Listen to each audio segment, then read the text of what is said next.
From Dallas, Texas, welcome to Poker House Dallas, Poker House Live, Friday Night Lights Poker here at Poker House, bringing it back to you this Friday evening, 5-5-10, no limit Texas Hold'em here at Poker House Dallas. Have a fast action-packed lineup tonight. Players in the 1 seat, Habib making his Poker House debut, Mr. Danny Marx in the 2 seat, Yao, who is yet to be here. Yeah. Jay in the 4 seat. Attorney and former judge Carlos Cortez in the 5 seat. Frankie from Next Gen in the 6 seat. Newcomer and super chat donator, Mr. Dwayne Hicks. OFC in the 8 seat. And Miss Texas Kim Stone in the 9 seat. I'm Eddie the Asian Sensation in the booth, running both production and lead commentating. Tonight, special guest commentator back at it. This time, the first time he and I together, we have Mr. Hey, buddy. Hayden Fortini. What's up, everybody? Going to transition us over here this way. Hope everybody's doing well. Happy New Year 2023. Hope you're here to have a good evening with a fast action pack. Gonna have a lot of characters, gonna have some drinks, gonna have some big pots. Welcome to Friday Night's Poker here at Poker House Dallas. Hayden, this is the first time you and I have been in the booth together. I'm excited for this. No, we're solo. I'm excited. Yeah, so no Frankie, no Kim, just me and you. So we're gonna get this stream started off with a PLO flip. Let me change something really quick.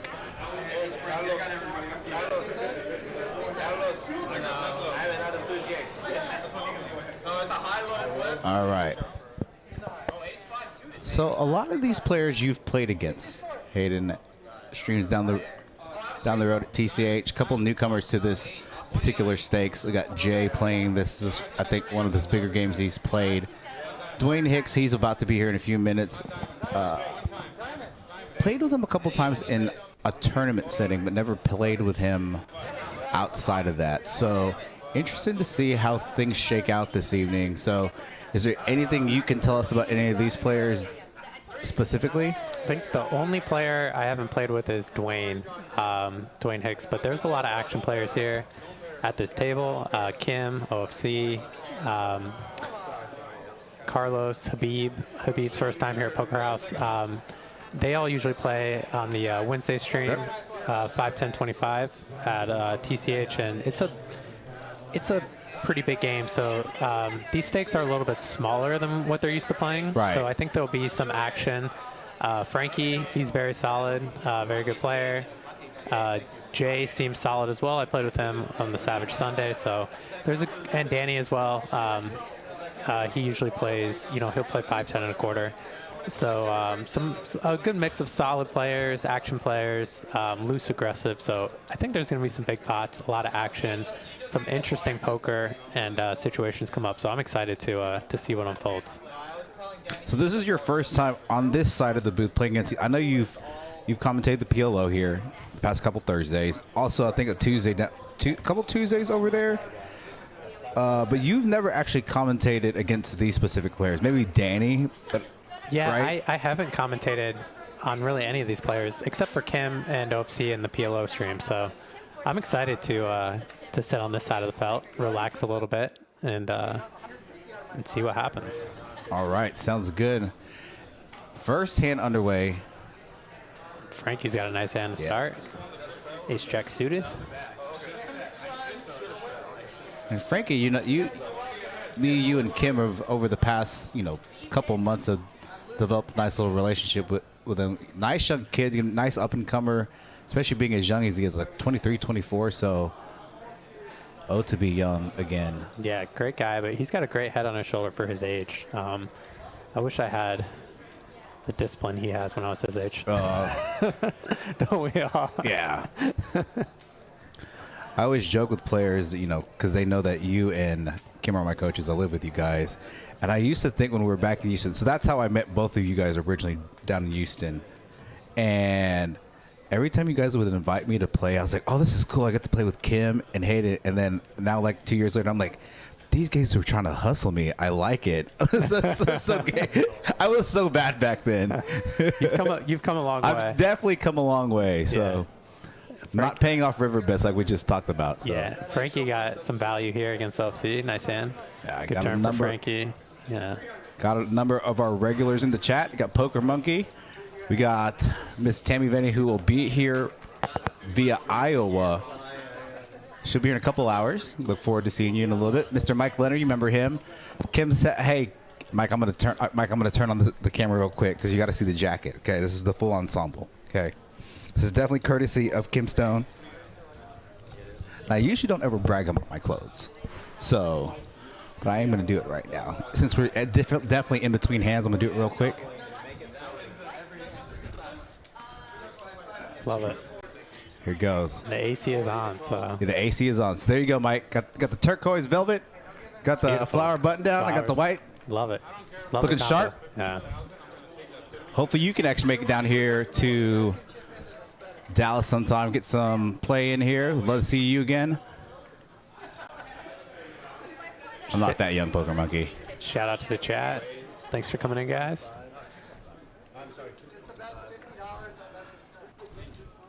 Okay, so there was, okay. There must have been straddling some calls, some limps. It looks like Jay's raising up here with nines. Surprised to see Carlos fold to King Jack suited. He is in bad position relative. You know, he's got a lot of aggressive players behind him.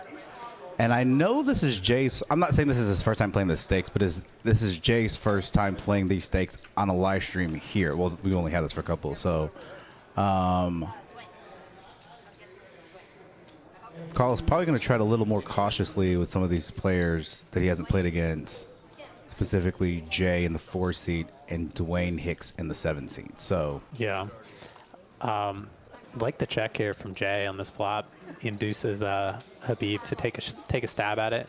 It's a bad board for Jay's range, being the pre-flop raiser. He's going to have a lot of check folds here. So this hand plays pretty well as a check call.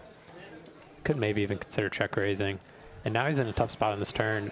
If Habib continues to bet, uses ace of hearts to bluff, and he bets 600 pretty quickly. And this is a tough spot for Jay. Habib has a lot of like 2 pairs, straights, sets. He's going to make a flush on this card a good amount of the time. And he doesn't have a heart in his hand, but he does stick around and call. And the king on the river doesn't change too much, but it can't make him feel super great. I think if Habib does shove here and make a large bet, he can take it down. small bet. It looks like 800? Yeah, he bet 800. And a third pot? Jay's in a tough spot here because this looks very value heavy. For him to not shove, you know, he had less than a pot size bet left, so looks very value-y. Looks like he's trying to get value from maybe 2 pair or a flush, possibly a straight. So I wouldn't fault Jay for folding here, but he is getting a really good price. I don't know if he's seen Habib play on any streams, but Habib definitely capable of bluffing, so, you know, would not fault him for making this call. But nice, I like the bluff by Habib, whether it works or doesn't work. Habib coming in hot right away. Well, I know Jay played this past Sunday, and you were playing that game as well, and he made a really sick call with like ace high, ace jack against Woodley. So yeah, he did. That was a crazy call, and Jay does make the call. So very nice call by Jay. Calls with the 9s. He's gonna win a nice pot here. First pot on the Friday stream. Good way to start off. it's a good way to start off. Yeah, I think if Habib shoved that river, I think Jay's gonna have a much harder time calling. It looks like they're negotiating playing the show one game. All right, Choctaw's coming up. What's your plan on playing any events? I'm planning on playing the main. Okay. Probably next Saturday. We're probably going to drive up together. Or Yeah. at least Forces me to manage my buy-ins. They do only max 2 buy-ins a day, so. But if we're doing, we'll probably go up there on Saturday. Yeah, I'm still debating. I'm leaning towards still going to Choctaw tomorrow for the Grand Gantry. That's the one I finished 17th in, where I bluffed off all my chips. Oh yeah. Yeah, it's like an 8-high board. That's a good way to go out though, you know. Well, it was an 8-high board. Guy Yeah. opened in the cutoff, and then I had like ace-7 suited. I check call, and then I check ripped, and he snapped. He had top set, and I had wow. ace high. But now, with that being said, I wasn't even upset about that because, you know, you and Kim have been working with my game over the past year, and that's something I probably wouldn't even tried to do 6 months ago. So the fact that I was able to even think about trying to pull that off, I was very happy with the way I went out. So Yeah, sometimes you got to go for it. Yep. You know, good flop for Kim here. She's opened up Queen Jack and flopping top pair. 2 spades on the board though. Danny with middle pair. She might get a call from Danny and OFC. OFC flops a gut shot to the nuts. Danny's got middle pair and a backdoor flush draw. He's probably going to make the call. And Danny makes the raise. Interesting. You know, he's got a backdoor flush draw. He blocks like set of sixes, hands like 6-5 suited. So it feels like probably a good hand to use as a bluff. Puts a lot of pressure on like top pair hands. Both with 2 pair. Kim with the lion's share of the equity. Yeah, and Kim checks, and we'll probably see Danny check back. It's a bad card from the bluff. If Kim does have a jack or an overpair. Ooh, and that's a really nasty river for Kim. Considering that Danny raised the flop and then checked back the turn, she probably doesn't put him on a full house. Right. Like sixes or 6-5 suited or something like that, because if he did have that, I think he would bet because he would expect Kim to probably call with top pairs, over pairs, and even some draws. So this is going to be a really confusing spot for Kim. Over betting the pot. Yeah, he overbets the pot. Make him look like he's trying to steal it maybe with like with the ace in his hand. Yeah, so like he's kind of like saying that he raised the flop with some kind of draw. Yeah. And is now like betting this river, but I'm not sure that Danny would actually take this line as a bluff because it just looks like you're gonna get called by an overpair, and Kim does make the call. Yeah. Can't falter there, but yeah. No, I think I'm not sure that Danny would actually do that with the bluff, but so with the turn going check. Yeah. I know. Is there a scenario where Kim block bets on the river to see what Danny does? She could definitely block bet, but I think it's hard for her to get called because I think it looks like Danny's a lot of times raise the flops with a hand like spades or like 7-8. Gotcha. So she's probably confused. Like if he had a 5, he would have bet the turn. If he had a 6, you probably bet the turn. So it's weird, and she probably doesn't think that he's raising the flop with just a 6. So I can't fault her for calling. It's a really tricky spot. But I'm not sure that Danny would actually overbet there. As a bluff. In that particular situation, just because he's a very thinking player, he knows that the line doesn't make a lot of sense. So I think he's trying to capitalize on the fact that it didn't make sense. That's why I went with the overbet, and it did work out for him this time. But nice hand for Danny. All right, viewers in the chat, I'm going to give you some points. I'm going to give you we'll start you off light. We're going to go 250 tonight. We'll increase by the night. Yeah, be generous to those guys. These guys are here all the time. All the time. Do they get anything for the points? No, it's just they get the D-Gen. But the D-Gen? You guys should like give them like shirts or something. Like Jack. You know what? Let's give away some shirts too. I'm okay with that. Let's give away some shirts. You get a shirt. You get a shirt. Now, as Carlos getting some action here with his pocket kings, Habib makes a call with queen 10. It's a good spot here for Carlos. Yeah. Big pot's big already. Carlos making a big raise here with his kings, and great flop for Carlos. Habib is gonna have a tough time getting away from this one with top pair, and he's only got 1100 behind. I'd like to see a small bet from Carlos, especially having the king of spades. Yeah, we're gonna see him make some sort of bet. 200. Make it value heavy, specifically Looks like he's gonna bet pot. He bets 500, and I think Habib's gonna go all in with the top and he's gonna pair. rip it. He does, yeah. And Carlos is gonna make the call, and Habib's gonna have to catch a queen or a 10. Yeah. Habib in danger of getting felted. Hand number 5. here this Friday evening. Oh, and Habib. It's the queen on the river. Wow. Stuck out on Carlos's kings. Brutal. Brutal for Carlos. Yeah, really unlucky spot for Carlos there. He got his money in good. And but don't fault Habib there. He flopped about as good as he can with that hand, so got the rest of his money in and caught the river card. Nice hand, Habib. Yeah, I'll give away more points as I drink more wine here in the booth. So give away. I don't want to get Poker House in trouble. it's okay. No, we can Give away wine or whatever. Yeah. You guys come down. We'll get you a drink. We'll get you taken care of. At Poker House we take care of. We take care of our own. We take care of our players here at Poker House. And we take care of our chat pros. Come on down, guys. All right, so Come say hi. your opinion, Hayden. You know, obviously with me living with you, you've seen how much time and work Eric and I put into the stream compared to where we were 3 months ago. What's your opinion?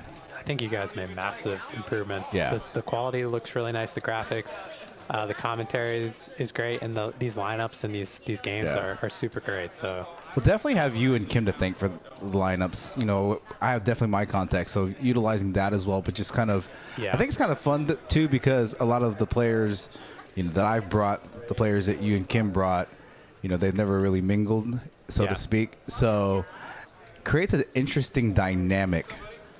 it's fun to get some players from different streams, some of the regulars here in the room, and then some players from different streams, and they see them mix it up. It's really fun. So, and Frankie with the aggressive 3-bet here on the button with ace-10 off, I like it.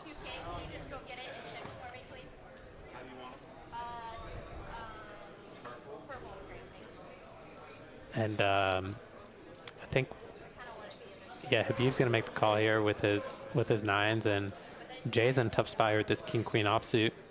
See what he does.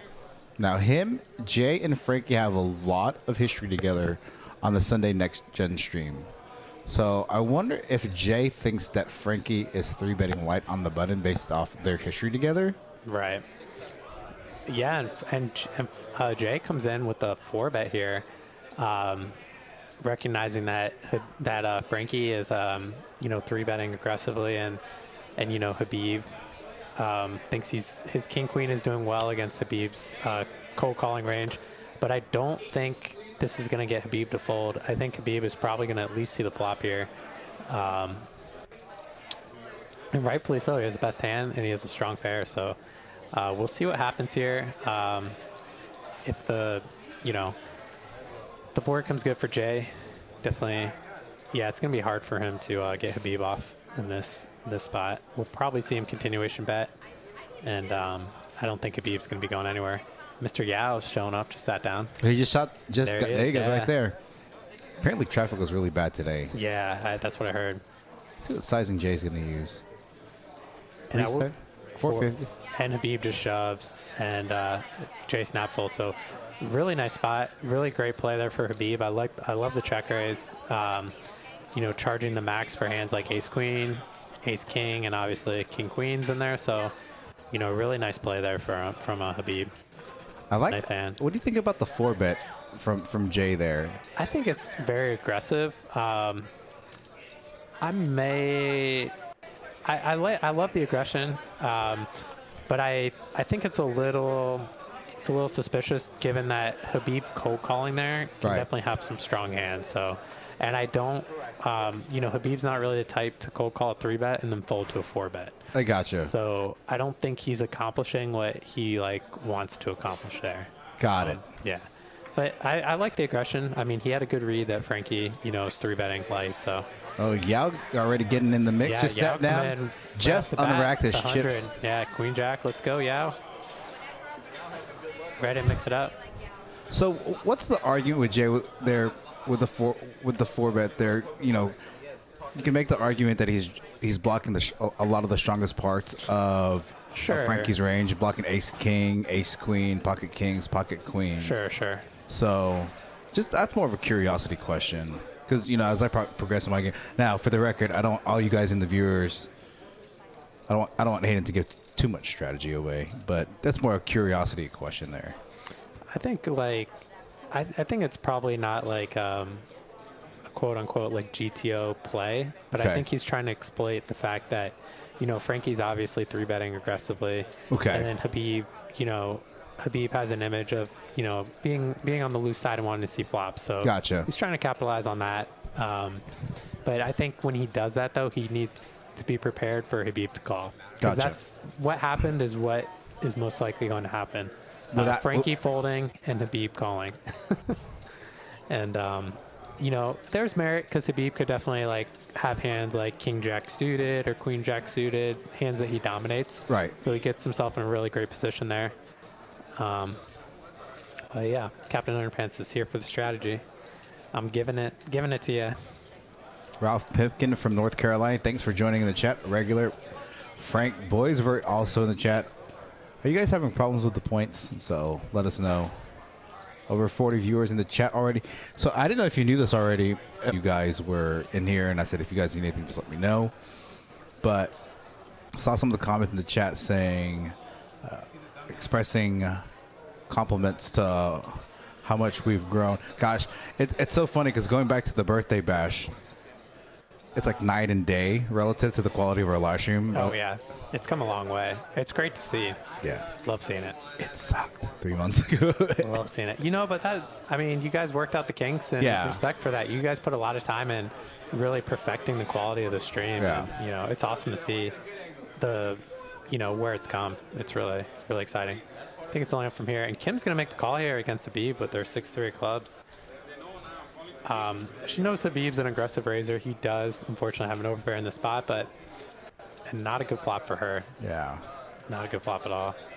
She's probably going to end up calling at least. She has to peel the flop at least. Yeah, it's going to be tough for her to. I mean, Habib did bet full pot, so maybe she can read into this. Yeah, and she's good fold there by Kim. She correctly assessing that Habib had an overpair.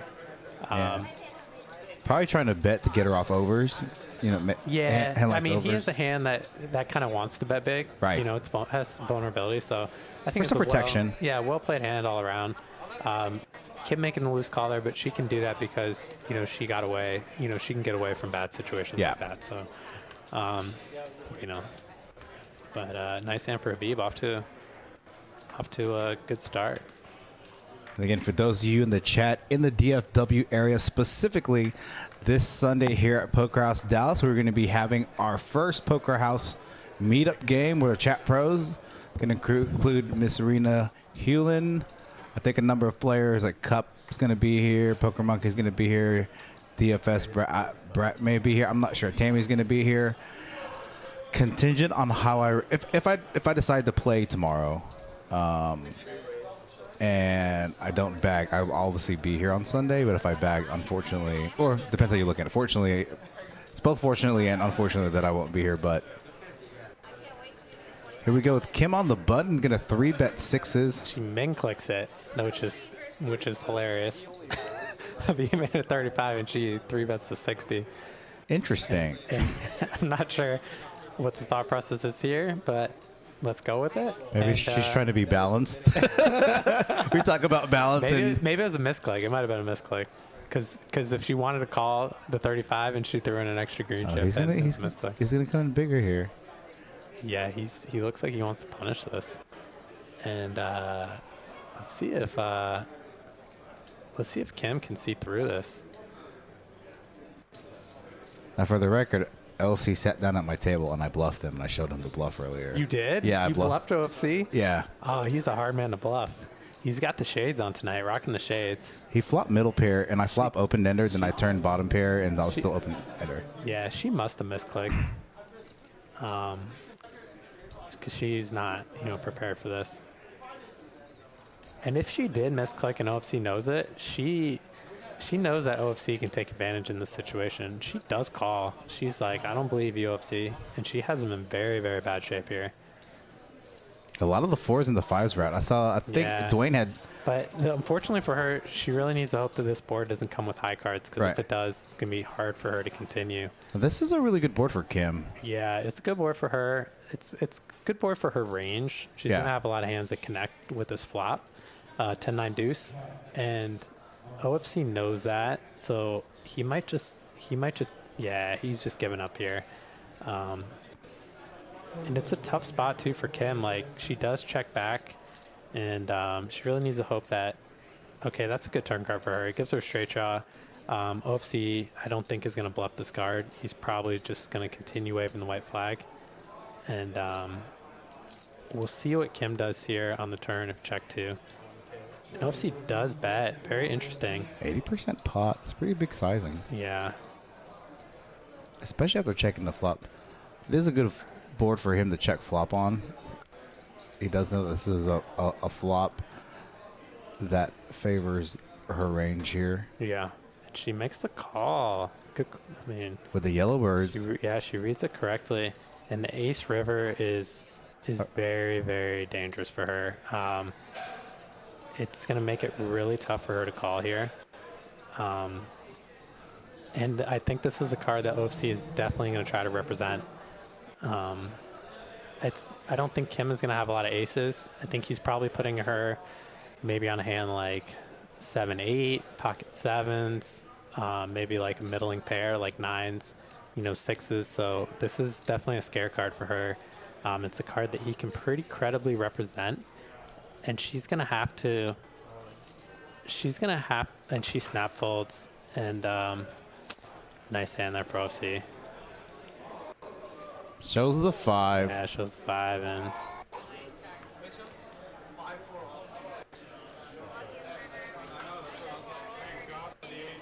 I would have liked her to take a little bit more time there, because I don't think that OFC is going to necessarily bet the turn with ace high. And I'm not sure he's even going to shove the river with ace high, so it's a good with an ace, yeah. But it's a tough spot for her. Really not sure what to say about the hand. Tough spot. Right. It's a very unfortunate river card. So, DFS, are you talking about the minimum bind for the Friday night game or for the next gen game? For the Friday night game, the min initial buy-in is 1,500, max buy-in is 3K. For next gen, I know it's a 1,500 cap. I think the min's 500. I'm not 100% positive.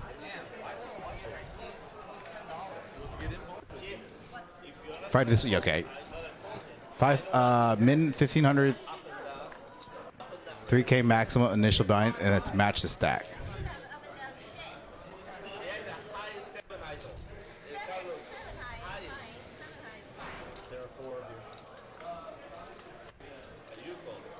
King, queen. Wow, what a flop here. Frankie with top 2. Kim with a straight and flush draw, and OFC with the open-ended straight. We're definitely going to see some chips going here on this flop. Frankie comes in with a small bet. I think OFC is obviously going to at least call, and I'm curious to see if Kim is going to choose to raise with this hand. I would not fault her for doing it.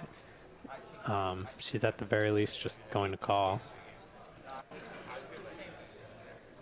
She does just make the call. Yeah. And for Frankie to lead out into a pool of 4 players. And she binks the diamond right away. And this is a great card for her, especially with Frankie having the queen of diamonds. I think he's probably going to check this turn, but he's definitely not folding to any bet. So, if Kim does size up here, she's gonna get some action from Frankie. The minimum, he's going to call the turn, and he's going to be in a really tough spot on the river, right, with this hand. She does bet.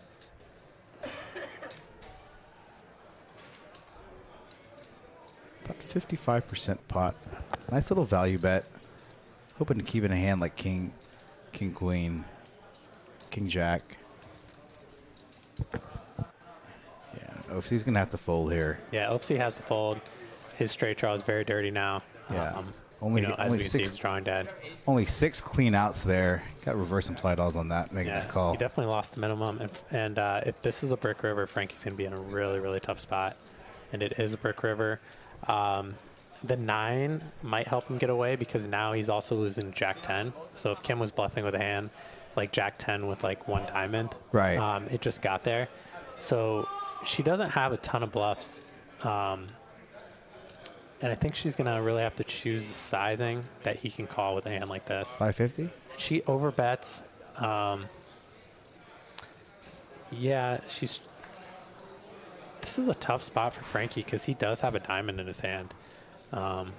So, you know, he blocks some of the flushes. He's kind of towards the top of his range. Right, right. So he might end up calling here. It's a really, really tough spot for him. 2 pair. And it I like seems the like bet here from Kim. She's targeting, like, I guess hands like 2 pairs. Literally exactly yeah. this hand, king, queen. Yeah. It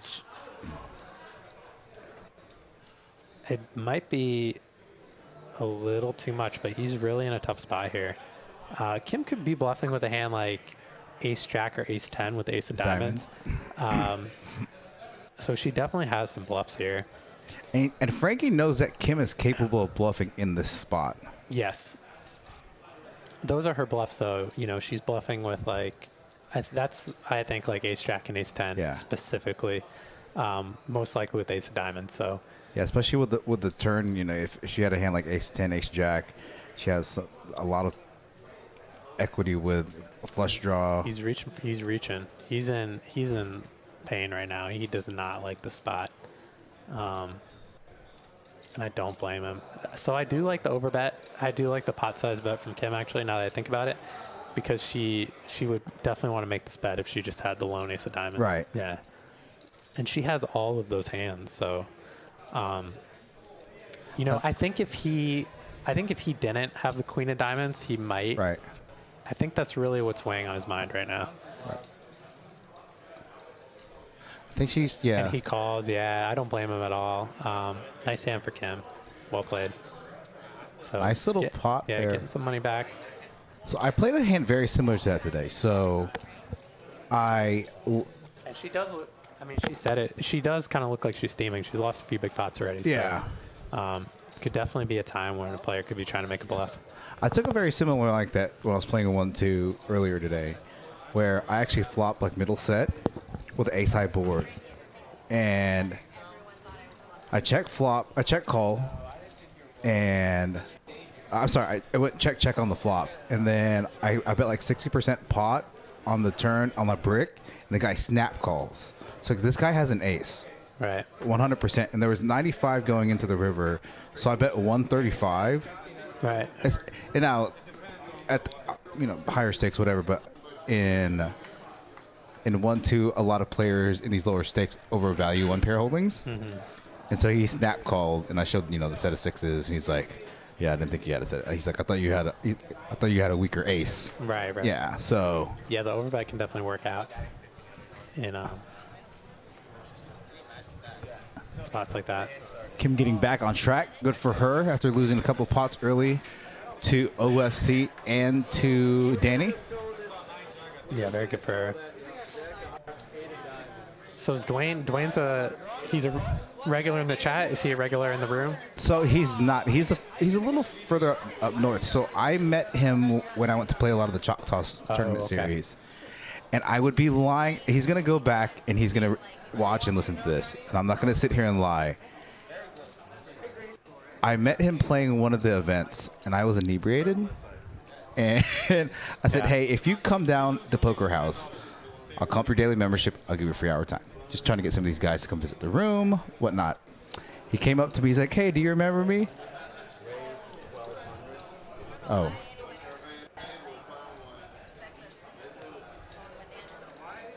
Oh.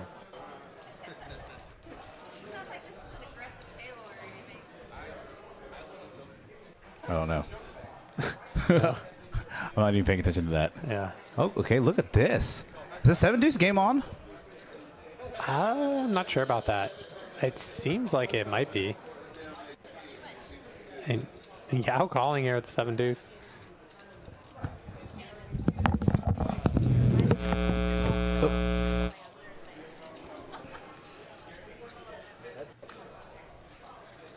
Oh, wow. Look at this. Yao flopping top pair. Gonna ship it on the flop.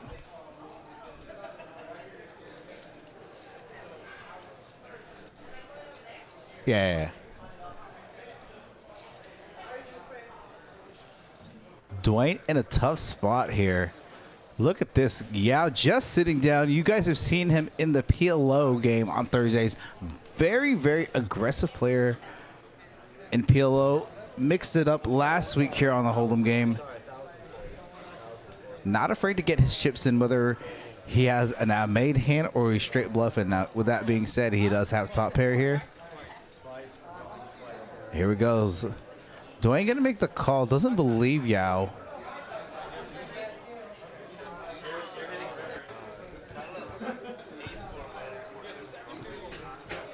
Look at this hand.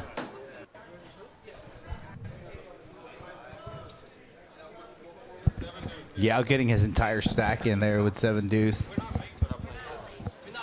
Oh,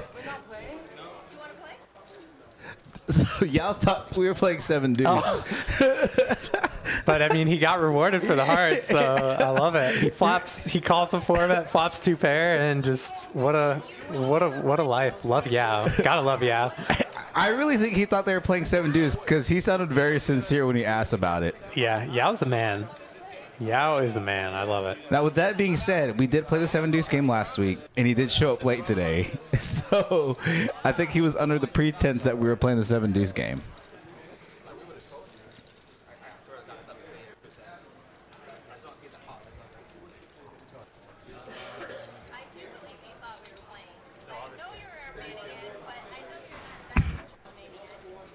And brutal hand for Dwayne there. Right. Newcomer to the stream. Chat, super pro, super chatter.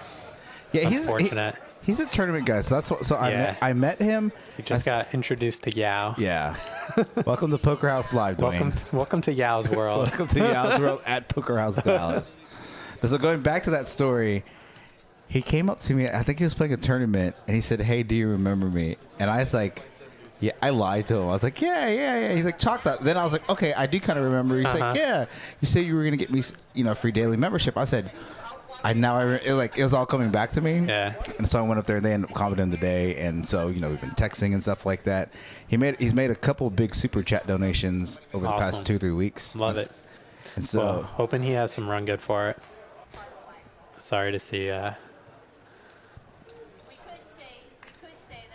some run bad in that hand, but it happens.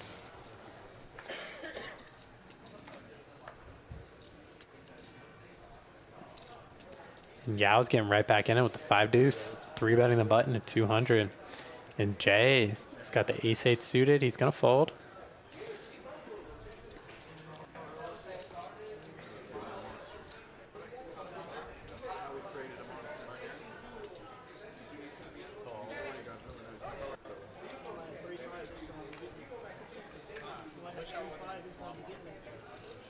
And look at Yao getting here, 3-betting with 5-deuce offsuit. Yeah, it gets calls from everyone here. Everyone got a nice hand to call with.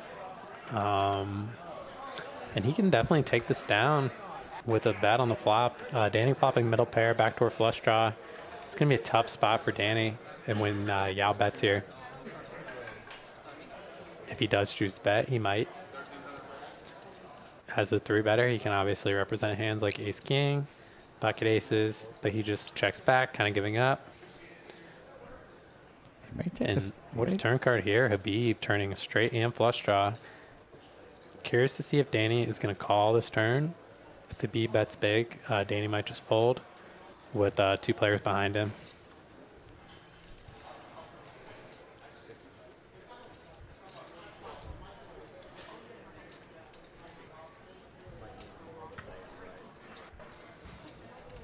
Danny does fold. Yeah, this bet's gonna get through here for Habib.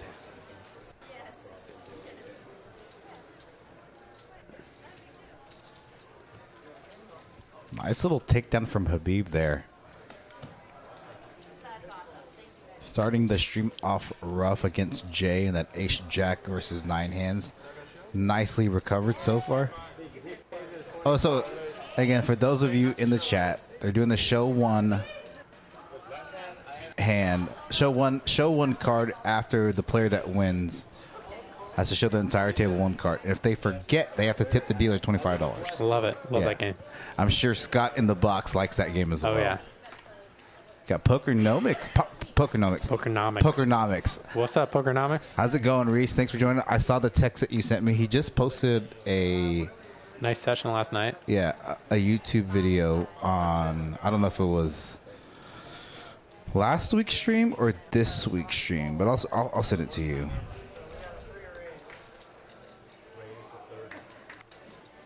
Yeah, there it is right there. Sorry. No, you're good. Thanks for joining in the chat. I'll send it to you. Thanks for joining in the chat, Reese, and hopefully would love to get you in this game one Friday evening. Oh, he forgot to show? Yeah, he forgot to show. He owes $25. Kim calling him out on it right away. Hey, literally, he won $50 at hand, so that was half his profit, yeah. Down the toilet.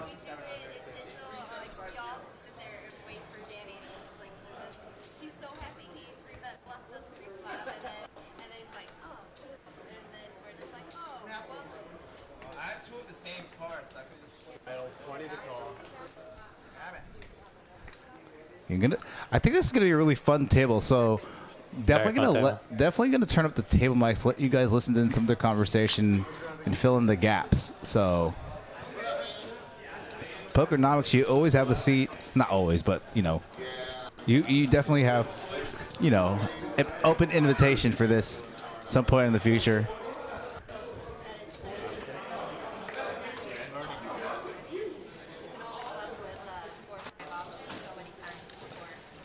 It looks like we're going to go heads up to the flop. 7 ways here at Poker House. Not uncommon sometimes. Yeah, Texas heads up. I'm trying to figure out who. I have to look at all the. I just have to look at the equity percentages. So Dwayne with top pair with the best hand, but yeah, OFC with bottom. Dwayne pair. And OFC leading here. They both have top pair. Carlos has bottom pair and a backdoor flush draw. Who's betting? I don't know. Yao bet. Okay. Yao's betting with his gut shot. Jack makes him the nuts. Carlos is going to peel one. Probably going to see Dwayne and OFC call as well with top pair. Dwayne might fold. I don't know. Dwayne.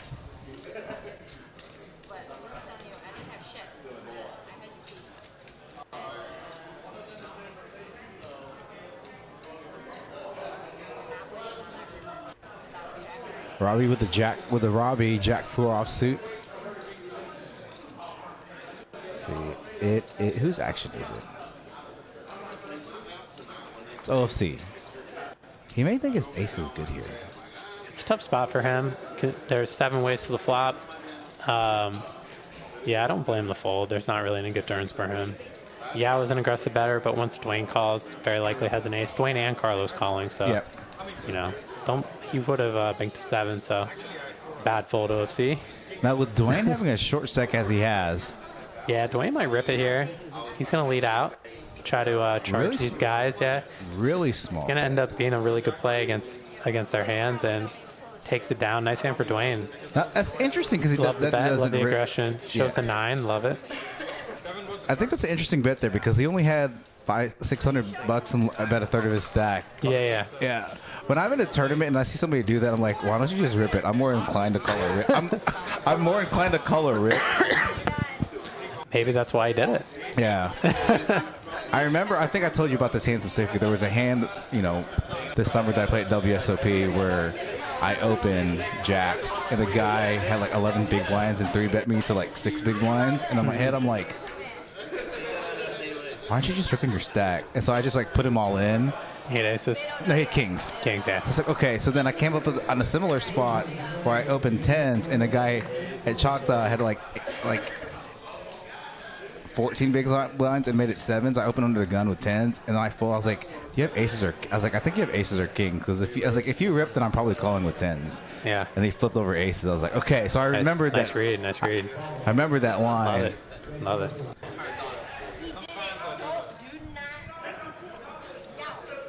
And Carlos 3-betting Danny here with the ace-3 suited. This is a little, this is an unusual play for Carlos, but I like to see the aggression. He's mixing it up a little bit against these guys. he usually is not a big 3-better, so these guys are probably putting him on a fairly big hand. Danny is going to call as well with the king 10, but I like the play here from Carlos. If Danny and Habib don't connect, and he gets a great flop, ace jack, so I think he's just going to be taking this one down when they check to him. We've seen him check aces and kings before, limp aces and kings before. Yeah, he plays some of his like big hands, like ace king and pocket kings, pocket queens, like passively. So I love the 3-bet here. I love the aggression. Looks like his stack size is a little off. It says he has 1,300, but he's got more than that. Okay. He must have added. Are you able to fix that? Or does Eric need to Yeah, fix that? that's 15 minutes ago, so... Okay. Oh, he might have fixed it by now. Yeah. Eric's pretty good about that stuff. I'll definitely take a look. I think he just added on too, so I don't... Makes sense. He makes a big bet here, and he's going to just take it down with this. All right. Nice hand from Carlos. Love the aggression. We just finished hand 15. He shows the 3. Let's go. Gangster. They did not expect him to have a 3, I'll tell you that. Take a look at these stack sizes. About 45 minutes into the stream. Kim with 8.2K. Danny with about 7. OC with 5.7. All the way down to Carlos and Dwayne, respectively. Again, Carlos' stack not correct. We'll look for hopefully to get that updated in the near future. Let's look at these cumulative wins.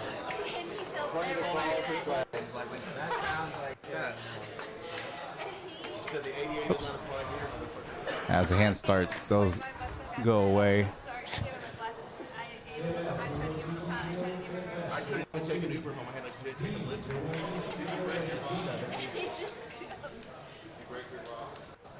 Yeah, getting right back in the mix, bumping it up to 70. The Win family coming in with a, is that Min? That's Min. Guessing? 199 super chat. Hey guys, great stream. Thank you, Min. First super chat of the night. Thank you very much. Thank you. Shouldn't you be working right now? Just kidding. He is working. He's super chatting. That's a good point. We'll take that. I like it. That works for me. It looks like Yao's going to pick up Danny and Habib here. And Habib flopping bottom pair as well. Going to make the call. He's got the best kicker with his 8. He's got Yao out-kicked.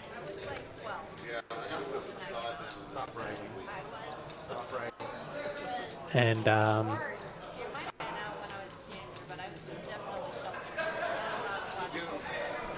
Yao's going to barrel here with his 8 and 9 of diamonds, and Habib snap calls. He's got it. And very bad river for Habib. Yao just making a 9 high flush, Habib with the 8 high flush. And Yao could definitely get some value from this hand. I'm interested to see what sizing he's going to use here. He's going to go small,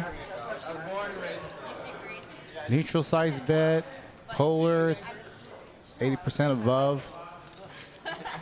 Kim saying she's adopted and raised by white people. That's why she doesn't speak Korean. I can attest to that. She's whiter than me. She's whiter than me, and I.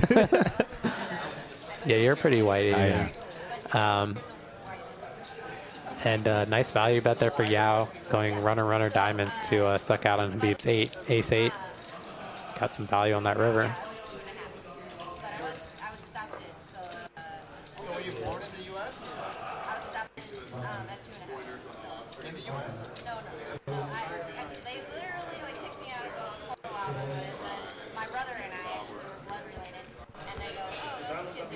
Yeah, Kim's got a very interesting story. She's saying she was adopted when she was 2.5. Yeah.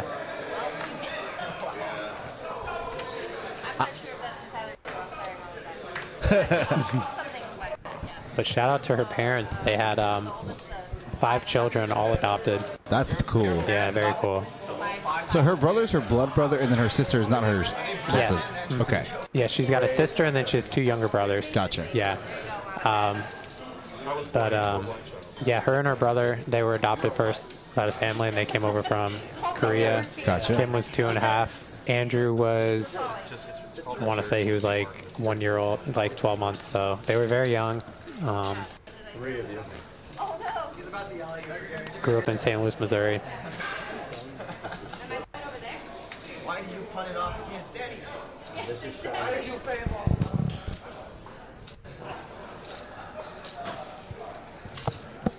bet 175.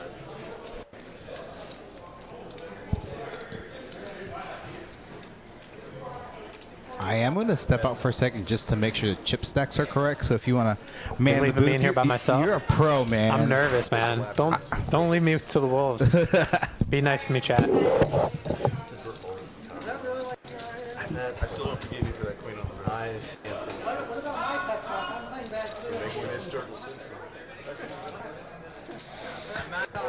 All right, everybody. I'm here alone. Looks like Dwayne's taking out another pot, making a good comeback. It's Queen Jack.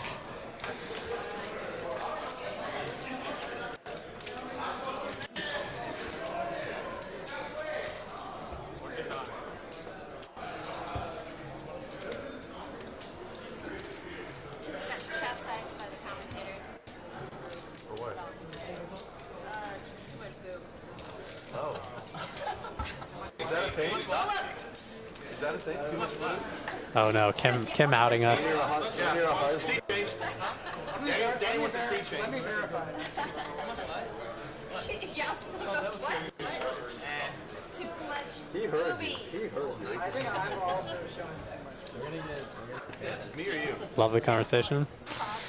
See, he could have just played this all. Yeah.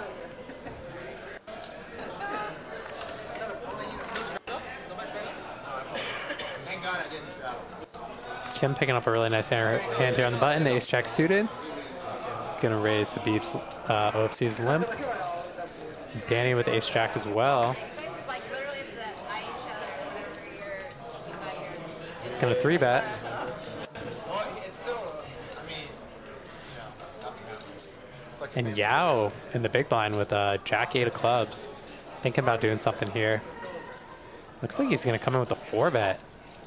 Oh, he's gonna call. Okay, he grabbed a stack of chips, just calling. like I said, when I grew up, I would And Kim's gonna call as well, in position. Their Ace Jack suited, very nice hand. Danny asking to take back his 3-bet. understand why I tried it. There's actually a movie called that. but this guy's actually, you're like a banana. Yellow on the outside, white on the inside.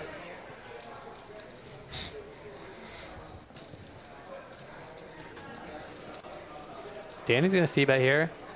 It's a tricky spot for him. Yao's gonna have a lot of pocket pairs when he cold calls, some suited connectors. He's gonna connect with this board sometimes, and Kim has a pretty wide range on the button. She could definitely connect with this board. So he is gonna take a shot at it, and Yao's not going anywhere. He's got top pair, backdoor flush draw. He's just deciding whether or not he wants to call or raise. Yeah, I think Looks like he's coming in with the call. And Yao's definitely not Yeah, the type Kim's of gonna get player away. to fold top pair yeah, in and, on the specific board. yeah, and Danny's in a really rough spot here. He does not want to see a jack roll off. And I think Danny's going to check this card. It definitely connects with Yao. You know, he's going to have hands like 7-8 suited, 9-8 suited, you know, pocket pairs. He could have like hand like pocket 9s, pocket 7s. So it doesn't seem like a great card for Danny to bluff. He has absolutely nothing. And he does check. Now this could be the first time that Danny's played against Yao. Now I know that. Yeah, Damien, he's getting an introduction. He saw the 7-deuce hand. You know, he saw. Right. But I think, yeah, I was just going to bet here and take it down. Danny can't really do anything except check fold. There's a minimum bet? Yes, yes. And Danny just taking a little time here. He's saving some face, but he's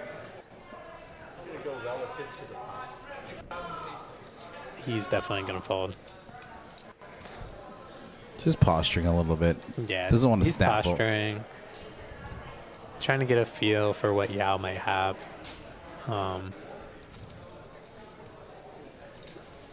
careful with my money, Habib. Be careful. Put my money on the side. Get it in the side. Any day now, Danny. Let it go. Just let it go. Yeah. Let it go. I think this is.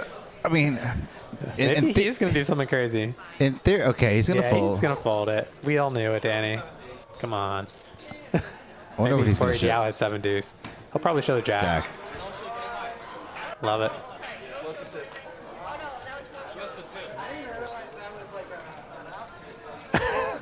Danny's a little surprised. He probably figures Yao didn't have pocket jacks because he had a jack, so, you know.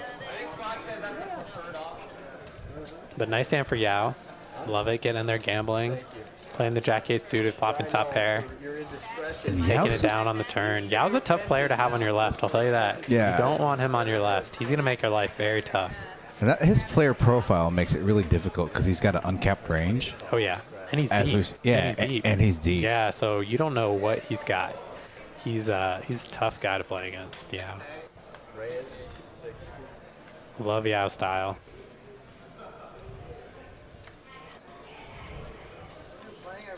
Frankie picking up pocket kings. Danny making the call to queen jack. Danny's playing a little loose tonight. He's loosening up his range. Oh, here we go. Loosey goosey. 3-bet from Yao with a 10-3 Yeah, suited. Yao playing hold'em like he plays PLO. Yeah. Coming in hot. 3-betting, squeezing, calling, 3-bets, 4-betting. This guy's, and he's gonna receive the bad news though. Frankie in a great spot here with kings. You know, he's definitely gonna put in the 4-bet here. He might go like 675. He might just go full 3x, try to punish Yao's. He goes 650. I like him sizing up here. He knows that Yao is unlikely to fold to a 4-bet once he has 3-bet. And he might decide to peel with a hand like this. I wouldn't be surprised if you made this call. Yeah, I mean, he's thinking, you know, Frankie could have a hand like ace-king. I think if it's OFC or maybe even Kim or Habib, he may even make the call. Give him 2 other cards and he's calling every time. But, you know, if he's worried that Frankie has an overpair there, yeah, and he folds. Nice hand for Frankie. Frankie shows the king.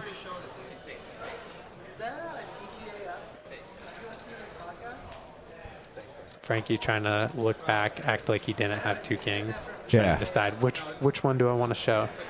You know, I think savvy move, because if you just like turn one over, then it's obvious. It's pretty obvious you have pocket. Yeah.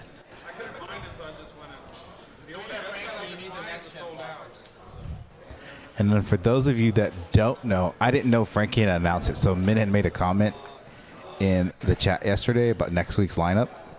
So like I deleted it because I was behind on the actual stream, but the chat's in real time. Yeah. So I was about 2 minutes behind, and so I just like deleted his message, and I didn't realize Frankie had announced our special guest for next Friday.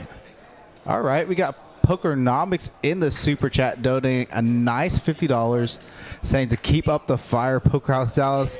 Reese, thank you very much for your super chat. We enjoy your play on Thursdays here for the PLO game. You had a nice little win yesterday, so at some point in the future, would love to have you on this game this Friday evening. Shout out to Pokernomics. Thank you so much for the super chat. For the longest time, I've heard the name, but I thought it was Pokernomics. But when you tell me it's Pokernomics, I was like, that makes way more sense. Yeah. Wants to get in there and mix it up with these hold'em players. Got Texas heads up here, 5 ways to this flop. A lot of speculative hands.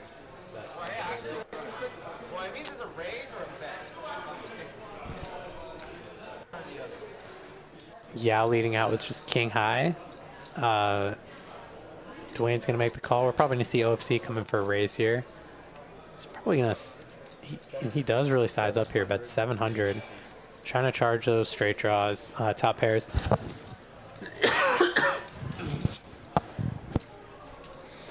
And Habib in a tough spot here with his top pair. He makes a good fold, gets away from it. And I think we're just going to see OFC take this one down. Nobody really has much to call with.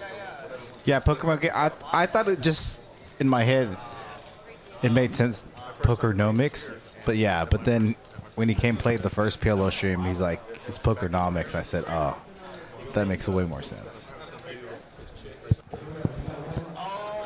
About an hour into this live stream, No fireworks hands yet. His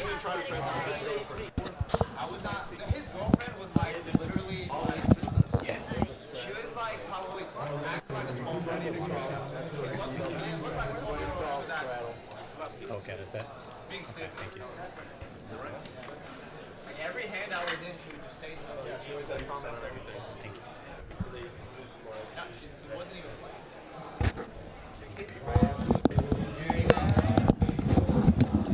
When you're Asian, how can you not say it? So I was just about to say. This is a fun table talk. We're gonna keep some of the tables on, let them talk, and just announce action as somewhat hands develop here this evening. Just go like, pretend like you're saying sick day. Like you're having you're really sick. Sick tea. And then say, and then just say like an Asian. Like, And Jay, not tea.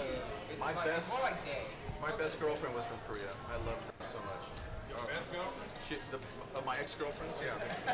Of all the ex-girlfriends, which one is your Korean She was fantastic. Her family, their last name was Ma, M-A.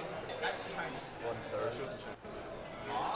No, I even wrote I wrote a Korean poem for her. Oh wait, read. Ah! That was not Korean. I don't know what that was. I don't know what that was. That was not Korean. some fun table talk. We are enjoying it.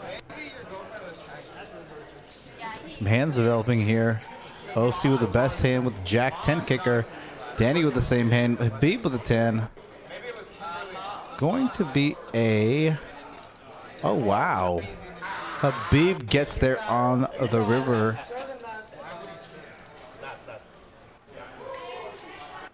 Rivering the straight, 10 high straight. I actually wasn't paying attention to the action because I was listening to the conversation, so. And for those of you in the chat, interested to hear your opinion.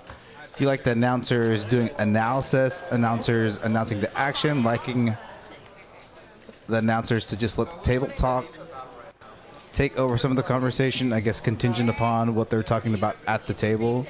Want to hear your opinion on that. Would love to kind of balance that out. I think we do a pretty decent job that here.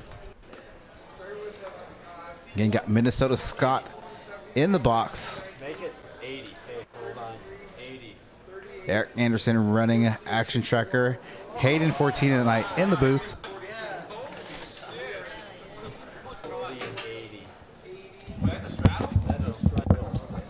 Oh, I think is the $80 straddle on? We got the 80 on.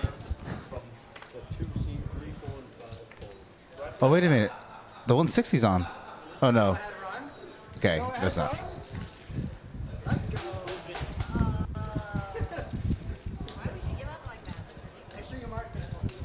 Nick 6 in the chat. Our first alternate for this evening.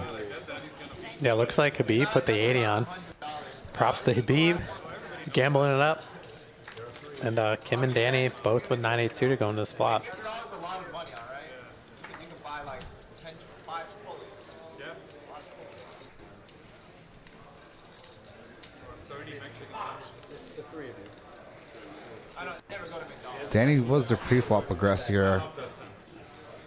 Not surprised to see him continuation bet here on this flop. Yeah, C bets for 350, and Kim's gonna call her bottom pair, backdoor flush draw. Well, I mean, I feel like I don't know, Mike, it's not healthy, but if it does or not. 10 of spades. Yeah, good turn card for Kim. Turns a flush draw. You can put your own, whatever you want to make in a bowl. Be surprised to see Danny do anything but check on this turn. Kim could definitely connect with some of this 10. Just hands like Queen Jack, King 10, Ace 10. But Danny is choosing a bluff here, and he bets close to full pot. Puts Kim in a really, really difficult spot with her pair and flush draw. He's really representing a very strong hand. Hands like Ace King, sets, maybe even a straight. All hands that he definitely has in his range as played. And it's really, really tough spot for Kim. She does not know how good a shape she's in. Actually thinking about it, I kind of like Danny using this hand as a bluff because he blocks hands like pocket eights. It's a lot less likely Kim has a hand like that, or a hand like ace eight, even like king eight suited. And Kim going for the check raise, and Danny snap folds, and little does she know that Danny had the exact same hand, but she check raises the turn, really representing a strong hand like queen jack, 2 pairs. So love the play by Kim. Nice read, correctly assessing the situation, and gets Danny to lay it down. Same hand. But I love the play there because if Danny has even had a hand like ace queen, even if he's got like a 2 pair, he's in a tough spot there because Kim's essentially representing the nut straight. Yeah, let's take a look at these VPIPs. They are talking about VPIP a little bit. Yao, so not surprising, up top 68%. Habib, Danny 63% respectively through 23 hands. OC 59%, Kim 45%, all the way down to Jay with 18% and Carlos with 18%. Both of those players playing some hands early on, kind of tightened up a little bit, a little over an hour into the stream. What a play by Kim. Impressive.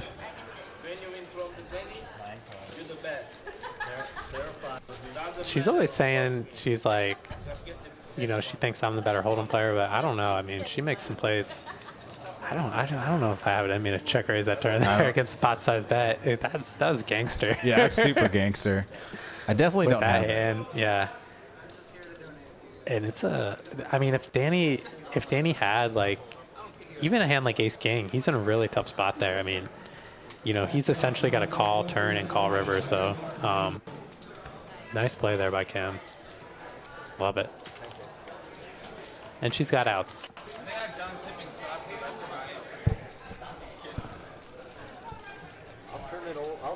This is a tough game. A lot of good aggressive players. Yeah, you got your a lot of fun hands. Yeah, you got a mixture of, you know, professionals, Kim, Danny, Frankie, Jay, quote unquote, kind of like on the semi side.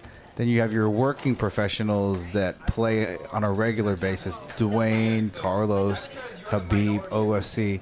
So it's a nice little mixture of different dynamics, personalities on this table. Yeah, for sure. But everyone here has chops. Everyone here has poker chops. You know, they're not afraid to put the money in. Right. There's actually a lot of white people. There's only 2 Asian guys here.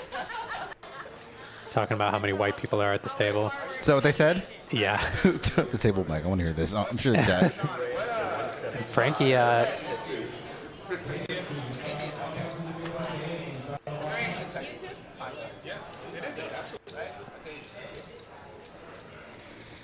My law partner's from India. Mumbai. so looks like, yeah, Kim. So Frankie makes a light 3-bet here on the button versus Danny with the king jack offsuit, and he picks up OFC, Kim, cold calling, and Habib is gonna 4-bet with 725 with the ace queen, and I love this play by Habib. Really, really like this move here.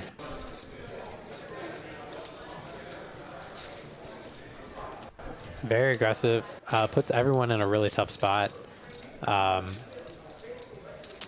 OFC has a really pretty hand, plays well post flop, but he's in a tough position here with Kim behind him, and looks like he is going to fold. You and I are the last people in the pot, and we have the best hands. I'm gonna call. And Kim makes the call, announces that they have the best hands, and she's calling here with the king queen suited.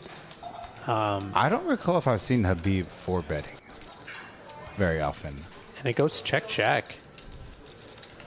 And this could be an opportunity for Kim to take this pot away from Habib.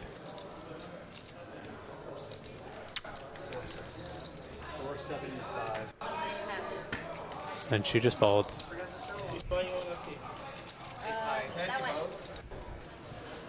Nice hand. Yeah, I would have liked to see her try and make a play there Show 'em the other one because I was. on that board, but nice hand for Habib. Love the aggression pre-flop. I've had 10 against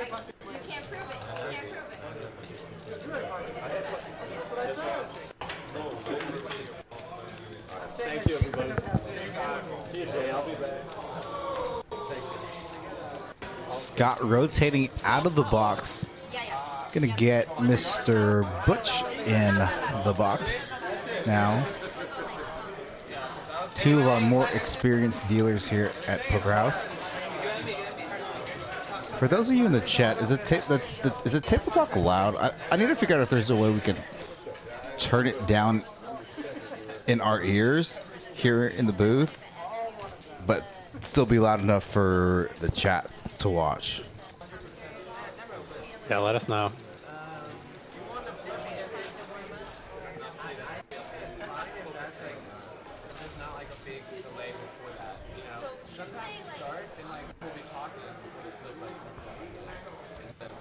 And to our fellow DFW players in Choctaw, good luck to you guys.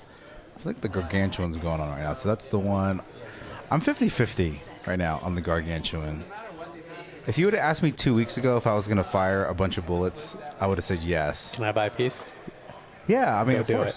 Huh? Go do it. Oh, okay, I'm yeah. gonna kick you out. I'm gonna be like, Ed, get out, go play.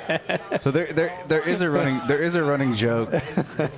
Like this summer in Vegas, Go make me some money. there was an event that Hayden went to go fire, and I went to go drop him off. It was a freeze out, $1,000 freeze out, right? The 1K freeze out. I got it in pre with aces against like sixes. And he got there. Yeah, and I called you like 30 minutes later. I'm like, level 1.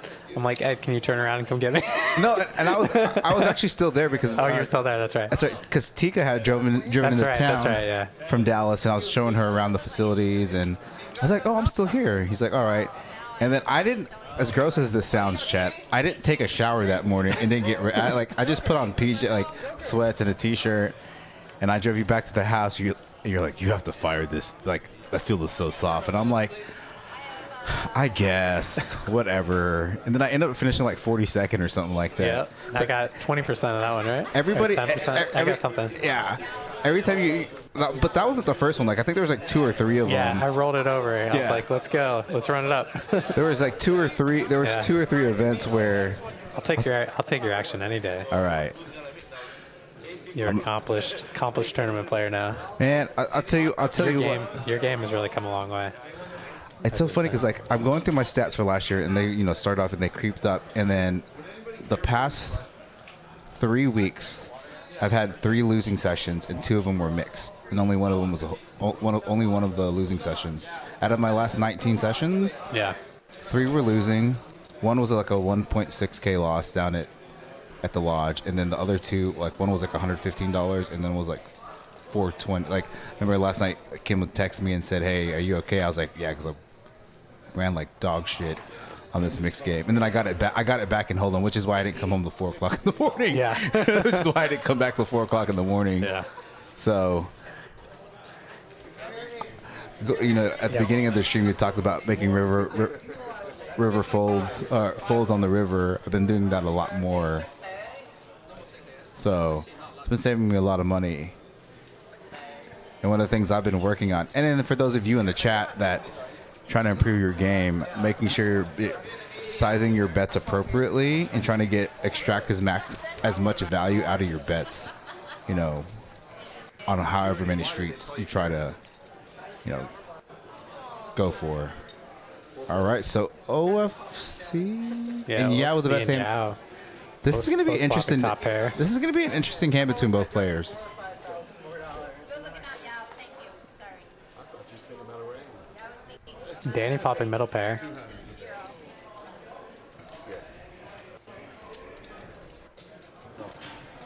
So Poker Monkey asking Carlos and Kim have a wristband. Ed and I have one too, but Yeah. when you're drinking here at Poker House, they give you a wristband, Right. so they know. I guess they know that you're drinking, or they know that you're over 21. It's combo. Okay. So it's one of those. I've been told that it's like a TABC rule. Oh, okay. Really? Yep. Okay, interesting.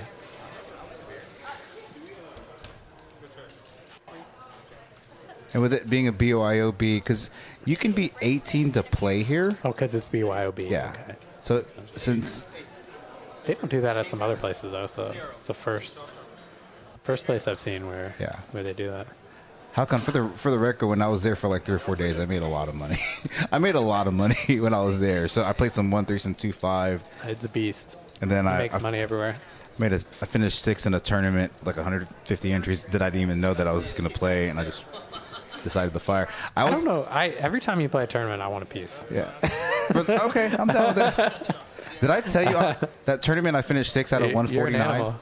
I got down to 6 big blinds in level 7. Yeah. And I split it up. You spun it up. Split it up. Love it. Never give up. Yeah. You never give up. I will tell you, on the tournament side, that's one of the things that, I think so when Kim was in the booth last Friday, there were some things that I admire both about your games. Not even just like the technical, logical side, but from a mental side. Kim, she's both of you guys had some rough outings and live streams, but you still continue to fire. You still continue to fire, and then for you tournaments, you're like extremely patient, and you pick your spots, and that's something I'm working on myself as a tournament player. I'm trying to figure out what I am, but I'm trying to be a little bit of both. But picking my spots, because her and I were talking that when people get to like 15 to 25 big blinds, they start to freak out. Yeah. Especially like early on in the tournament, Right. But you're never out until you're out. As long as you got chips, you got a shot. So. Interesting to see Kim just call out of the small blind after a late position open from Frankie. Could have used that hand maybe as a 3-bet sometimes. She could call her 3-bet. Yeah. I think she, this hand plays well multi-way, so she doesn't mind playing against some of the other players in the pot. If it's an early position open, sometimes I call those hands, but later position, sometimes I. Who has Frankie with the best hand currently with just ace high? Frankie checks back here. Frankie's still with the best hand. No one with a pocket pair, so ace high still good right now. Frankie might take a stab at the spot here. 150. That's 100. Okay.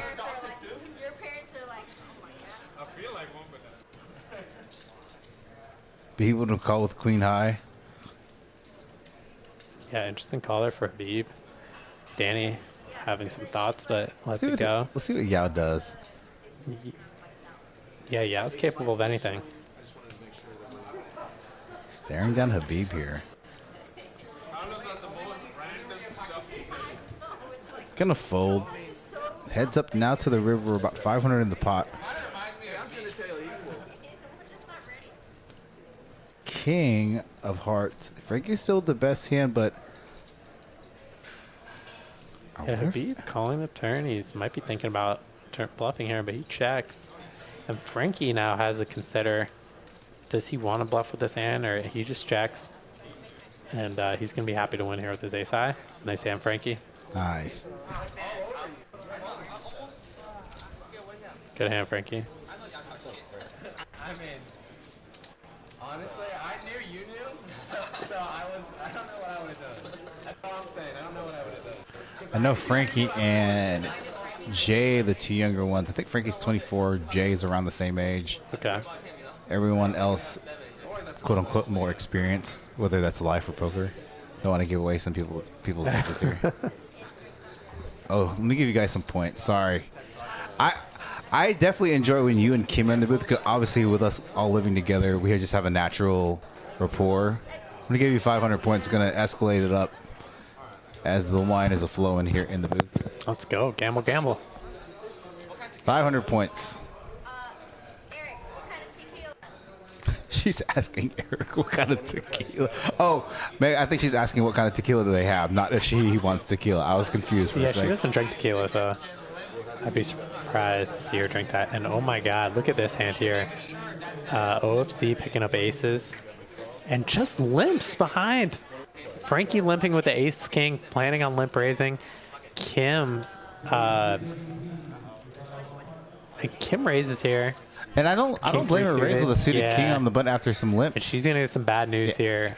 This is gonna be Frankie and OFC might get all the money in pre here.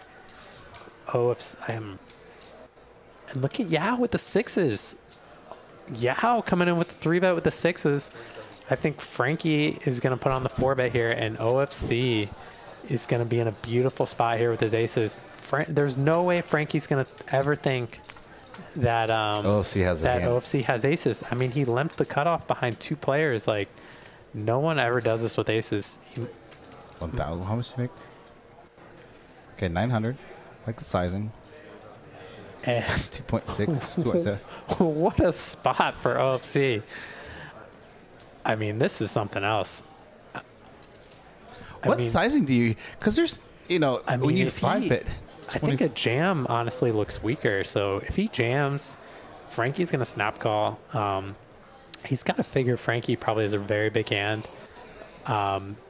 Limping under the gun and then 4-betting.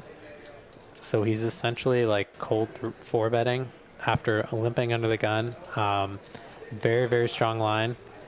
And if OFC jams here, I think Frankie's going to have to call. I mean, there's no way Frankie ever thinks that OFC has like a hand this good. OFC really trying to sell this here.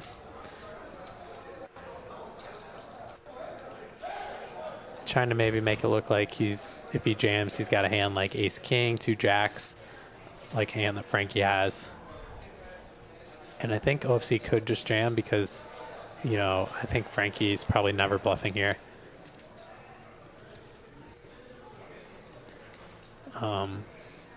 OC being very deliberate. What a spot. And he rips all in. I actually really like the size. It looks weaker than, like, kind of like we were talking about earlier. Right.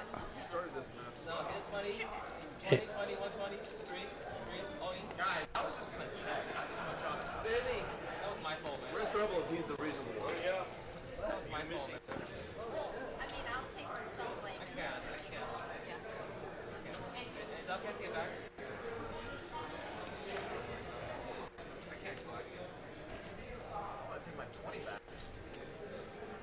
And Frankie in a really brutal spot here, but I mean, I think he just has to make the call. He's, Especially yeah, with the player I'm sur- profile like OC. I'm surprised he hasn't snap called. He's very, very suspicious here. He probably knows that OFC is not doing this with a hand like ace queen. So at best he's flipping or up against the same hand.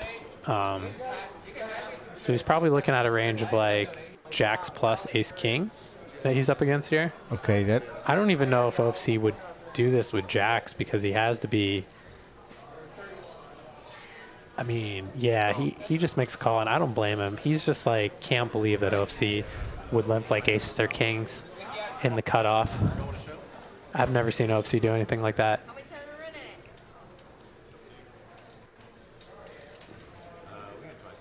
turning it. And Frankie wants to go twice, does not look happy about this situation.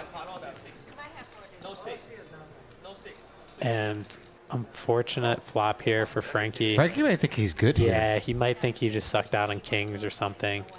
But he's going to get the bad news. Yeah, he doesn't like to hear that. Chip the money. And Frankie's going to need some kings or some straights. Need a lot of help for really chop outs. Yeah, Frankie's drawn dead here. Very unfortunate spot for Frankie. Really, really brutal. Really Nice. brutal. Nice hand there from OFC. Nice little double up there. What a limp in the cutoff. Like, what a move.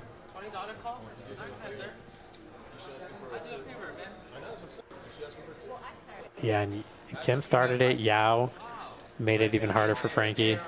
Right. Brutal spot. Very unfortunate. Nice hand for OFC. Really feel for Frankie there. I don't think there's anything that he could do. That's just really, really tough spot. Hey guys, I brought Crown, Bullet, Makers, Absolute Vodka, some 1800 tequila, and some Captain Morgan and Corona. And there we, Damn, and they're there we taking go. care of these guys. Yeah. So Eric and Min and I have like a separate text message. We're like, hey, let's make sure we take care of our Thursday, Friday players. Not that we don't care about our Monday, our 1-2 players and other tournament, but you know, we just want to make all the players that are in this live stream, you know, feel welcome and appreciated. Just taking care of them. Darren, I saw your message. I'm gonna try to find you in. He's still gonna raise. He's I still don't gonna see you raise. in here. What does it matter? Even if I limp, he's still gonna raise. Kim knocking over OFC's chips. OFC saying he had faith in faith in Kim to raise the button.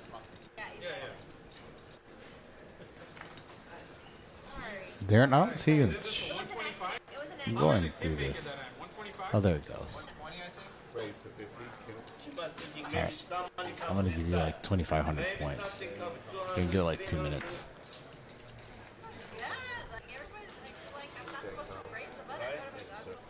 Don't go gambling it all away.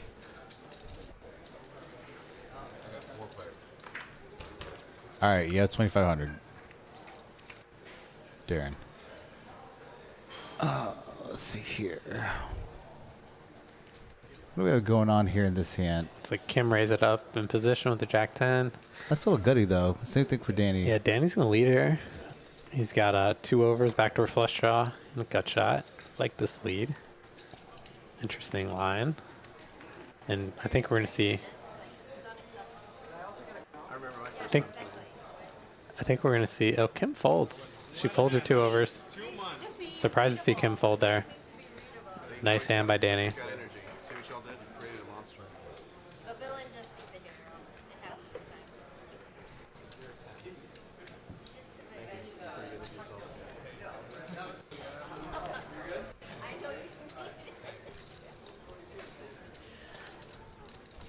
So Evasive asking, why did Frankie flip for 5K? Well, I mean, he had already put 900 in. There was a lot of dead money in the pot. And there's just no way that Frankie really thought that OFC has that hand. Went to hand that strong. Very tricky play by OFC. And just really, really tough spot for Frankie. I don't blame him at all. I think if I were in his shoes, I would have played the hand the same way. So there's really nothing that he could have done there. You know, he did choose the limp. I think it was a pretty smart play. He just very unfortunate to run into very unfortunate to run an OFC there.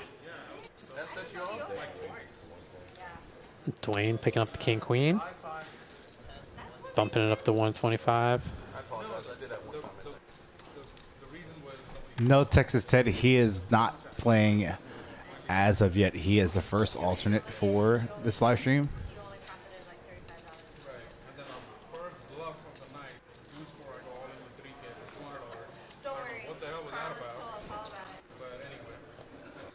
Danny just making the call here on the button with the 9s.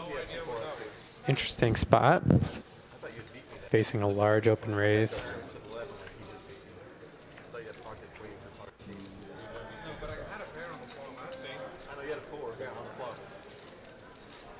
And brutal flop here for Dwayne. Flopping top pair, gut shot. Oh, wow. Danny flopping bottom set. I think given Dwayne's stack size, he's going to have a really hard time getting away from this hand.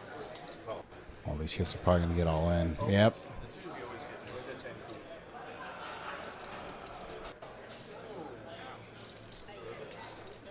Dwayne saying he's in big trouble here.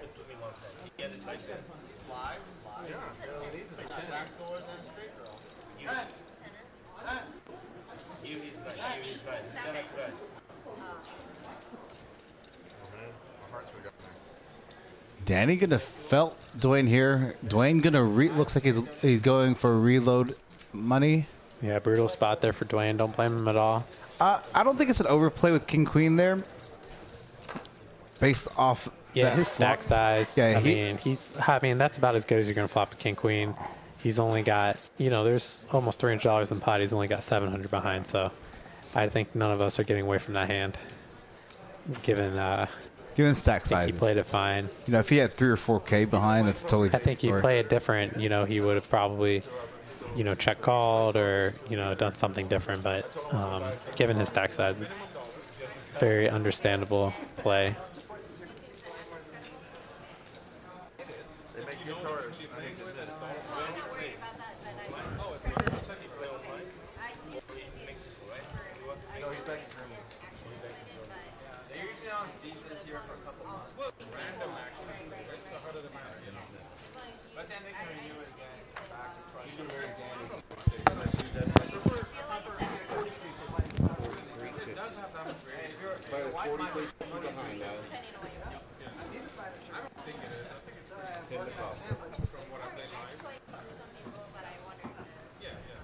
For those of you in the chat, let us know if you're going to come join the Sunday meetup game. I like this table, for the record. I just switched subjects. But let us know if you're going to join the meetup game. But I like a table dynamic like this because it makes it fun. Makes it fun for the viewers. Takes less pressure off us in the booth. Great table, yeah. Yeah. We can hear him talk. Kim commentating from the table and the booth. Yeah. And Frankie picking up ace king again. Much better spot for him. Going to 3-bet Yao. Looks like he's going to grab a little extra chips, try to get a little extra value here from Yao. Goes for a big size, 380 out of position.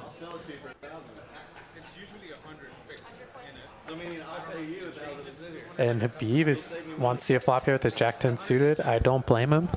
Very beautiful hand.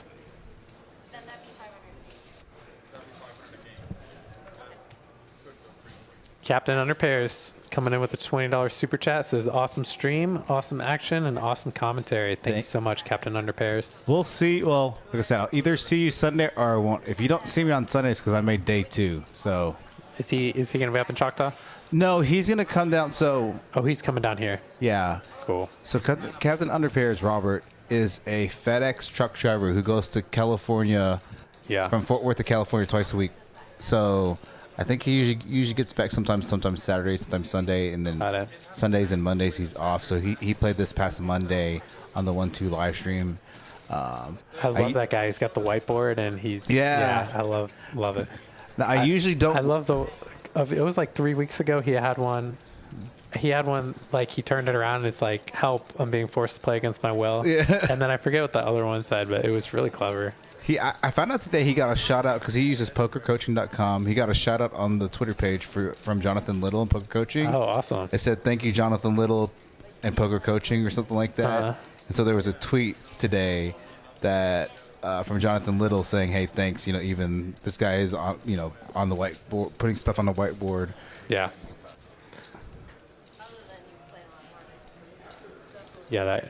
Love it. Really nice guy. Yeah, I think it's definitely a check call spot from Frankie. Yeah, interesting. So Frankie 3-bet pre-flop and then checking this flop. He knows Yao's aggressive, so he feels comfortable check calling this hand. But I'm interested to see if Yao is going to decide to put the pressure on here. And he is going to bet. Hopefully trying to get a hand specifically what Frankie had. Like, to get a hand that to fold like Frank has. Yeah. I think the fact that Frankie's got a gut shot with this 2 overs now, he's definitely going to call. And he knows that Yao's aggressive, so he knows that Yao could be completely bluffing. This is going to be a really tough river for Frankie, and it's a very good card for Yao to bluff. It's really hard for Frankie to have a 5 as the hand was played. This board is all Yao. Yao 100%. has 5s. He has 2 pairs.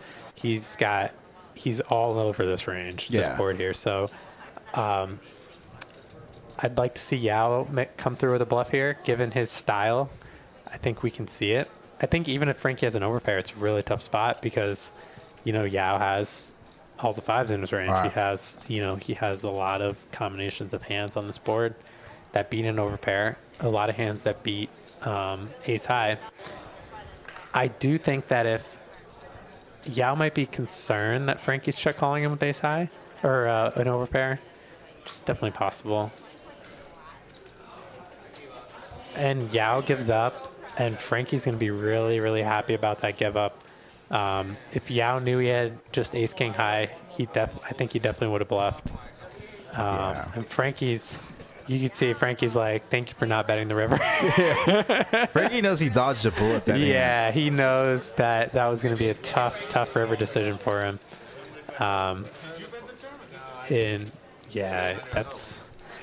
So maybe Frankie was planning on calling, but, I think that was a good spot for Yao to go for it there. Yeah.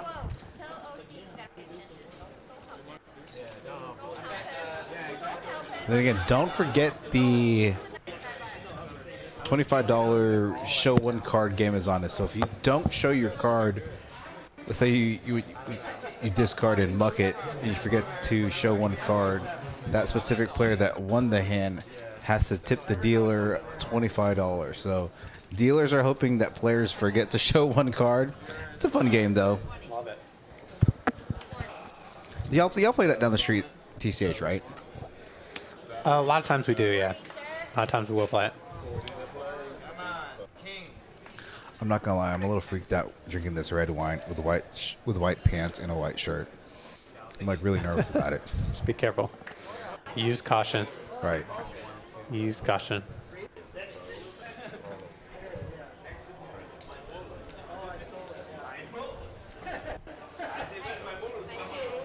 I've been getting so many texts over the past few days. I got a text from Harvey Castro wants to play. And then friends of friends want to play. Let's listen to this table talk here.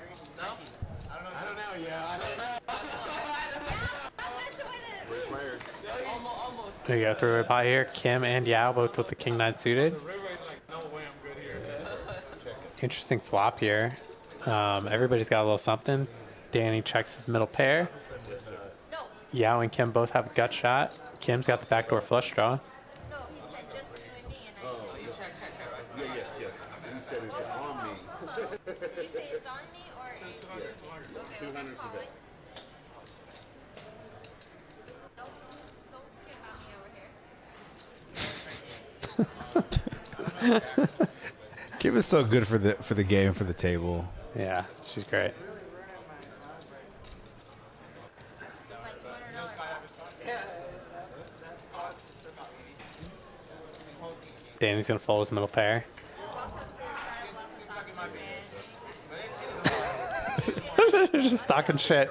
I love it. Two of spades doesn't change it. Deuce. Yao checks back very quickly. See if anybody's going to use that. ace of Difficult spades. river card. Difficult river card for both players.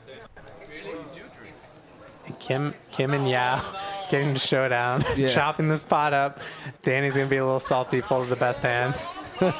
Oh, he would have river two pair, right? Because he had ace He would have eight. river two pair, yeah. You're the worst player on this table. Till Danny's the worst player on the table. Love it. I had a backdoor flush draw. You just said king high.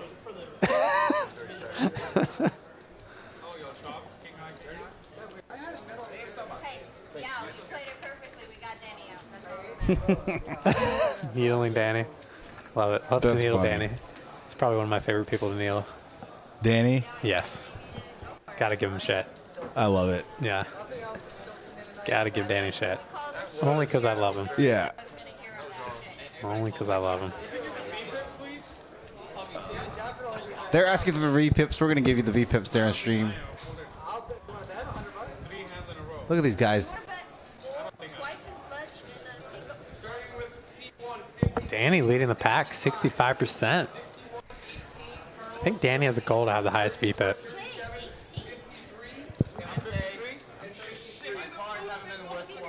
Carlos and Jay with the lowest V-pip.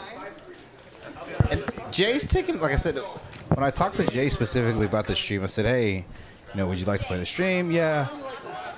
He's like, I'll do 2-3K bullets kind of thing. So taking a shot, and it's okay to take some shots every once in a while, but he's being very, very cautious and smart with the with the bankroll management, saying, hey, instead of just like matching the stack, I'm just gonna do 2-3K bullets if I need. Yeah, I like it. He's got 2 bullets. He's up. I think he's up. So Yeah, I think he's got plenty of big blinds to play with and play his game.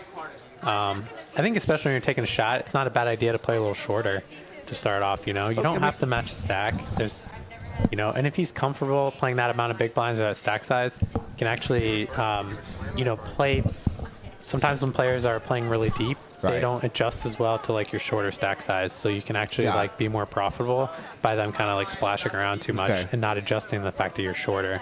Because when you're really deep, you can splash around a little bit more, see more flops. But when you're playing against a shorter stack, your implied odds aren't as good. Gotcha. So, yeah. Look at this flop. Dwayne flopping the nut flush draw. And Habib with top 2 pair. I'd love to see Habib check raise here. I'd be surprised if he didn't. Oh, he's giving a little Hollywood here. Love it. Love the theatrics. And he just calls. Interesting. And this, we'll see if this this performance works out for him. Yeah, it's either something. It's something. Seven, Something to. very bad card for Dwayne, but he's gonna fire. Senses some weakness. Can we do that? And now, given that Habib loses to some over pairs here, I'd like to see him just call with the sand. And he's raising though. Interesting. He's getting max value. What do I know? He's getting max value from Dwayne's nut flush draw. So Right. I think Dwayne's gonna have to make this call. He's getting a pretty good price, but you know, Habib raising the turn here, charging Dwayne $900 for his draw. So Dwayne needs an ace or heart. Does not get it. What if he's gonna give up or try to take a stab at this? And if he does, what kind of sizing he chooses? So he chooses to go for a bluff here, and Habib's gonna snap call. And well played hand by Habib. Nice hand, Habib. Fortunately for Dwayne, had a really nice flop, flopping nut flush draw with an overcard, but could not get there. Dwayne having a tough 5-5-10 debut here. Again, I can't recall if he's played. If you had asked me 2 minutes ago, I could tell you everybody that's played every lineup, right? Tournament cash. It's all blending together, and I can't remember people. Just because we've been doing, we've been streaming a ton as of late. Somebody had talked to me, he's like, "Yeah, I played the stream like 2 months ago." I'm like, "Bro, I don't remember who you are." You hear here. You know the one thing I take as a bad omen on a poker table is falling chips on the side. Knock it over. Stop it. He's forced into muck. Are you superstitious, by the way? Danny really trying to keep up that VPIP. Yeah. Limping for 10. Just getting in for the min. Trying to work on that image. I like it. I like it because when they ask for the VPIPs and they announce it, you know, he's going to seem like the action player. But he's really not. Right. Don't pay Danny off, guys. If he overbets, fold. Kim, if he overbets, just fold. Just fold. Now he's going to bluff me with an overbet. Oh yeah, he's gonna overbet. He's gonna go back and listen to this. I can. But I know that he listened to it. So you hear that, Danny? I'm ready for you. I can crop that part out of it and then repost it. Now there's going to be major mind games going on. Super meta game. Yeah. I like getting in the leveling wars with Danny. All right, Carlos with the best hand here, middle pair, but it's a 3 diamond flop, king 9 deuce. I'm expecting him to at least peel. Yeah.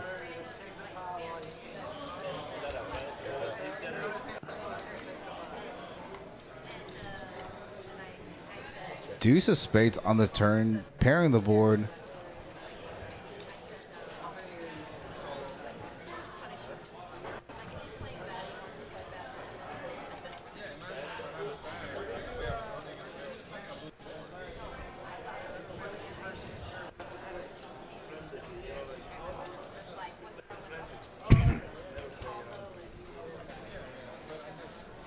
Yeah, oh, check calling the turn here with just jack high, no diamond.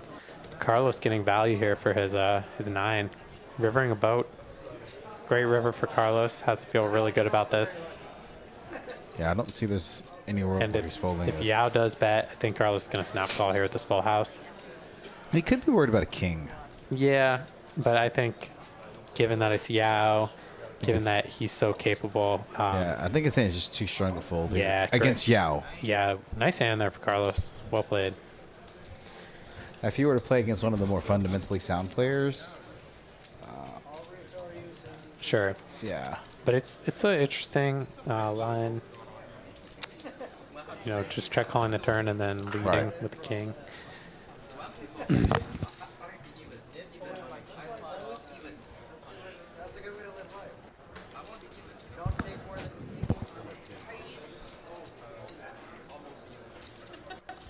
Just one more back call away from you. Yeah, I'll stab it. Come on. Oh, well, now are you even?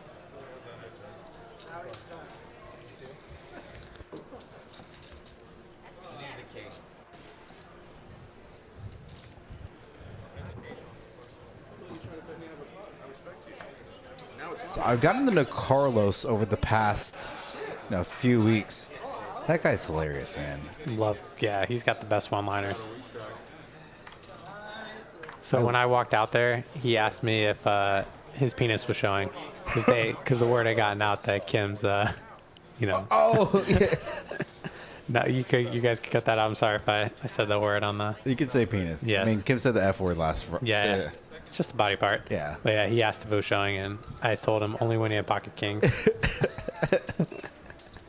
I don't know if you heard me. Kim made her cash commentary debut last Friday. Did a great job, as you are doing as well tonight. Then, by process of elimination and default, jumped in the booth for the New Year's Eve tournament, and boy was she a hoot. Yeah, that was a great stream. Classic. All right, Carlos with the best hand top pair. Nobody much with anything, with the exception of Carlos. So, curious at a spot like this, right? Carlos with top pair. Do you ever bet big in this spot to deny some equity against overcards? I think his bet is pretty good. He bet about 1/3 pot. It's a dry board. It's a pair board, so you usually don't want to bet too big on those boards multi-ways, especially versus the blinds. Okay. Because they, can definitely have fours. But you also do, want to deny equity. And I think his bet is large enough to get, hands like Jack 10 offsuit out of there, or Gotcha. over cards. That's really what he's going for there. But he definitely needs to bet, so I think anywhere from 60 to 100, there's 200 in the pot. 200 pot, okay. Is a reasonable bet. So nice bet there from Carlos. Just about 2 hours into the stream. Thank you for all the viewers in the chat.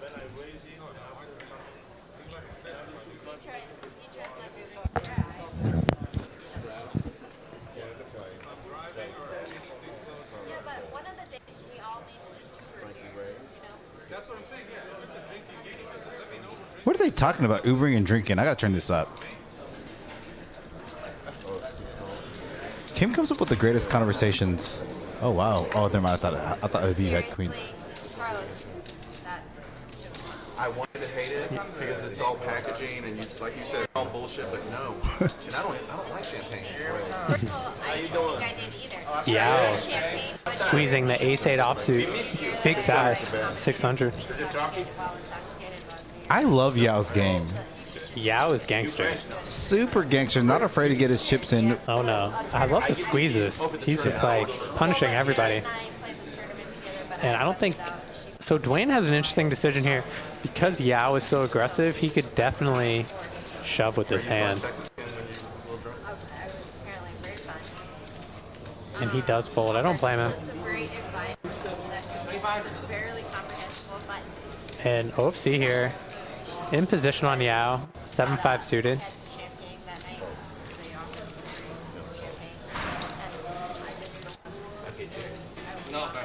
And Yao's going to take it down. Takes down almost $300 there with his squeeze. Yeah, so love it. Nice love move. To play there. Get some dead money there. Yeah.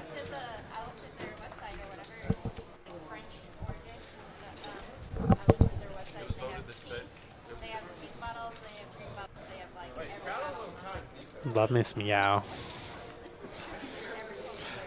So have you actually played against him over there at a TCH, PLO, or Hold'em? Played against Yao? Yeah. I've never played with him over there. Okay. The only time I played with Yao was last Friday in the stream. It's the first time. And I know, he's friends with Bao, so that's how he got on the streams. Kim has played against Bao, not just here, but over there at TCH for PLO, correct? Yes. Okay. We both played with Bao.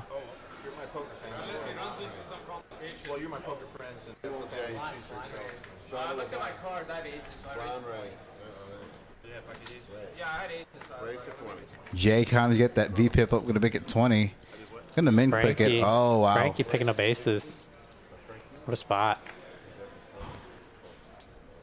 And Kim's going to call on the button here with Jack 9 off. And Yao might put another squeeze. And he's going to get some bad news from Frankie. with the aces. Great spot for Frankie. Has to be salivating here,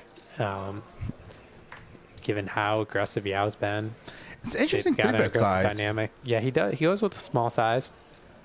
That last time he made it like 600 or whatever, he made it like super big. Yeah, given Yao's stack size, I'd like to see Frankie go for like 500 here. And Yao might have a tough time getting away from this hand. This is a premium.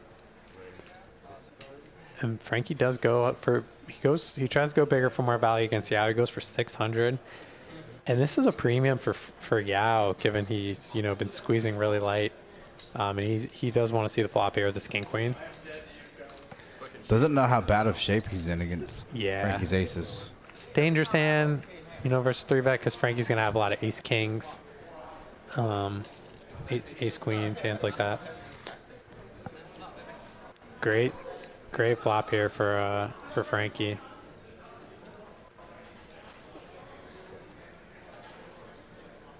And Frankie just has to be loving the situation here with his aces. Thinking we're going to see about a 300 or 400. He goes for 400, which is 1/3 pot. Seems pretty normal. Yeah, you definitely want to try to keep Yao's bluffsins or lower pairs in here. Yeah. And Frankie does not have a diamond. Yeah, and Yao could be thinking about doing something here. He's got the king of diamonds. If he thinks that Frankie has a hand like ace king, ace queen, he could be thinking about trying to take him off of it. If he does do something, he's going to get some very bad news. So hopefully for him, he does find a fold.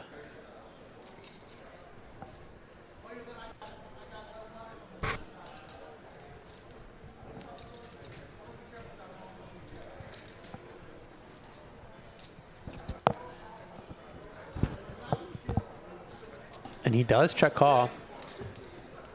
Some devious intentions. Maybe if a diamond rolls off. Yeah, let's see what happens. If Frankie checks back the turn, he could be thinking about taking it away. Wow. Yeah, and the diamond rolls off. And Yao open shoves on this card for a pot-sized bet. And it's a tough spot for Frankie. I think we're going to see him make the call, but he doesn't have the ace of diamonds, which makes it, difficult. But Frankie's got to ask himself, if Yao had a flush, would he really open jam this turn? For pot? He makes the call. Yeah, he does make the call. I think it's a good call. And he's going to need to fade a diamond here. Oh, and Frankie's bad run continues. Frankie rivering top set, Yao rivering the nut flush. Wow. Brutal spot there for Frankie. Carlos' face is like, what just happened? Oh man, Frankie really running bad there, getting his money in. Very good. Props to Yao for having the heart to float the flop and shove the turn. He did fall through this plan, but wow, I mean, I got a feel for Frankie here. He's had a really, really brutal night. Between getting cooler by OFC and now this hand. Now he finally has the aces. He's thinking he's going to win his money back, and it's not the case for Frankie. Really brutal spot for him.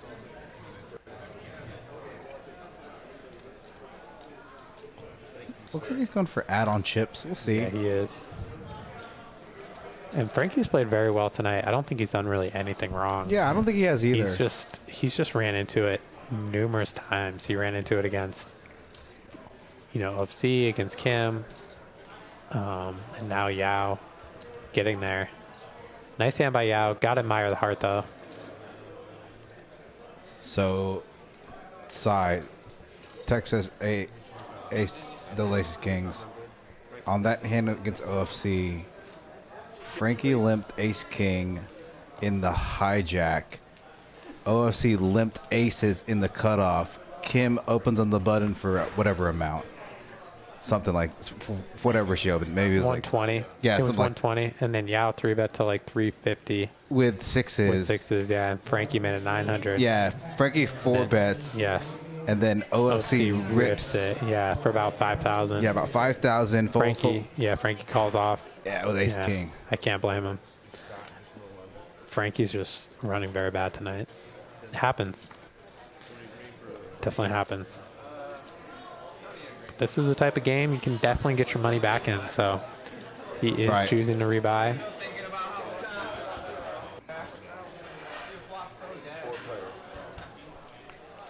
I got lucky on a guy earlier today where he turned 2 pair and I had ace king and I had ace, and we got all in on the turn because there were some draws out there, and I didn't put him on 8-5. It was like ace king something, so there's like some straights and stuff, but some draws out there, and I unblocked both of the draws, and so I got it. He didn't have that big of a stack. I had 1700 in front of me or whatever, and I didn't snap call, but I thought about it. I was like, I mean, if you have a set, then you have a set. But like, if you have a set, it's a really weird line that if you had a set, they flipped over 8-5. I was like, how the hell you have 8-5 suited here? And then I like counterfeited him on the river. So I was like, okay. Happens. Yeah. Happens here in Texas. They show up with the hands you never see. Now, you and I were talking about this. You know, you and I have kind of been looking at the Nick Petrangelo, Brad Owen, new Upson Cash course. I haven't looked at it in the past week, but I did look at it kind of, you know, towards the end of last year, after the Black Friday deal or whatever it was. You and I were talking to some. I don't want to say the word misconceptions because that's incorrect, but you know. His opening sizes, he was saying like 2.5x, but in Texas, you're never opening 2.5x. Right, yeah. Flatting ace queen in the cutoff for the button in late position because it is a hand that flops well. It does well post flop. Because some computer program tells you that it needs to be in your range, et cetera, but yeah, and I'm like, I'm never not 3-betting ace queen. Well, right. I say never because I hate you and Kim saying like don't ever say never or always. But, you know, in a lot of spots. When people are loose and they're going to call you with worse hands for your 3-bets, and 3-betting a hand like ace-queen, especially in position, getting a heads up, you know, just plays really well. Yeah. You know, you're going to get called by hands like king-queen, queen-jack, etc. So, especially offsuit, you know, plays better heads up. When you flop top pair, even ace-high, you're a lot more likely to win heads up than you would multi-way. Right. So, after this hand, I will pull up some stack sizes and cumulative winnings. So this is a spot here. Carlos just calling with his ace-queen in the big blind. Could definitely choose to go for a squeeze there with so many players in his hand. And we talked about Carlos's play just tonight in other streams, limping with some of his stronger hands. Earlier, he 3-bet or raised ace-3 of clubs. Yeah. So I don't blame him too much because Dwayne did raise from early position and he's been pretty tight. Right. You know, he hasn't been super active, so he's been playing really solid. Carlos knows that, so you know he's gonna underrepresent his hand here. He's got a lot of loose wild players in the pot, and this is the thing here. Now his hand is very underrepresented. So right with him limping, you know, with him free. So he's just gonna call. I like this. And Dwayne could definitely consider barreling off here with his sevens. And Carlos having the queen of diamonds, that's nice as well.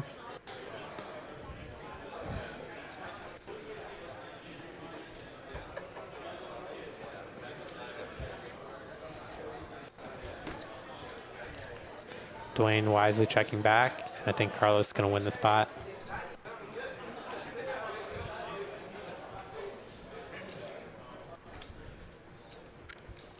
You might go for a value bet here, trying to get called by a worse ace. Definitely possible. Be targeting a jack as well. Yeah. I didn't see the line of seat. Raise 60. Yeah, Dwayne bet the flop and Carlos check called. Okay. And wow, Dwayne does call with sevens. Carlos gets some nice value there from his ace queen. Nice bet by Carlos. Well played hand.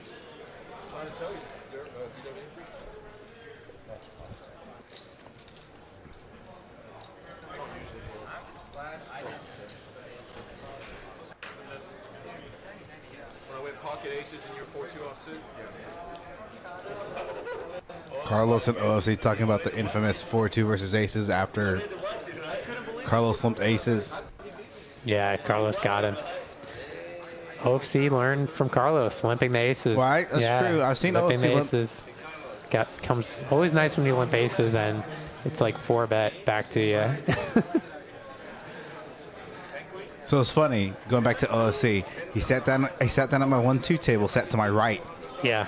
and he asked me, he's like, so, because he knows that you guys coach me.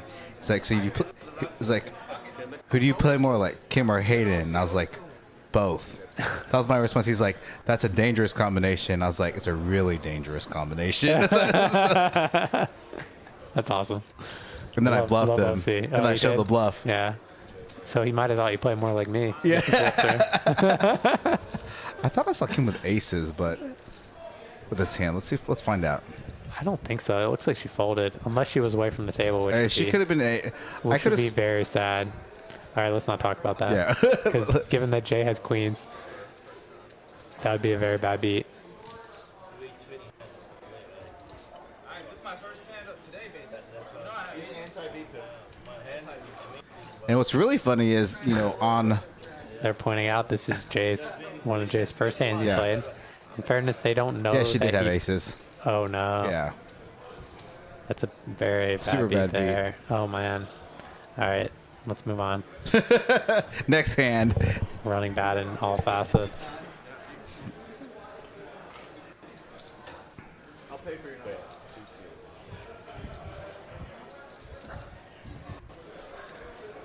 I wouldn't be surprised if Frankie continued here. This really big bet by Jay. Surprised Oh, he he bet goes pot. for full pot with queens.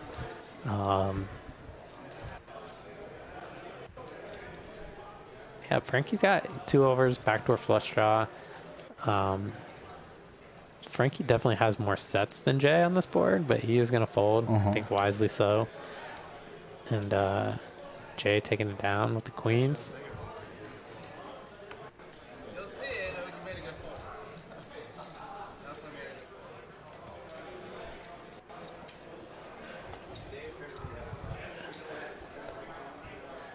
Interesting. Not been saying that when you're away, you shouldn't put the hand on the reader. It doesn't matter. Yeah, I don't know why the streams actually like to do that. It's kind of a needle. Right. Yeah. Oh, sorry. Let's go stack sizes and then cumulative winnings. I don't know. I thought maybe you would probably just want OC Texas Kemp top the leaderboard here. Frankie, Jay, and Dwayne towards the bottom. 5.2, 4.9, 1.7K respectively for the bottom 3. Cumulative winnings. OFC, Yao, and Habib, all three about 3.6K. Kim down about 1.5, with Dwayne 5.8 and Frankie 6.8 after those 2 brutal hands with aces and ace king. So still lots of poker left. Halfway through this live stream.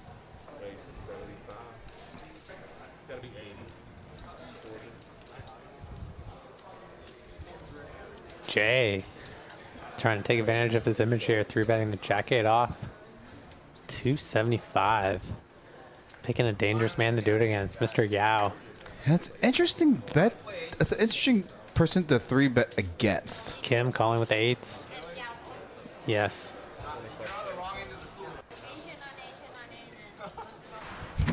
Yeah, the 3 Asians in the pot. One of us is less Asian. And Yao, look at this. Yao flopping trip queens here. Jay flopping 2 pair. Yep. Yeah. And yeah, this is gonna be a tough hand for Jay, especially against a player like Yao. Just gonna check call.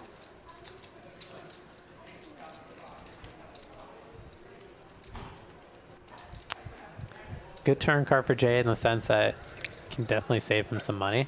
He wisely checks back. And that's a beautiful river card for Yao. And I love the check there from Yao. Like Jay's gonna have a lot of straights on that river. Going for a check raise, but Jay wisely checking back he definitely could have chose to turn his jack into a bluff there and represent the straight. That was a pretty good flop.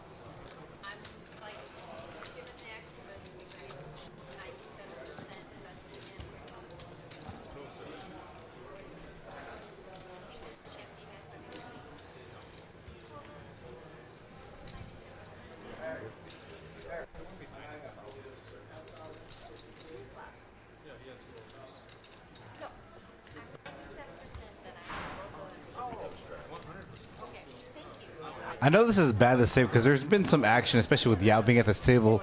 But when I watched this stream relative to the Thursday PLO stream, I'm like, what was it? Because you were in the booth last week. Me, you, and Frank were in the booth last week, and then Kim and I commentated.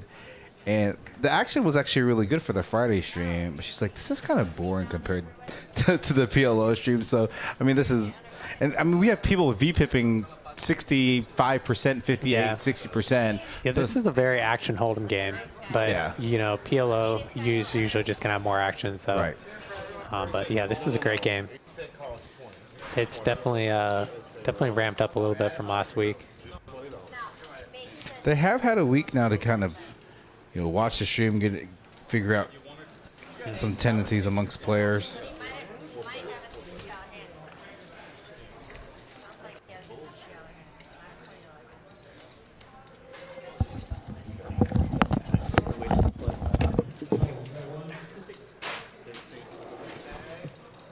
Yeah, he's on the list. It's so funny because I was talking last week. I'll commentate on this and I'll get back to your comment. Dwayne with top pair. Kim gets there with a flush though. I don't think she's gonna get paid significantly though. So I see a check, a small bet.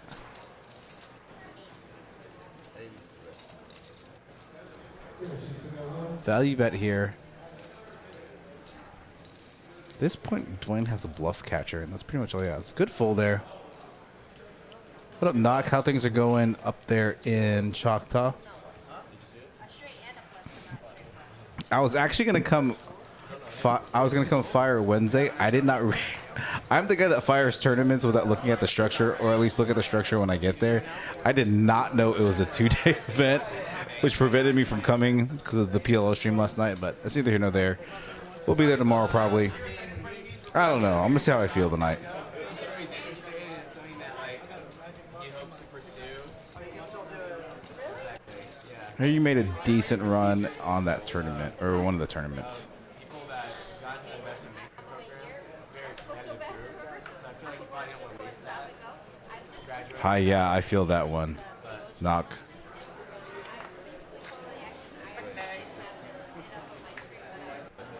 Danny with the sixes, +1 after the $20 straddle. Here comes Yao. Does he 3-bet? Yeah, he's going to 3-bet by min clicking 9-4 suited after a pocket six is open from Danny. Jay and Frankie with a reasonably good hands.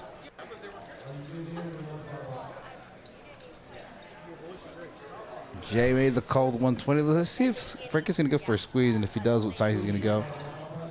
Just going to call on the button. Potentially wants to realize his equity. It would be a tough spot to raise there and then get 4-bet. Got a decent pot brewing up here, Hayden. I need to get some coffee in a second. When you got up to leave, I was like, oh, I was about to get up, but you got it before me, so. Got Yao 3-bet in the 9-4 suited. Yeah. Nice spot for Jay. This is a straddle pot.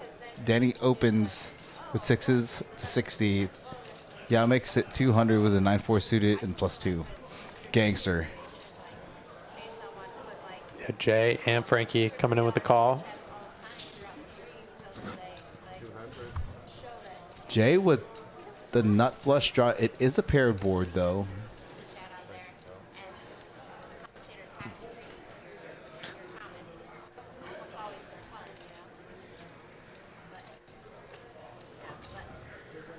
I think we're going to see Tough spot here for Danny, actually. Yeah, I think Jay's gonna have a lot of pocket pairs when he's Right. cold calling. He's definitely gonna have flush draws as well on this flop. Yeah, considering making a move, but I think he's just gonna fold here. Yeah, again, they were making Asian jokes, right? And Asians being, Yao's being very, very solid. Yao being very, very aggressive and loose. Kim being not so necessarily loose, but just calling a lot of, bets pre-flop to try and see some flops and try and playing post-flop. Jay hasn't been making...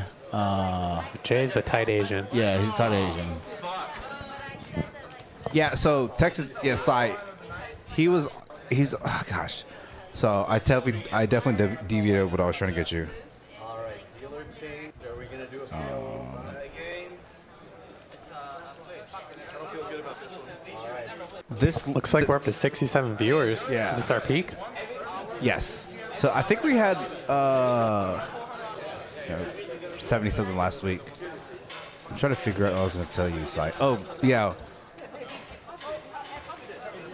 The list for the 2-5 game was, pretty big, and then we got requests last week to make it 5-5-10. I got a lot of players, as did Kim and other players that played this stream, knowing that we were playing this 5-5-10. My list now is like 30 players. For the 5-5-10? Yeah, for 5-5-10, it's like 28. Wow. I'm rounding up, so You're crushing it, man. You're hustling that. Yeah. Hustling this list. So now it's funny because I'm trying to. You guys need to get a must move going. Oh, that's not a bad idea. Yeah.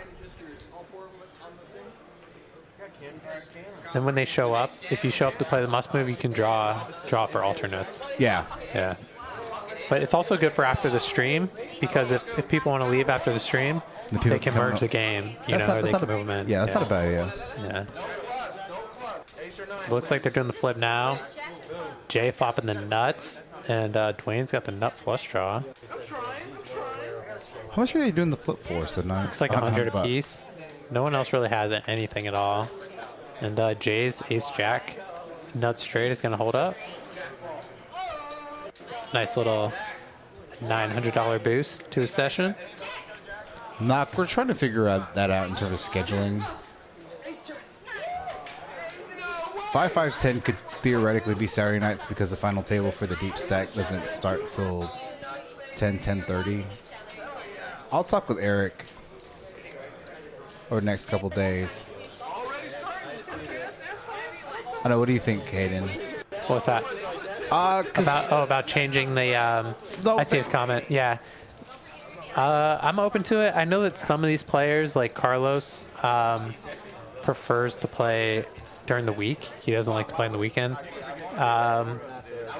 No, that's what it is. So I think it depends on the players and what fits everyone's schedule. But so actually, I can't confirm this. So we may keep this at 5-5-10, and the reason is a lot of these players have kids, and they have weekend activities with like soccer, basketball on Saturdays and Sundays. So, for players like you that are young and single, yeah. So that's what I'm saying. I agree. That's what I'm saying. I think we're gonna potentially do the match a stack on Saturday because a lot of these players that can either arrange for babysitters that can play. Like Friday nights is really good for a lot of these players because their kids don't have as many activities Friday evening as they have like Saturday morning soccer games, Saturday morning basketball games, football, yada yada yada. So if I were to guess, and I don't have the authority to make that decision, keeping this on Friday, I'm totally missing the action here. So yeah, I think that would work out best. yeah, 3-bet from Carlos, King Queen offsuit in the hijack. Gonna fold to OFC in the small blind. He's gonna 4-bet to 160, ace 10 of hearts. Yeah, OFC and Carlos. Yeah, this is gonna be. I feel like it's gonna be a recurring theme between these two players. Yeah, these guys have history. They battled a lot.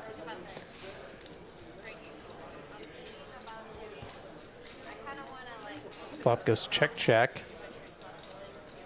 OFC would probably be happy to check this hand down and get the showdown, but he is going to bet the turn. And yeah, Carlos.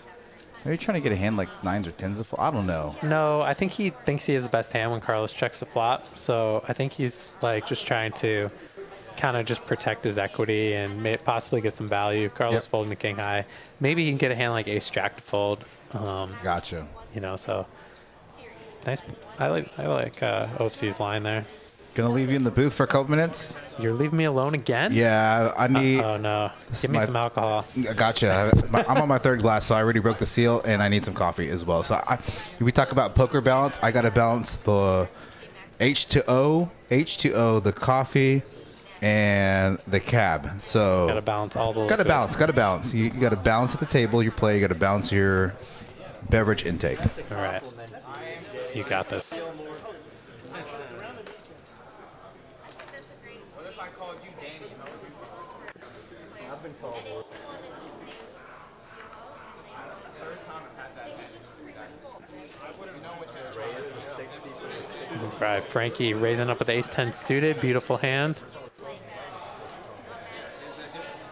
Frankie's had a lot of big starting hands tonight. Fortunately, has really ran very poorly. We need Frosted Eddie in the booth. I agree. Frosted Eddie is a lot of fun. Danny's really getting in there tonight. Loosey goosey. 4-deuce suited. Giving some action. It was my last spot, so we're alright. I want to donate because I feel bad. Oh, yeah. If you fold right now, that's a donation. Right now, that is a donation. Just flop the best. If you don't fold right now, then it's not a donation. See, if Yao Now I gotta earn it. disapproves of your behavior, I can't accept. So Frankie's running that. Let's try and give him some free money. Okay, well, He was just impressed with how nice it is. that's So it looks like Frankie's the only one flopping anything here. With his ace, and he's just going to take it down on this flop. Huh? You coming in? All right.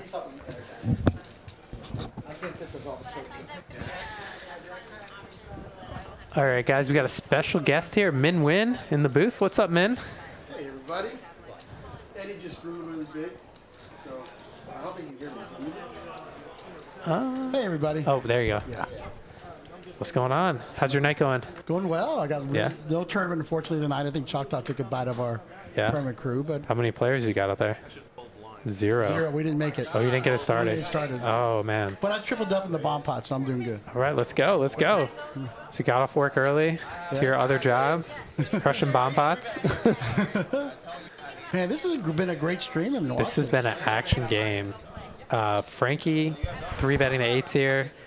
Or actually, he's opening. I think Jay straddled. But Frankie's had some really rough luck tonight. Yeah, I got saw cooler that. by, Aces and ace yeah, queen. brutal spot versus OFC. And then his aces got cracked by Yao going with the backdoor flush. So Frankie's played really well. This is one of those days. If I was him, I would have probably played all those hands similarly and lost just as much money. So, you know, really, really tough. Sometimes poker goes that way. But it's been a fun lineup, action game. Ooh, action flop. Yeah, Yao and Jay both flopping top pair. Yao's really been driving the action tonight. And we'll probably see Frankie and Kim check. So the turn will be interesting. Uh-oh, we didn't see the turn. Oh, There we go. We'll see it now. There it is. Ooh, diamonds. yeah, action turn. Jay picking up the nut flush draw. Just He's flats there. raising. He raised it? He's raising, yeah. That's a surprise he didn't. And Yao's going to make the call. Yao's not going anywhere with his top pair. He's a tough person to get off of a hand. And It's a good check here for Yao, right? And to just call whatever you think? yeah, and I think I like the check back by Jay. He's got showdown value. And he's probably not going to get a better hand to fold. So Right. I think it was a well-played hand all around. And then Knock is asking for profit, win-loss. But Knock, I have not been trained on how to use these buttons, and I don't want the stream to malfunction. So Yeah, I don't think I will either. we're going to wait for, I'm sorry for the delay in that, but we're going to wait for Eddie to get back. I would hate for the stream to crash due to my technical incompetence. And So. I'm more of a rookie in the stream than you are. Yes. In the booth than you are. I have not been allowed. Every time Eddie leaves, he gives me one instruction, and it's to not touch any buttons. So I'm just sitting here with my hands behind my back and not touching anything, as Ed said.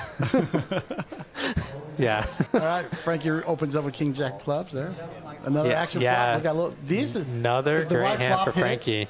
Yeah. That could be crazy. Kim with the nice hand, King 10 suited. Dwayne's getting in the mix. Yao. Yeah. Boy. Everyone's getting in there. 6 ways. Texas heads up. Let's say like a 10-8-7, 10-8-9 flop or something. Let's let everybody get a little piece of it. 9-8-7. Just what the doctor ordered. Wow. Min asking for action, and we got action here. Some open-enders, backdoor flush draws. Who's got the best equity right now? Dwayne, actually, with his top pair, top pair, straight draw, and a gutter, yeah. A 10 gives him a straight. Kim's got the open-ender on the top there. Kim is definitely going to call here with the open-ender in the backdoor flush draw. Habib is definitely going to call here. A jack would be a really bad card for everyone, but for Kim especially, it would give Habib the nuts, and it would give Kim the jack eye straight. But with Dwayne and Frankie both having jack, that's an unlikely card to come. And the jack of diamonds is remaining in the deck, so that would definitely slow Kim down. And looks like Yao is going to call as well. A 5 or a 10 gives him a straight, but he does not want a 10 come. Jay calling as well. He likes the price with his middle pair. And Frankie, if a 10 comes, he has a straight, but unfortunately for Frankie, he has no backdoor flush draw. So we might just see him fold here. But he's tempted. Closing the action. A big pot, and he's closing the action. Closing the action, yeah. But he's not drawn to the nuts, but he does call. He might think a king is good as well. And it is, actually. Oh. And a 6 rolls Good right for Kim off. right there. Nope. Yeah, giving Kim and Habib the same straight. Right. Terrible card for Dwayne. I think we're going to see Kim bet here, and probably Habib will either call or raise. Kim's got to feel pretty confident that she has the nuts, that no one has jack 10, because no one raised this flop. Right. And Habib's free rolling her a little bit, right? And then Habib is on a small free roll here. He's 2 outs to beat Kim. And I think Kim knows that if Habib had jack 10, he probably would have raised the flop, being like one of the last players to act. So she's going into check call mode here.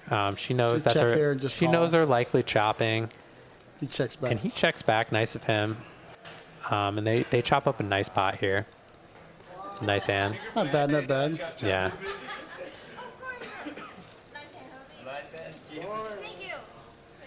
Yeah, they chop it up there. I think that was well played by both players. I'm always surprised by the camaraderie with this group. You know, they're playing hard. They're playing really hard at each other, but they're truly, I think, they like each other. Which is great for poker. They don't mind battling it out there. They're fighting hard. They have a really fun time at the table in between hands, but when they're in a hand, they're trying to take each other's chips. Which is the best. There's all you can ask for, something like that. That's poker, you know. It's a game, and the object of the game is to try and win as many chips as you can. Absolutely. So. But yeah, they're good competitive camaraderie. Here comes Boss Man. This is relief. Eddie will do all the stuff you need. Man, yeah, we're trading. It's been a pleasure having you. Watch your phone. Watch your phone. That's my phone, yeah. Come back and visit us again.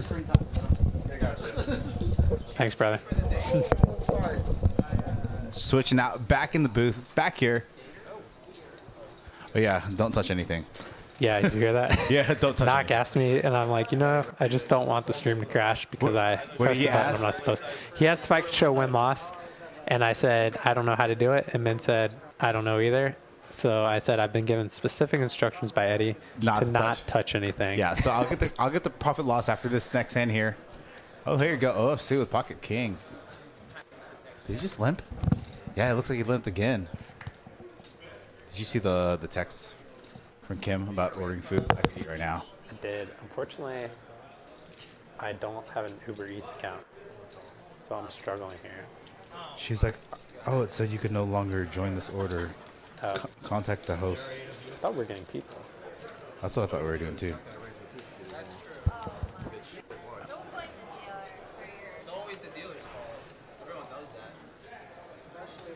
And look again here, actually. OFC limped the kings. He's playing very tricky. Very tricky poker tonight, and he's going to get some value. Unfortunately, this time for him, nobody raised, but he's going to get some value here from Frankie and Carlos, both flopping top pair. Both in a tough spot, especially Frankie. He's got a backdoor flush draw with his top pair. So we could definitely see him make the call. And Yao is top pair as well. So no queens are left in the deck. Frankie could do Yao is going to make a disciplined fold here. I'd like to see Carlos fold. His kicker's really bad. He's got a solid player in Frankie behind him. Carlos does lay it down. And Frankie in a really tough spot. OFC, definitely the type of player that can raise with draws. He can raise with hands like Jack 10. Apparently, he can limp behind with kings and aces. So, you know, he can really have anything. And Frankie, things turning his way, turns a jack, sucking out. And OFC makes a really, really savvy check back there. And, oh, man, Frankie's bad run continues. OFC counterfeiting his two pair on the river. And this is going to be a really tough spot here for Frankie. On this river, he's got to think he has the best hand at this point, given the way that the hand was played. There's no way that he puts OFC on an overpair. So Frankie could decide to go for some value here. And I'm going to be interested to see if OFC raises for value or just calls.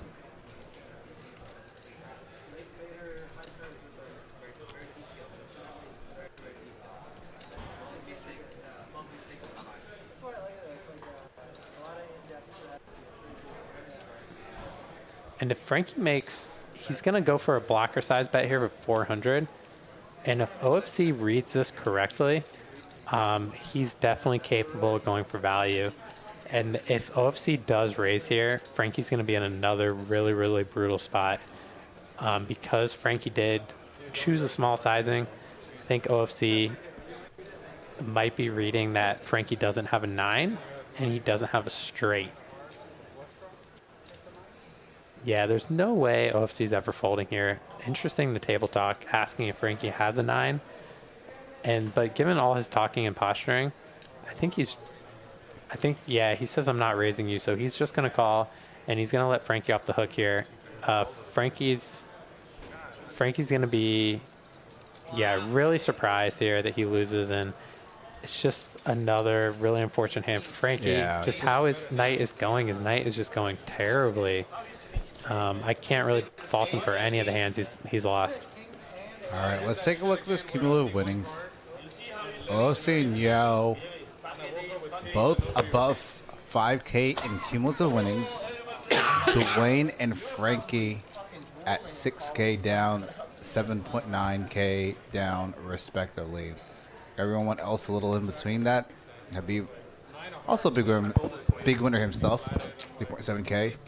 So, and I want to say, I think Frankie, out of all the players at this table, I think he's played the best tonight. He's really impressed me a lot, and he's down the most money. So it just goes to show you, the best player, or the player that's playing the best or playing really well, can be stuck a lot of money. And that's just the way poker goes sometimes. That's why we play the game. The best player doesn't always win. Not saying that he's the best player, but at this table, there's a lot of really strong players. But he's made a lot of really great decisions tonight, and he's played really well, and he has just really, really ran bad. And here again, he picks up pocket queens. Once again, another huge hand. And he's definitely going to come in for a 3-bet here. Looking to get some redemption this hand 50 here this evening. Yeah, and he 3-bets at 300. Looks like he's going to get Habib and Carlos to lay it down. Kim already folded. Everyone with pretty junky hands. And yeah, Frankie was probably really hoping to get some action there, but, takes down the pot. Nice hand, Frankie. Sometimes your sessions go that way. You just don't get the action you're hoping for. Yeah, the last two streams I played was the 1-2 and the next gen went, and I just got obliterated. Yeah. I talked to you guys. I talked to Tammy. I was like, I don't think you know, it was just one of those like confidence like hit down. I'm like, man, I go back and I watch some of those hands. You know, there's a couple of hands I could have played differently, but I was like, I don't really think I played that terrible. Yeah, it's tough when you lose and like there's some And it's on the internet too, right? Yeah. That's what makes it worse. It's tough when you lose and there's some things that you could have controlled, like, you know, you made a bad call or a bad fold. I know, you know, firsthand from last Friday, I made some decisions that I wasn't really happy with, and that's a tough way to lose. But when you lose and you're playing well or you're just taking beats, it's really out of your control. So, you know in the long run that if you keep playing that way, you're going to be a winner. Yeah. Damn it, Kim, you got my outs. There are 3 of you. I don't know how to play this hand, so I check in the guard. One check players. What a flop for Jay here. Flopping straight and flush draw. Nice little combo draw. Yeah, if he bets here, Carlos might call, but he's just got bottom pair on a very high card draw, heavy board. He wisely folds, and OFC is going to fold as well. Nice hand for Jay. Opinion on rabbit That's a hunting pretty here. good card to have. Eddie, no rabbit. Sorry, can't hear that. My other card was Thank you. Thank you for covering me there. other card was the plug. Oh wow. Great Thanks, fold. Eddie. Yeah, that's what I said. It's a really good card to have. Got shot in the foot. That's correct. Small blind. Middle blind. Tim straddling the 20. 20 to call, straddle.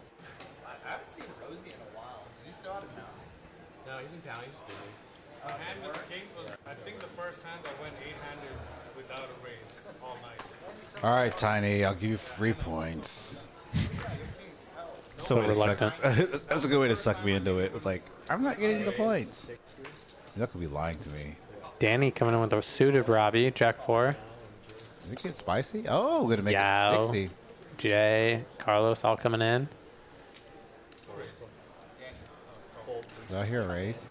Or no? Nice angle. Oh, no, okay. Kim and OFC calling. 6-way pot. 6-way pot. Great game. This game is juicy. I don't know what the heck I was thinking. This game is very juicy. I mean, relative to Thursday night game. I mean, I didn't even see anyone's hands move or say anything. And Kim turning top pair here with her king. I like the check, especially into the pre-flop razor.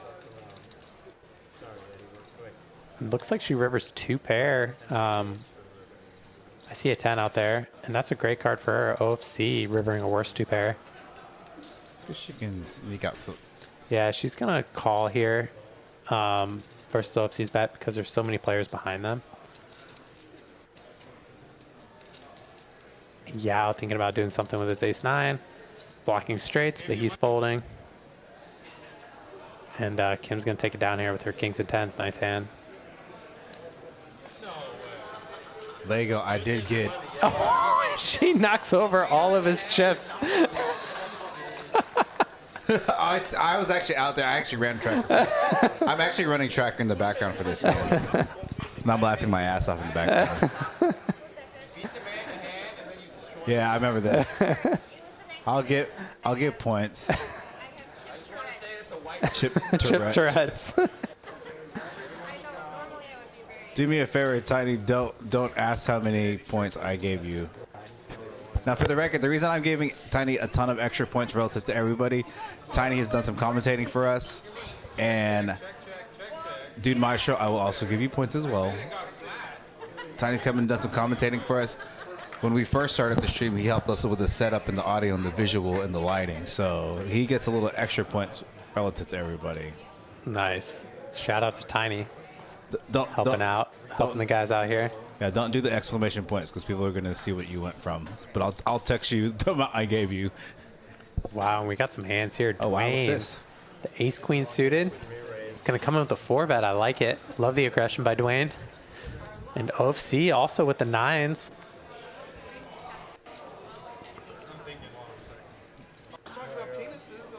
Are they talking about, did you say penises in the background? I'm pretty sure. Yeah, they're talking about all kinds of stuff. Okay. Different body parts. If you want the table talk and Getting in not the us in the mix. booth, I'll turn it up. So we have 2 people here with ace queen and 2 people with pocket nines. What are the odds of that? They all have each other's outs. But you know that it's completely accidental. I keep not getting stack over. He's really close to me, you know. He is crowding you. I mean, to be fair, She's taken. Relax. stop flirting with her. Oh, she's like a peacock. Look at my big stack. Look at my big stack. I love it. We gotta get like an extra loud mic on Carlos. I think that's one of the next things we're gonna do.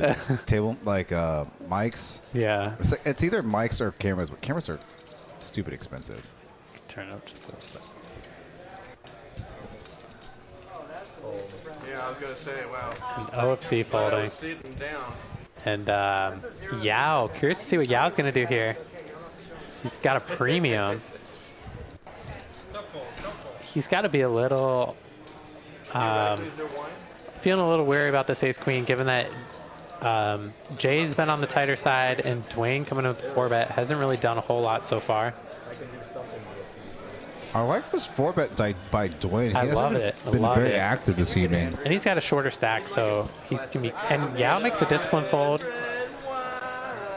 And Jay in a tough spot here. And lets him have it. Lays it down. Nice pickup there for Dwayne. Nice play. Nice hand. Love the aggression. What did he show? Did he show the ace for the queen? That's a good question. I did not see that. You had 9s? I had the same hand. You had 9? I showed it to Kim. I would have put so much money If you hear me chewing in the background, it's because I'm hungry. It's because I'm hungry. Even if he didn't have the pair, I was probably going to say. Well, he still has the same outs. Right, but now I can't hit set. Yeah. It makes it get one pair of silver. You know, Sean, if you wanted to knock her stack over, I wouldn't say anything. He's trying to be Joe. 20 to call, straddle. All right, I sent everybody except Raise to Dwayne 60. and Jay. What? Cheers. I sent everybody but Dwayne and Jay a link to order from Twin Peaks if anybody wants anything. Oh, how come the link's not working? I don't know. I'd like to wait. Oh, you know what? They probably ordered already. Yeah. Oh, she can just text us. And I only look hungry. Okay, so, but if you want something, you're going to need to order. That was 15 minutes ago, so they may have put the order in. Let's see, Kim. Like Kim popping top pair here. Uh-oh. And what a turn card. Habib, another terrible turn for Frankie. Turning top pair. Good kicker, and Habib turning 2 pair. I think we'll see Frankie just call here.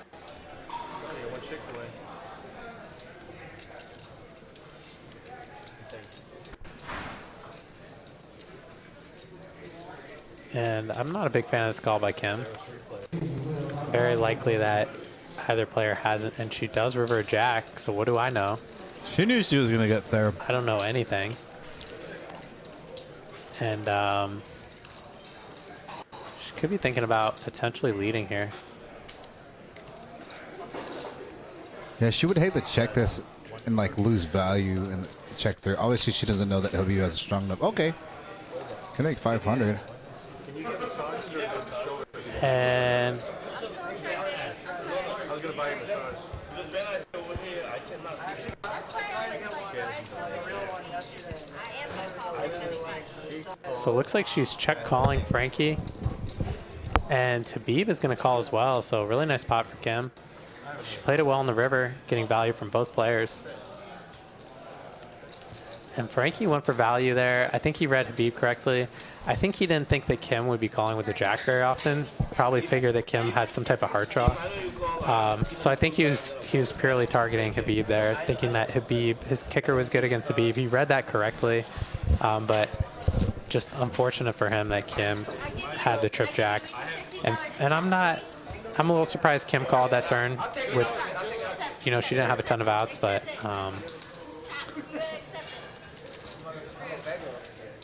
and Frankie. I'm sorry.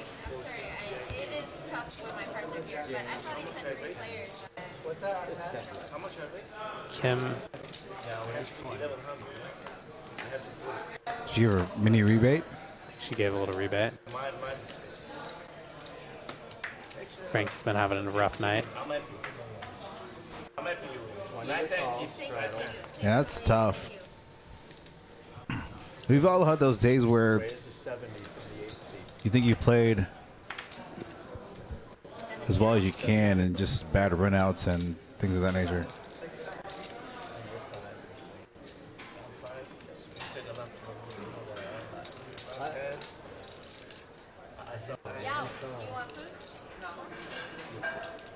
Yeah, Frankie running very, very bad. I have cards. Next time I'm gonna go like this. No. There are 3 of you. Wow, Carlos. Great matchup here versus OFC, flopping top 2 pair. And Habib flopping top pair.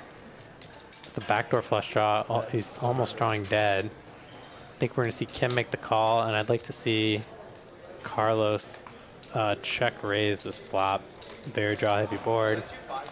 He's got 2 loose aggressive players he's in the hand with. Right. And he does go, he's going for a raise. Love it. And we'll see if OFC can get away here. I think with the backdoor flush draw, we're going to see him call at least one time. He's going to be looking for a heart or a deuce on the turn. He definitely does not want a deuce.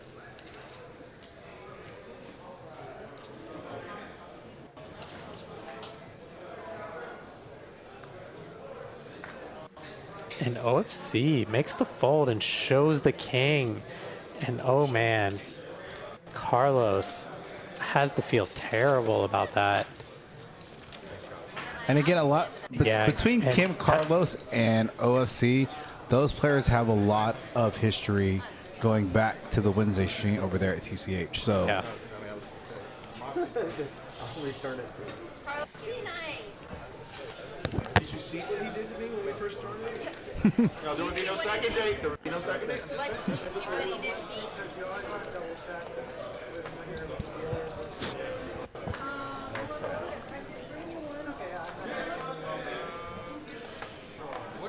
Jealous of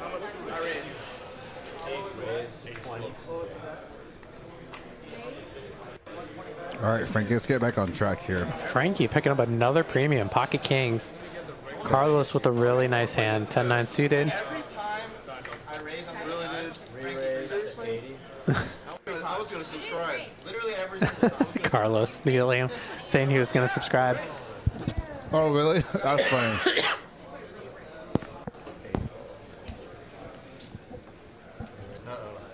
And Danny picking up the ace queen here. And I think we're going to see Danny come in with the 3-bet here versus Frankie.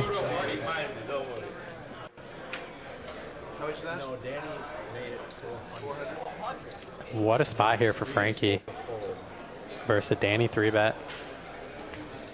He's got pocket kings. Great opportunity for him to get his money back. And Carlos going to cold call here with the 10-9 suited. I was wondering if we were going to see, he's thinking about it. I was wondering if we were going to see Frankie just call Danny's 3-bet with the kings and trap in position. But I think given that if Carlos does call the 400 here, we're going to see a 4-bet from Frankie. Yeah, and this is a very juicy spot here for Frankie. Gets to put in the 4-bet. What's a good size here? So, that's a good question. I like anywhere, I think. 1,500, 1,800? No, I think that's way too big because he's in position against both of these players. And he's only, if the graphics are correct, it says he has 3,600. So I think I like a 3x sizing here, like 1,200. That way it sets up a jam. And he gets in like a third of his stack pre-flop. He gets value from his hand, but he also, charges these hands, charges these players for, if they want to make a speculative call. I think we're going to see He 3-bets. Yeah, he 4-bets to 1250. So he's right on the nail with the sizing. I think we're going to see Danny lay this down. This hand does really poorly against Frankie's 4-betting range here. And I think Frankie, I don't know if he ever has any bluffs here. I'm going to guess that he probably doesn't have very many. I think his range is probably like ace king and like jacks plus, especially when Carlos cold calls this 3-bet.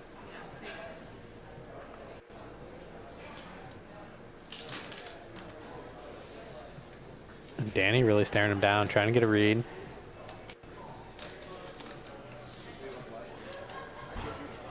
But yeah, I think we're gonna see Danny fold here. Almost certain of it.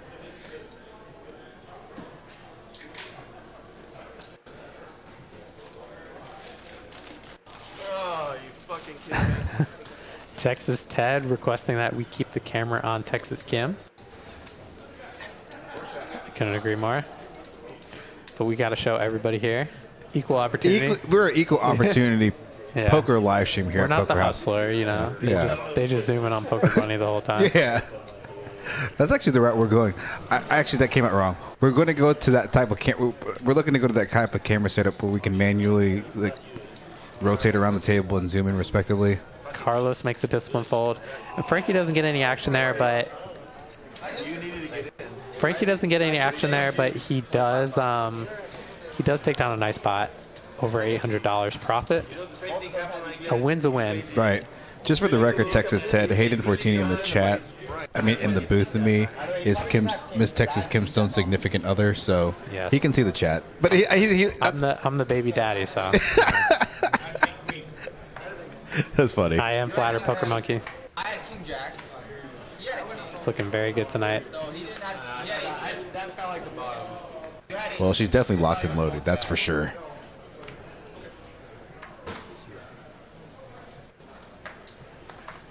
Thanks for joining in. Over 80 viewers in the chat. Started off the stream a little slow on the live stream side. Has picked up recently. Just a little over hour left in the stream. Got some action here. Another 5-way pot.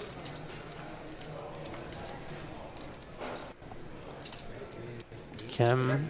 Looks like Kim flopping the best hand here with her jack, king kicker. She's gonna c-bet.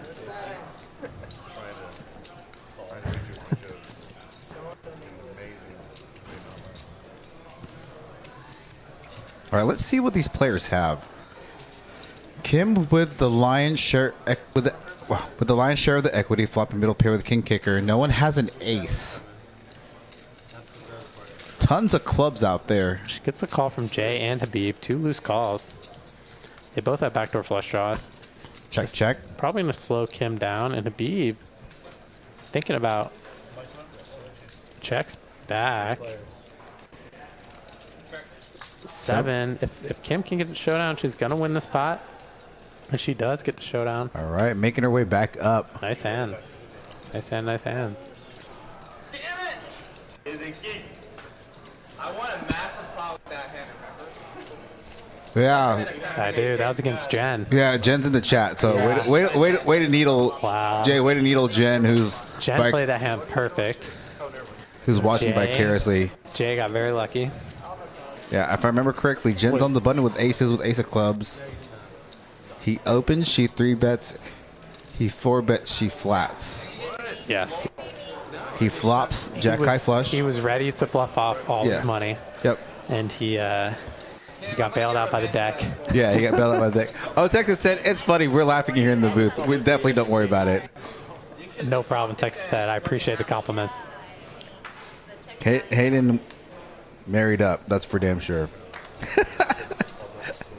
Daddied up. Whatever you want to call it. Raise 55. Yeah, Kim is in the green now.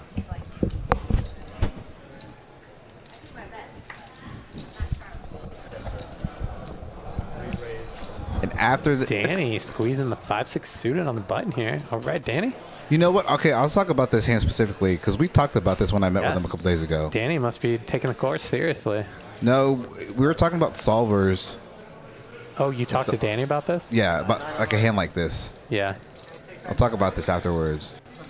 So, so Danny's doing this because he's deep stacking when he wants board coverage. Right. Because a hand like this gives you board coverage. Like, you know, if you're only 3-betting like your high card hands or your premium pairs, you know, if the flop comes like 4, 7, 8, you never really have, you know, the nuts. So yeah. So so Danny's a fan of this, huh? Now with that being said, I did it with 7-8 suited in 1-2, and I turned trips, and I got uber massively paid yesterday. That's awesome. Yeah. That's a benefit of doing it. When you hit it, I don't do it very value. often. Yeah, I don't do it like, it's not like I do it every single time I have 7-8 suited out of position, right? I just kind of like get a feel for the table, and OFC going nowhere on this flop. yeah, he's at the very least going to call. If he can find a raise, he's going to put Danny in a tough spot, and OFC does raise. Tough spot for Danny.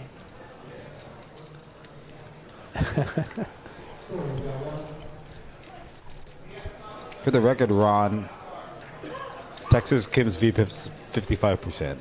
So she's playing enough hands. Yeah, she is. But she doesn't have the highest VPIP. Her VPIP in Hold'em is higher than PLO. She was dead the past couple of streams. I almost feel like you have to play tighter in PLO. But that's just because I don't know what I'm doing.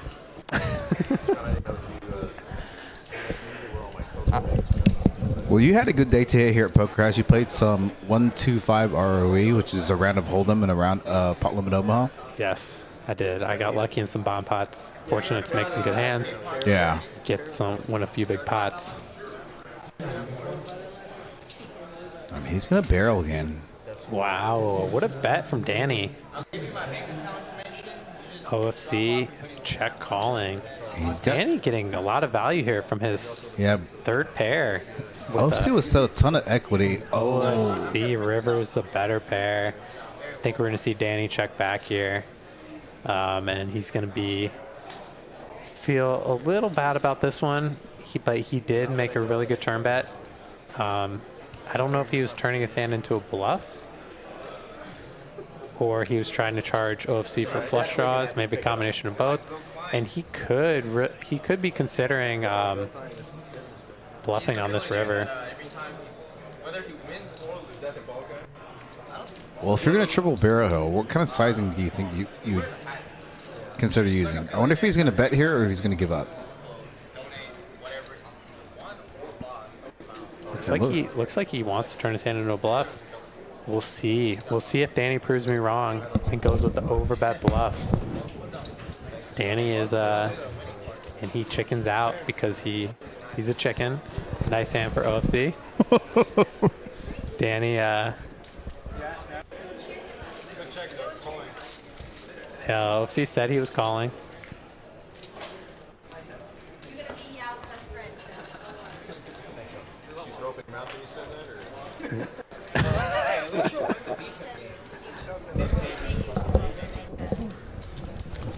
Carlos. But that's interesting, though. If you overbet the river, because remember early on in the stream. But OFC was going to make the call. He's got the soul read. Yeah. OFC's got the soul reads. He can see your soul through his sunglasses.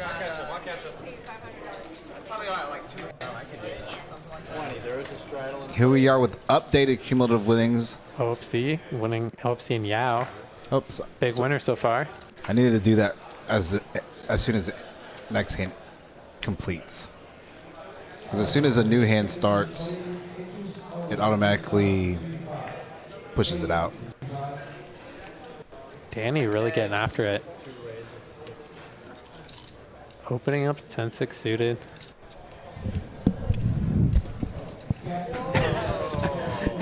Yao. He's gonna fold.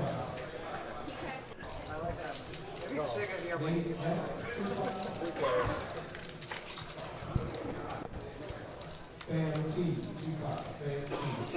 gonna wait till this guy acts. Yeah, hit a good flop there.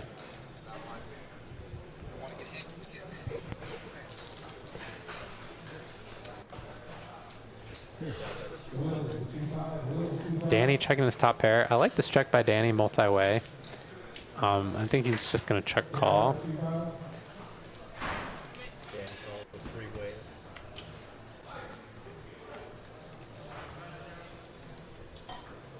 Be an interesting turn. And looks like Dwayne's leading out here. Leads out for 350. Puts Danny in a tough spot. He's in between. He's got Yao behind him, who pretty much potted the flop. And he's got Dwayne, who's been pretty solid tonight, leading out into both players. Danny's not going anywhere with the top pair. He's going to make the call. Now, with that being said, it's a very unconventional line taken by Dwayne, but it has somewhat some credibility because he hasn't been getting too feisty. And what a river here for Yao, rivering the straight.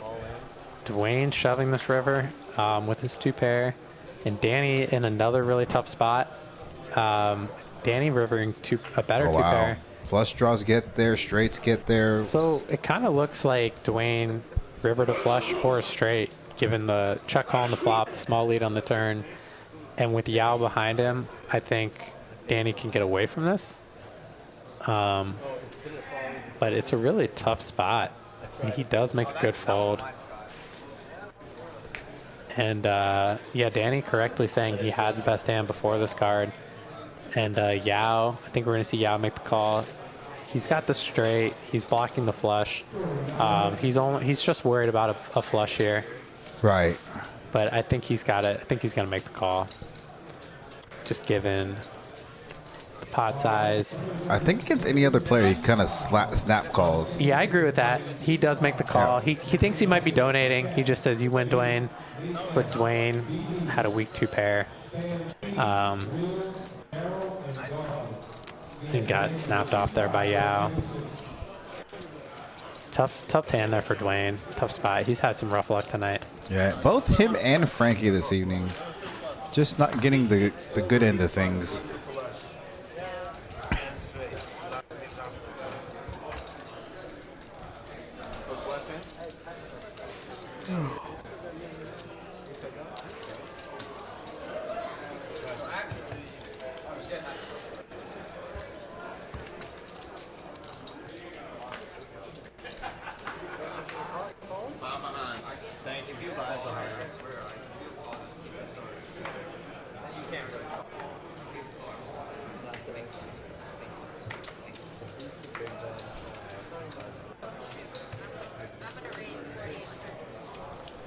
So she raised 30?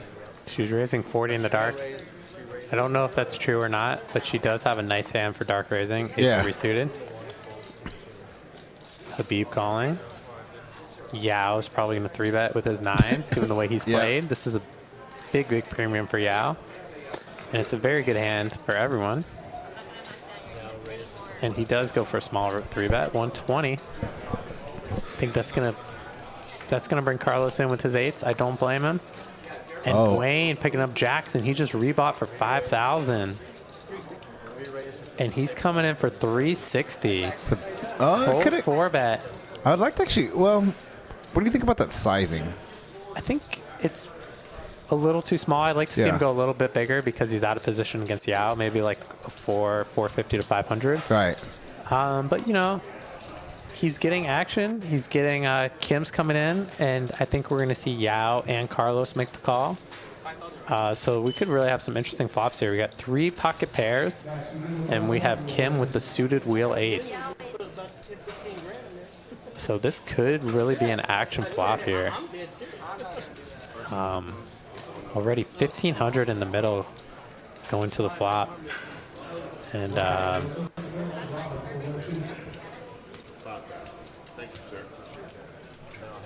Dwayne taking care of the dealer there, grabbing his chips. Very classy move. And he's going to put his 360 in, and we're going to go off to a flop. There are 4 of you. This could be And wow, look at this flop for Carlos. What a flop, flopping middle set. Dwayne, the queen being out there could definitely save Dwayne and Yao some money here. I'm curious to see if Dwayne is going to bet his jacks. And Dwayne wisely checks here. And Yao is definitely the type of player that might bet this hand in position with his nines. I wouldn't blame him for it. And he wisely checks. 7 is a great turn card for Carlos, giving him full house. And he checks again, like the check from Carlos.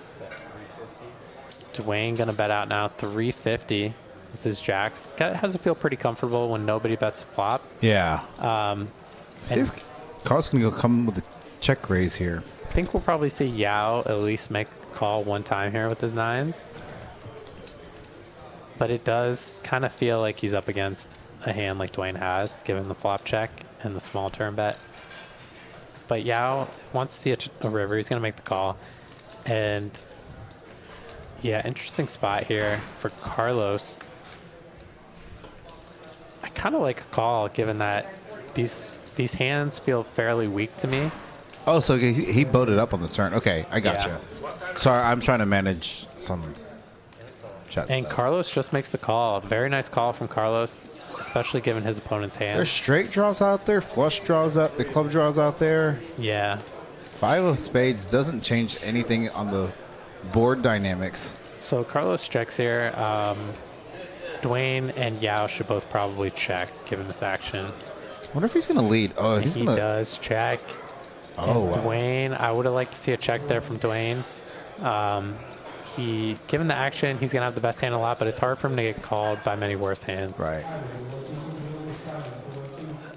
Something you want to think about when you're playing a poker hand is what hands can call me that are worse than mine.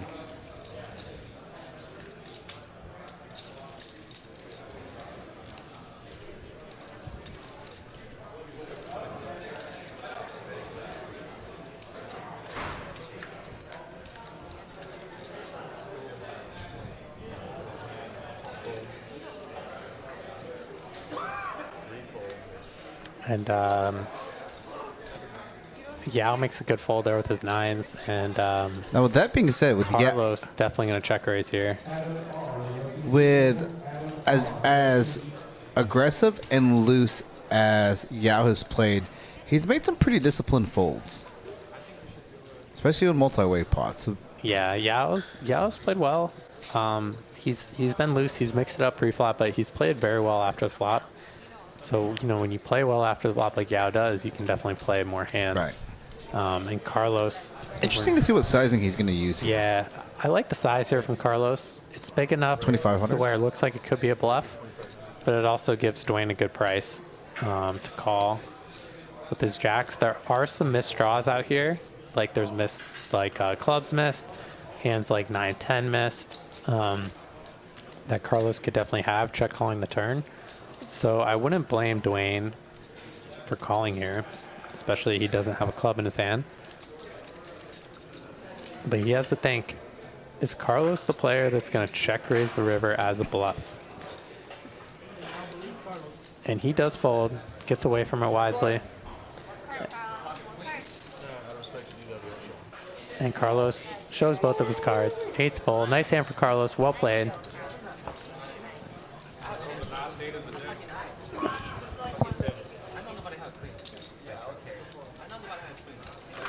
Did OC really have an 8, or is he lying? I don't remember. Okay. But he folded a long time ago, so I've had too many glasses of wine to remember. Yeah, me too. That's why I still have that red wine in front of me, because I need to balance. I'm balanced enough on the caffeine now. I'm balanced on the H2O. I'll balance all the way around. Yeah, I want to rebalance to this cab right now. Yeah. And, about an hour left. Less than an hour left in this live stream. I think that was a really well played hand by Carlos. I think he extracted the maximum from that hand. So I'm impressed. Are you ever afraid of checking there and losing some potential river value? Of course you are. Yeah. Of course. When you check, you know, they could check, and that would not be good. Now, with that being said, with Yao behind, he, you know, maybe he's not specifically concerned about Dwayne. Maybe he is. I don't know. But maybe with Yao behind.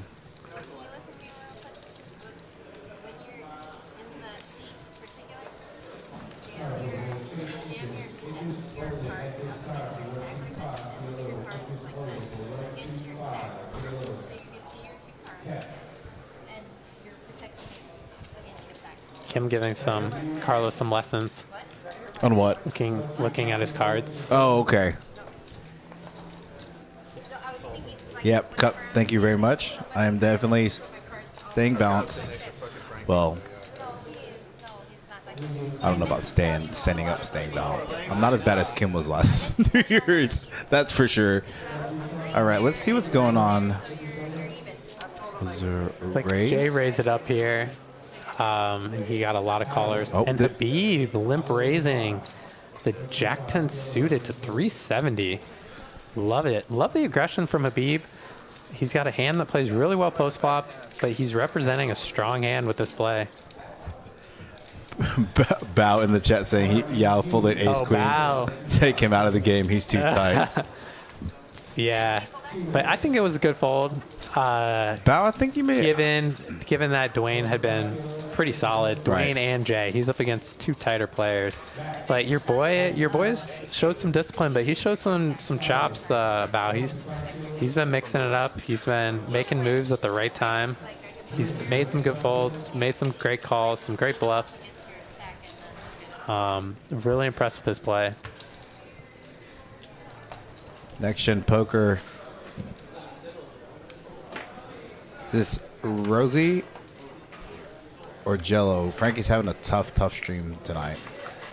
And I will pull up some stats Yeah, after he's this played hand. really well. He's played really well. He's just had some really tough hands, some tough situations. There we go. Danny gonna make it 35 plus 1. There you go. This time Carlos. Yeah, Carlos 3-betting the kings. Earlier limp kings. Earlier in the stream. Like the play here from Carlos. Love it. And Danny is not going to fold his ace jack suited. Yeah, definitely a hand that's too kind of. Yeah, loving this hand. A hand you definitely don't want to be folding. Bad flop for Danny. Yeah. I think Carlos is just going to take it down here with the C-bet. Yeah, and Danny with not enough backdoor equity to continue here. Yeah. Unless he decides to get super gangster. And Carlos usually bets on the larger side, so it's going to really discourage Danny from floating.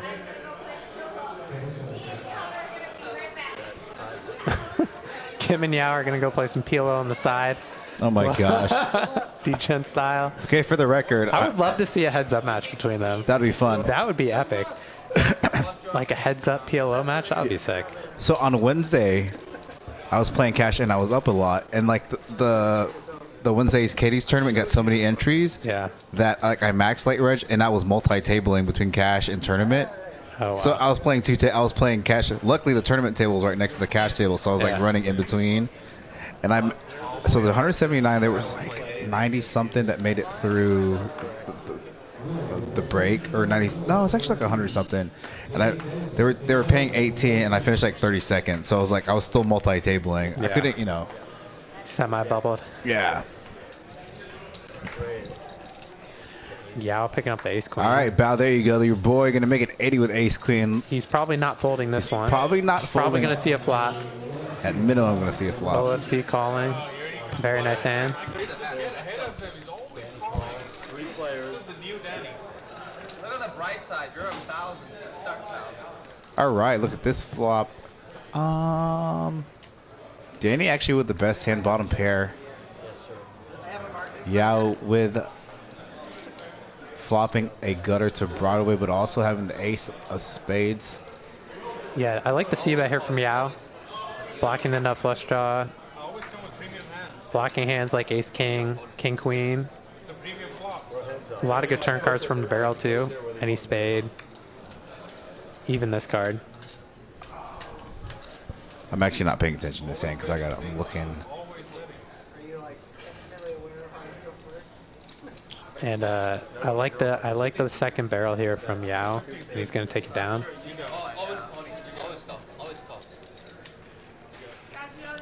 All right. See, Bao, your boy's getting after with ace queen. He's playing it well. Aggression, Stack pedal to the sizes. metal. Both Look at the OC stack Texas Kim up above 10K.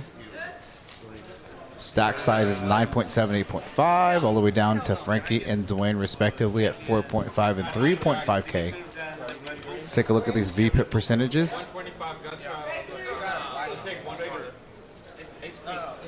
Yao, not surprisingly, up top 61%.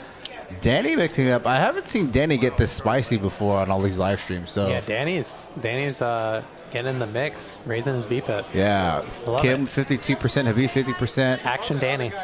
Oh, that being said, Carlos at the lowest with 28%, which is actually not that low. Not low at all. Yeah, it's not low at all. Not low at all. At this table, it is low. Yes. Let's take a look at these cumulative winnings. They're doing another flip. Okay, so we're Probably good. an hour left in the stream about. Yeah, about an hour left in the stream. We did get started a pinch late this evening for a couple of reasons, but It's all good. Got a great stream.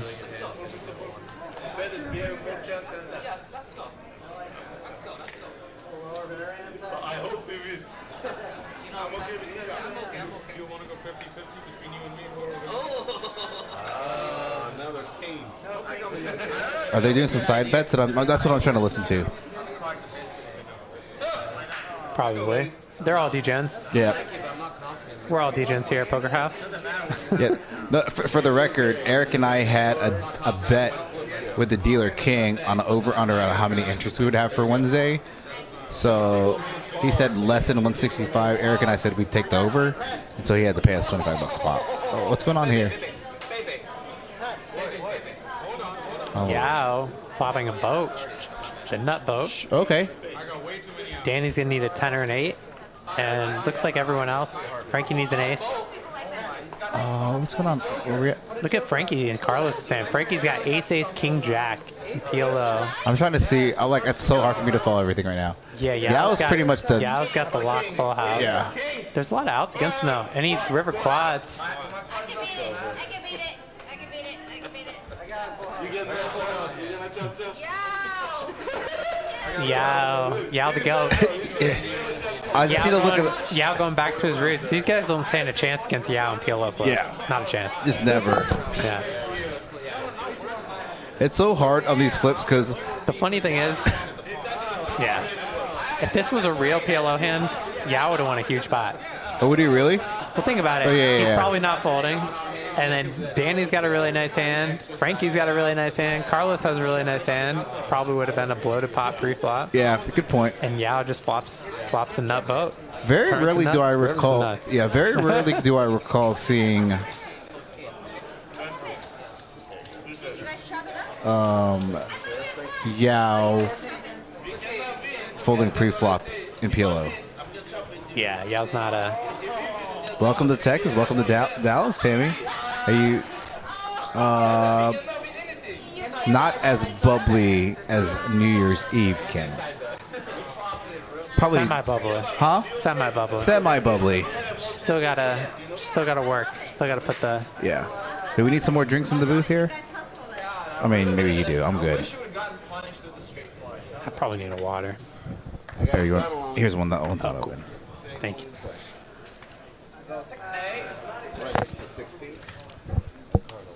There we go. Jay with Pocket Kings. Yeah, Jay bumping it up 60. Picking up some hands towards the back half of the stream. Frankie, King Jack suited, coming in with another aggressive 3-bet. And OFC has a hand too on the button. King Queen off, definitely a hand. All the kings are out. Yeah, definitely a hand that he could choose to 4-bet bluff with. But he knows Frankie and Jay are on the tighter side. Right, that's what I'm saying. And they're from an early position. Kim makes the call. I think if it was like And Yao and What a spot here for Jay. Gets 3-bet by Frankie and 2 cold calls. And he's looking at pocket kings. Definitely going to come in with a 4-bet here. Probably go anywhere.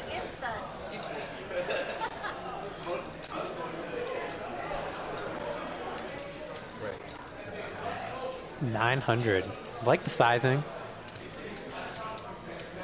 And I think everybody's going to end up letting this go. Yeah, Frankie's going to let it go. Looks really strong here with these players being so sticky. Right. I think his 4-betting range contains a lot of premium hands.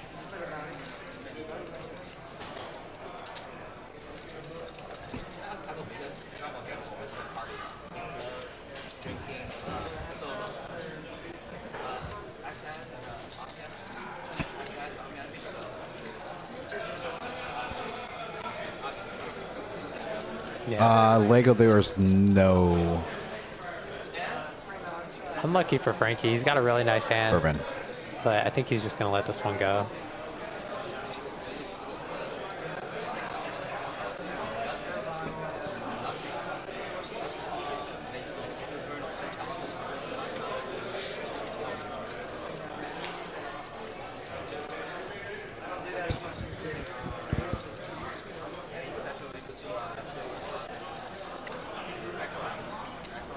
As Frankie's in the tank.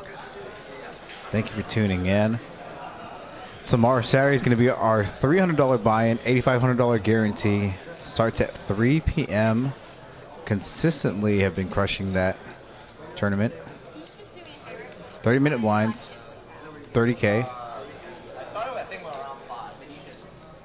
We'll be live streaming that final table tomorrow. Hopefully, I will not be here because that means I'm running well in Choctaw if I so choose to play the Gargantuan tomorrow. Sunday, I think we have like a 1 p.m. tournament, like daily turbo that we run often.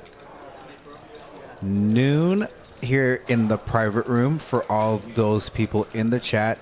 It is an open invitation. It's going to be our first meetup game for the chat pros that participate in our live stream chat. Be alcohol, beer. So look at Kim. We got a pot. Interesting. We got a popper in here. Kim calling the 4-bet out of position.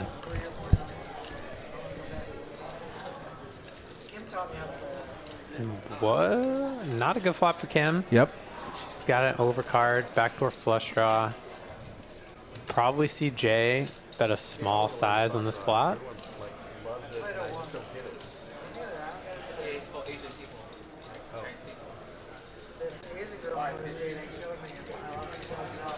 And he does. He bets 550. It's a Just pot about a quarter of the pot. Yeah. Queen 6-5. Trying to extract value from a hand that probably contains a queen. So. Or a pocket pair. This is a tough spot for Kim because she's even losing to like his hands that are unpaired, like Ace King. Even right. like if he did 4-bet a hand like Ace Jack or something. You know, she's in rough shape, so she's calling here. Maybe she has some plans to take it away if Jay shows weakness on the turn. And not a good card for Jay. Kim definitely has hands in her range like Ace Queen, Queen Jack suited. Oh, wow, he checks back turn. Checks back. I like the check here. Yeah. He could pick off some bluffs on the river. He could pick off some river bluffs. And Kim checks. See if he's going to go for some thin value. Yeah, and I think when Kim checks, he's probably thinking she doesn't have a queen. Right. So he's probably now thinking that she's got a hand, maybe like 9s, 10s, jacks, that he's going to target to try and get value from.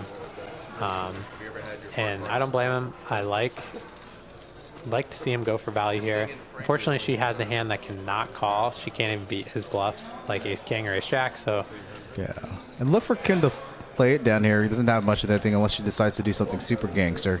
Yeah, and it would be an interesting spot for her to try and bluff because she probably doesn't think that Jay would check back the queen on the turn. Right. And she has hands like Ace Queen, Queen Jack suited in her range. She checks her cards. She's not giving up yet.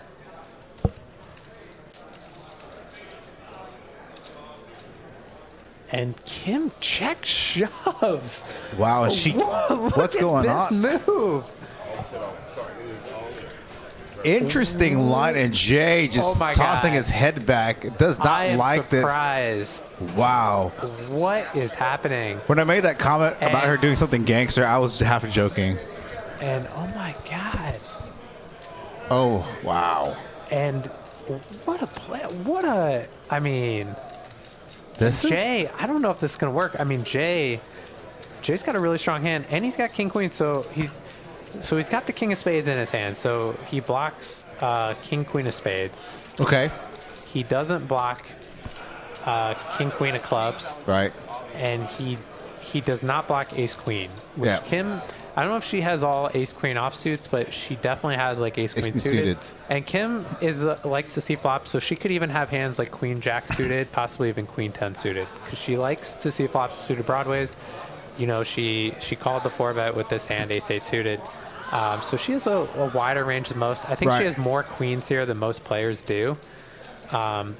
She might have all combinations of ace queen. So this is a really, really tough spot for Jay. He only is blocking one combination, king queen suited. And Nocturnal Beast saying this is one of the craziest hands I've seen on the stream. I agree. And I'm going to take a drink and hope that Jay folds. Are you going to get a refill? Oh, no, your water. Cocktails, please. Yeah. Cocktails to the booth. And this is such a tough spot. Jay's played very well all this evening. Hasn't done anything super crazy this evening. Now, again, with that being said, Kim's played a lot of hands pre-flop. Hasn't taken a line at all like this at any point through the stream. This is this is a savage move. I mean, if I'm sitting here with kings, I'm throwing up. Yeah. Like, you can't feel good about this spot. And you can see it in his face. I mean, he is really, really in the blender here.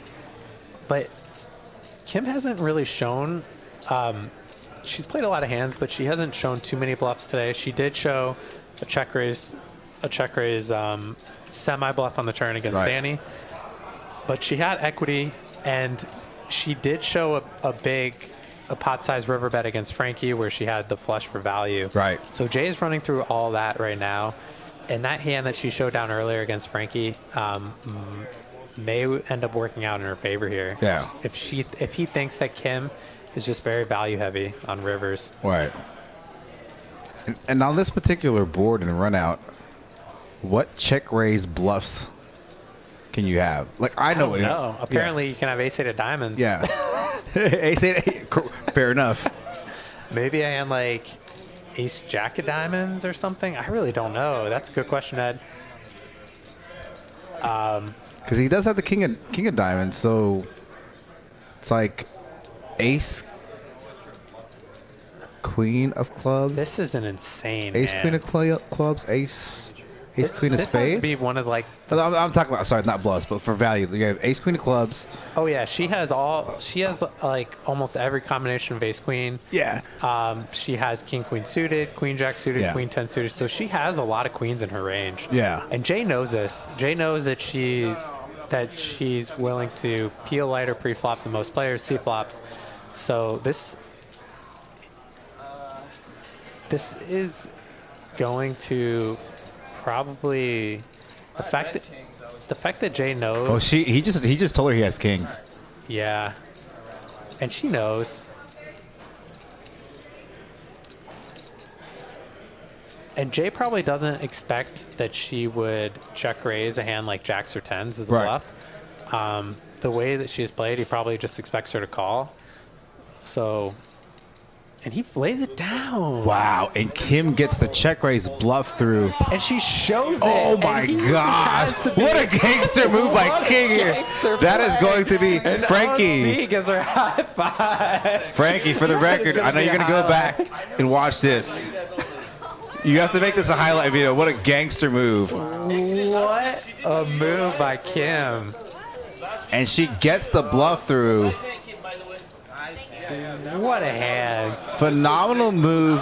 Unorthodox line there by Kim there. Getting Jay off kings. Wow. We're beside ourselves. Yeah.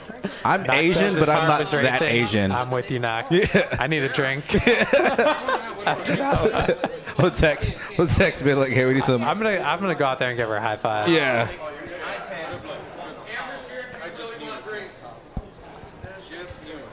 You knew I was bluffing? Yes, So on the the river. other time you knew There's I had nothing bluffs, you were and checking then there. you Because were I had a like, queen too. Because I had a queen. well, that's Oh, oopsie. that's not Knock says he's cracking a beer. Knock, I need a beer in the booth. that's not fair. Somebody give me a drink. I definitely have beer. I might go out there and get one. You want some more? Yeah, OFC saying he thought Kim was bluffing because he had a queen. Jay would have loved to know that OFC had folded a queen. If I thought you had kings under zero circumstances whatsoever, would I be trying to bluff you there? So if you had kings, I'll tell you what. We'll pull. Yeah, We'll call Kim in the booth. So interesting. She didn't think that Jay was as strong as he was. Yeah. Maybe. Yeah. Now I've said, I've put myself in spots like that before. Yeah. She didn't. Okay. Interesting. She did not read him for pocket king. You're gonna pull her in now. No, I'm not gonna pull her in now because Okay. there's only like 30 minutes left in the stream. Okay. I wanted to get as many hands in, so Gotcha. I'll pull her in post stream. But I am gonna go get us a refill on the cab in the All Riesling. right. Go So- give her a high five. Yeah. my one great play You guys hear me curse in the background? It's because I'm telling you. honestly, if anyone would have asked me at any point in this hand Wow, what a hand there. when you were thinking, That had to be probably the craziest hand on any poker house stream so far. I kept thinking about calling and I was like, It's poker in the streets. this is a bad bluff. I didn't know he had kings. I'm thinking like maybe you have like a medium pair or something. You played it perfectly. Hey, where's Hayden? He's in the booth. He's gonna talk Pocket about it. queen, eh? Pocket queen. Where is he? Tell him no fold. Yeah, pocket queen. You hear me? Habib needed me for folding pocket queens last Friday. I know Habib, worst fold I've ever made. But you're right. I don't have a queen. I have 6. Yeah, I agree, Knock. Not many bluffs in her range, especially she also has like 6s and 5s in her range too. So she has a lot of value hands there. Really tough spot for Jay. Great play by Kim. She's saying she didn't put Jay on as strong of a hand as he had.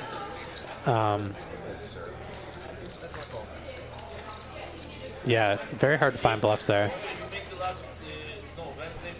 I would have folded too. I don't blame Jay for folding at all. It's just a great line there. One of the best played hands I've seen by both players, really. I think both players played the hand very well. I think Jay's check on the turn is going to get him paid a lot of times from, by hands like middling pairs like 9s, 10s, jacks. Queen or an ace are the only cards that that's the only way I almost checked back the river too, but I was like, nah, He didn't vote kings. can't check back the river. You think he voted kings? I feel like he called the kings. I mean, Yeah, you can see the pain on his face. He definitely folded a big hand.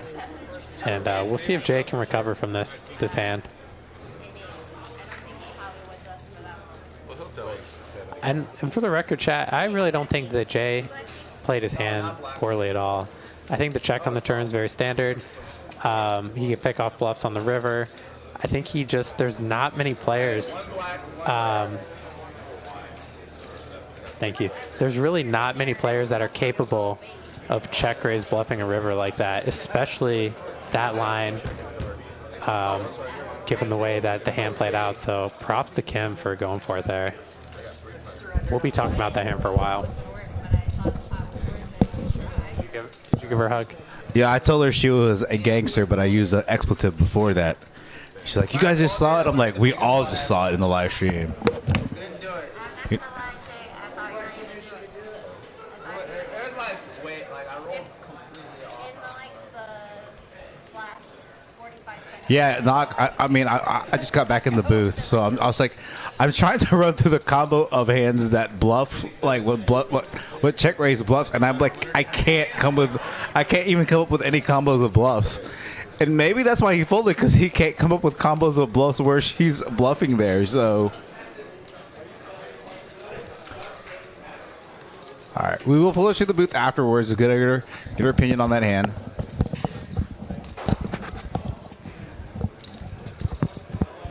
not gonna lie, Jay. The only reason why I thought it would work is because I know you're a thinking player, and I know. Oh, turn this up. Yeah. I knew you would be Still like, talking to him about it. Jay probably. This is rarely a bluff here, and I was like, Say 25 Jay too. would believe that this is rarely a bluff. You didn't show that 25. That's right. Kim Thank you, sir. You want him much of sounds like she was living inside Jay's brain on that hand. Rent free. Sorry, Jay. I'm just messing with you. By the way, I like Jay, by the way, but There was some rent for Jay. yeah. I'm trying to catch up with all this chat. I like the way you're handling. That's a big tell. It's happened before. Even Kim said that she didn't put him on kings, A, and B, that she could potentially get him to fold because he's a thinking players. For sure. Now, It takes a thinking player to fold Yeah. a hand like that. For the record, for all those of you in the chat, don't do that shit on 1-2. Oh, they're calling you every time with kings there. Yeah, you're never getting Yeah. that through on 1-2, or you're 2-5, right? So, cheers in the booth. Cheers. For the Corona and some red wine, some cab. Thank you for the drink. No problem. Starting off this new year right here in the booth. Well, wine and beer respectively. Fun for like social media. Kenny and I bet you and whatever other male pro, not male pro, that was playing that, or male player that was playing in the stream, and we bet $100. That's going to be an interesting hand knock. Yeah. Definitely going to get Frankie to make that a clip. I agree. There might be crazier hands of people like calling all in pre-flop with 6-5 suited or something like that. Jack 4 offsuit. Yeah, but this was a really well thought out hand by two very high level thinking players. As I was walking to go get my cap in Hayden's Corona, I'm like, what bluffs does she have? I'm trying to think of the Yeah. combos of bluffs. Even before I saw your comment knock, I was like, what bluff combos does she have here? And I was like, I just can't think of any. That was just a stupid question, but is there any such thing as 2-on-2 poker? 2-on-2 poker. What's that? Like both of you have to beat 2-on-2 poker. So there's actually a show where I think they call it doubles poker, where like say we're playing, so we play different streets. So like I would look at the hand, I'd play pre-flop, and then I'd hand it over to you, and you play on the flop. And you wouldn't know what I have until you see the cards. So you're like surprised, you know, if I 3-bet someone with like 8-3 offsuit. yeah, something like that, and now you're in this spot on the flop, and you're just like, okay, well, let's go with it, you know? I like That that. was an interesting show. I don't remember that. Oh, look at this. And look at Denny this. flopping the Yeah. straight. In other words, both of them would have to beat both of us. Both of us would have to beat both of them. Yeah, but like if he takes you, Danny flopping the second nut straight here on a draw heavy board. Yao might bet here. He's got a gut shot straight draw, and he's got the ace of spades. You know, usually like a Saturday night. sure, you're definitely one. You're definitely one. I hope you include yourself. Yes, of course. Whoa, the girls are definitely gonna kick ass. No, Of course. no, like yeah. We'll talk. Yeah. No, I like all sides. Apparently, I made a comment after Kim made that move. I know this bet. I made a comment. I've been getting like 2 or 3 texts where I said I was like, I'm Asian, but I'm not that Asian. That's a mighty hammer in the text. And I was like, I just said it. I didn't even think. Takes a Asian on Asian Yeah. violence there. And this is an interesting spot for Yao with the nut flush blocker here, but also has a little, you know, a little gutty to her straight. I like this raise by Danny. He is it's a draw heavy board. He wants to start getting Yeah. money in with this hand. And I think Yao's posturing here. But for you guys at home, like if you're, I see a lot of players like slow play their straights on boards like this. And like, especially against a player like Yao on a draw heavy board, you want to fast play these hands, get money in. Yep. Especially before like bad cards start rolling off. Great turn card for Danny. Pick one of the fields, Yao did call the flop, but Danny's definitely going to bet this turn. He's probably going to bet to set up for a river shove, so he might bet like half pot here, like 2,000, 2,500. Yeah, SPR of like, Yeah. it'll end up being SPR of like 0.75. Yeah, exactly. And Yao's probably just going to fold here. Does they say? Danny really hoping that Yao does have a strong hand, like flush draw, overpair. He bets 2,000. You're like 10-year plus pros. Like, what are you talking about? Exactly. Play the girl side of it. About And, 20, 30 minutes Danny- left in this chat, yeah. Danny takes it down. Nice hand for Danny. Well played. Danny's on a different level today. Danny's still playing? Kim, Lego saying Kim is the lodge bomb for all the kiddies.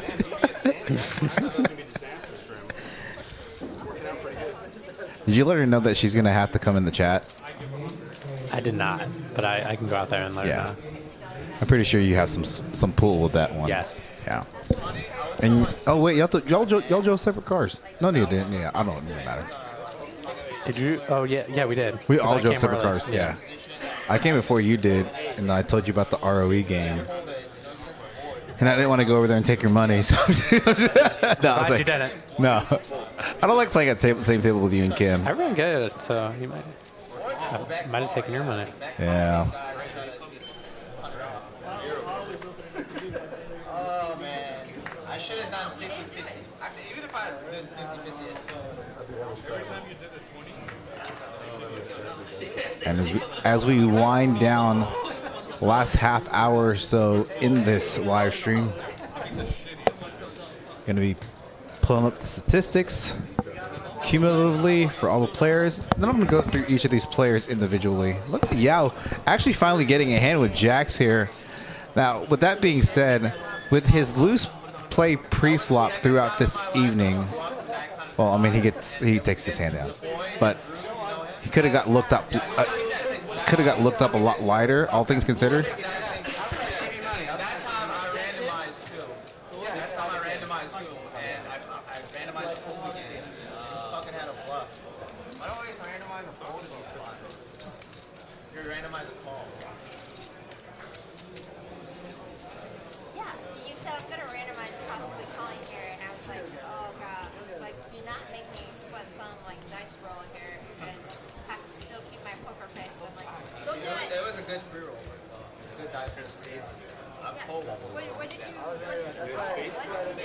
I rolled the chips. You roll the chips? Yeah. What chip? If it had gone from here to here, Oh my god. And for those of you in the chat, again, thank you for joining in this evening. As we get into this hand, please like, share, and subscribe as we grow our live stream here at Poker House Dallas. Next week's Friday game, I am free to say, it's going to be Frankie from NextGen who's playing this evening. But I also have Miss Kitty Coy. It's going to be 5-10-25 next Friday. May have an additional special guest I'm potentially working out. Should have that nailed down over the next couple of days. But look for this stream next week. It's not going to be 5-5-10. 5-10-25 featuring Mr. Frankie for NextGen, Kim or Hayden, and Miss Kitty Coy. That's why I thought that I could do it. And then when you All right, let's see what we got going on. We got 6 ways on this flop. Kim with the best hand with middle pair. So when we go to these multi-way pots, I just look to see the player with the biggest percentage, and then I adjust my analysis thereon. All right, so Habib turning the royal flush draw. Lots of hearts out there, so it's going to be less likely for him to hit it. Kim still with the best hand. But I was trying to think of bluff combos, and I literally couldn't find it in that. It had to be random spads. I thought maybe there's probably not like multiple spads. Yeah, Rena, how do we go into it? Do me a favor, ladies and gentlemen. Go to our YouTube page, our homepage. Like this stream, so help us with the algorithm. I actually haven't even liked this one, so I just liked it. I need all of you to go back and hit the like button. She has like pocket 9, pocket 8. I don't think. Oh, it's showing up. It's showing me. They're still talking about that hand, Hayden. Jay legitimately said, I can't think of any good bluffs unless you just randomly spazzed out. And you obviously spazzed out. Love it. It's really hard to promote random hands. Is there a bad beat going on? Happens, Jay. Welcome to Kim's world. Yeah. The hand's gonna be talked about for a while. Yeah, and to be completely honest, I didn't give you a lot of credit for being able to bluff. Because I think ace is good. You know, because you're a girl. Obviously. Oh, shots fired. Obviously. Obviously. She's got big balls there. Jay has never played with Kim. Yeah. But that's a tough check. Tough spot. Not many players can bluff there. I Yeah. mean, shit. I mean, shoot. That's all right. Kim said the F word. Kim said the F word. I just said the S word. Yeah, that's all right. Shoot. Nice, Texas Ted. Thank you for joining in. We're watching about 10 feet away with the Corona and cab in hand. Yep. So when you stepped out, Yao had jacks. He bet and everybody folded. And he's all like, really? The one time I actually have it, everybody folds. And when I don't have it, everybody calls. Yeah. Got no action. No action, yeah. It'd be fun to see Kim and Kitty Quo mix it up because Kitty is a loose, aggressive player as well. I haven't watched any of some of those streams, so it's gonna be she's a interesting to see. tournament player. I know she studies, but she's aggressive, tough player.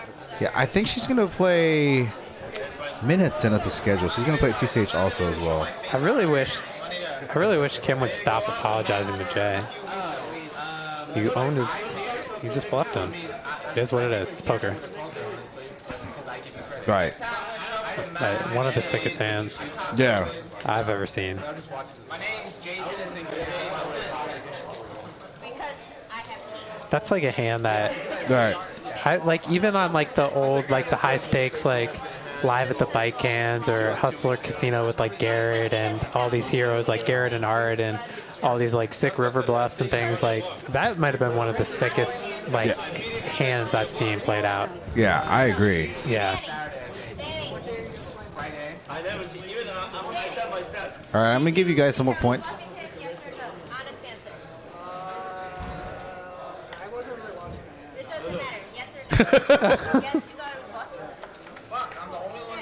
Danny probably know. And Kim just keeps kneeling him.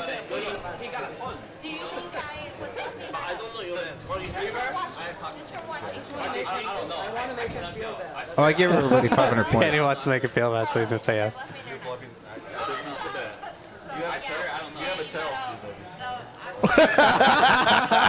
Everyone knew she was bluffing, except for Jay. I doubt it. Nobody knew. Does not make sense. That doesn't tell. You just want it to feel bad about it. You have a tell and Danny has a tell. That's why you need to raise the fuck out of that. Yeah, I would have called. Yeah, I would have called. I don't think Kim would have made that move against Yao. I agree. I think she's only going to do something like that against like Jay and like probably Frankie. Maybe Danny. Called and stood up and just walked away. Yeah, I'm just gonna fold ace queen. Put on the. I'm like, stack it for me. No, Danny's full of shit. Yeah, that's full. Yeah.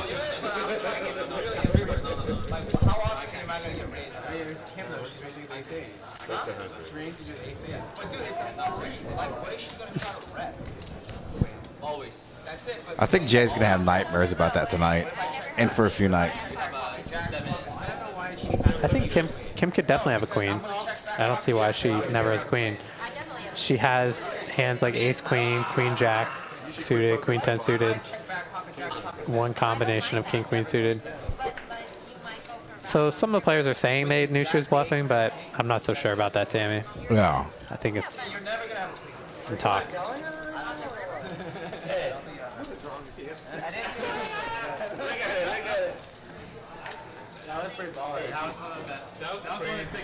Texas Ted comes to Poker House Dallas. Bring him here.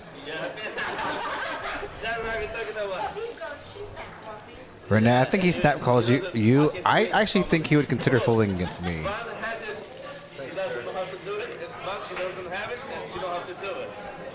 Chris Lego in the chat saying Bubbly Kim looking for validation. Definitely not trying it. Honestly, the turn wasn't a queen. No, the turn has for sure. Yeah. Yeah, I mean, I didn't think so, but it's still a pop. It's not like zero. Considering all the possibilities. I was just thinking that it's more likely she has a value bet.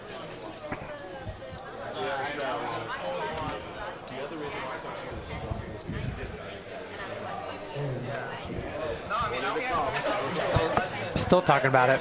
Yeah. Carlos. That's going to be, yeah. And Jay's got to feel like pretty bad. Everyone just like, you know. Well, I don't know if Kim has actually played with Jay. And if she has, I don't maybe think so, one. but she's seen him on the stream that I played, the Savage Sunday. And she saw him on the stream that Jen played, where he got there with the Jack-6 suited. So.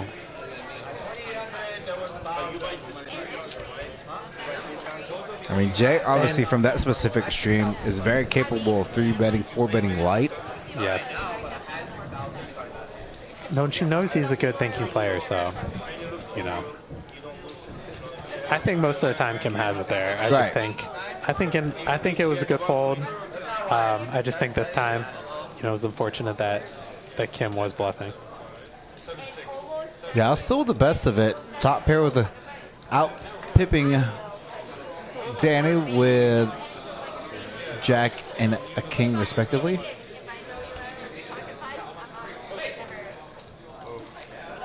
Danny rivering the straight here, but there's 4 spades on the board, so Danny can't love this. I think it's probably going to go check here. I wonder if Jay's phone is blowing up right now. Probably. Dude, why did you phone? I don't know Jay super well, but is he a regular in the room? Does he play a lot here? Who? Does Jay play a lot here? Jay plays fairly often here. Yeah.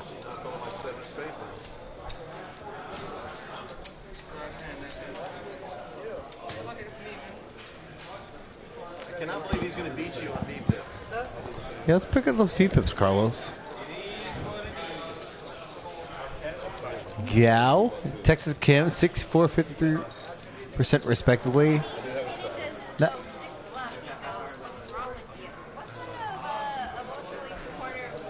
Yeah. Got Frankie, Dwayne, Carlos, and Jay at 31% and below. Danny still at 50% above. Habib and OFC. OFC hasn't been playing many hands lately. I actually did, to be honest.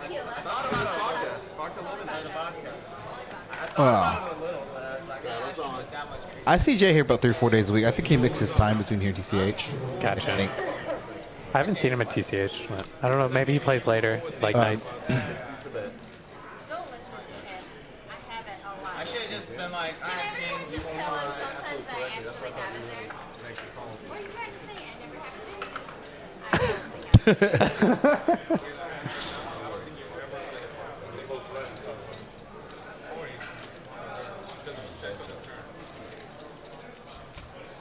Just because it was checked on the turn. I don't think you ever checked on the turn. Yeah, it's interesting check back on the turn on that hand, but we can talk about that hand later. By Jay? Yeah. I like the check. Oh, that's right, that's right. Yeah, because Kim has a lot of queens. I Yeah. mean, I think on the river he just thought she had a middling pair and he's trying to get value. That's very simple. And, you know, I think if Kim had a hand like jacks or tens, it would have been a tough spot and she might have paid it off. So I don't, you know, I think a lot of times he's going to get value for the way he played his hand. And, Yeah. no. I had to go back and replay the hand. Yeah. I think he played it fine. I think, you know, yeah, Kim could definitely have a queen there.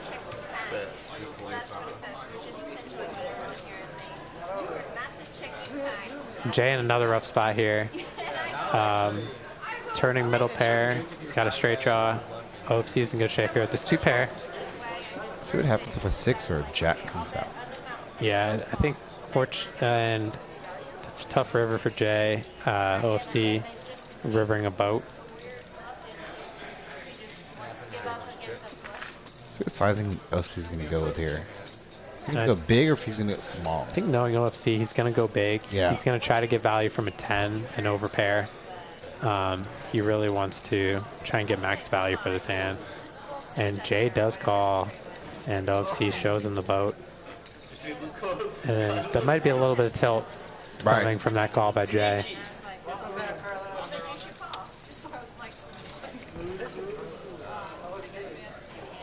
I do remember I played against Jay on a Thursday night, and I rivered a boat against trip queens because I didn't put him on trip queens as the hand was played, and I overbet the river, and he like tanked, not as long as he tanked. He called, and he's like, I'm just not playing well tonight. I think he ended up leaving that night. He's a good player, though. Sometimes that happens. I think it's even, as silly as it sounds, sometimes being a thinking player, and as I'm learning to be a thinking player, sometimes it sucks, right? Because, like, you think of all these different scenarios, right, in terms of combos and blocking, unblocking. I can go through, like, this whole laundry list of things you have to break down from an analysis perspective. And sometimes you're just like, you know, one potential decision, like, can hurt you, and you sometimes you just got to do like Doyle Brunson style. Just be look like, at him and be like, fuck it. Son, do you got it? Yeah. Or you don't got it? Right. You either got it or you don't. Right. Old school poker. Just go with your gut. Kim looking to punish Jay here. Just got 6-3 clubs. Well, here we go with Habib in the small blind. And Habib. Size is different. There's a raise. I've never seen a commentator come out 3-betting here. And I think being so deep stacked, Kim folds. Surprised to see Kim fold there.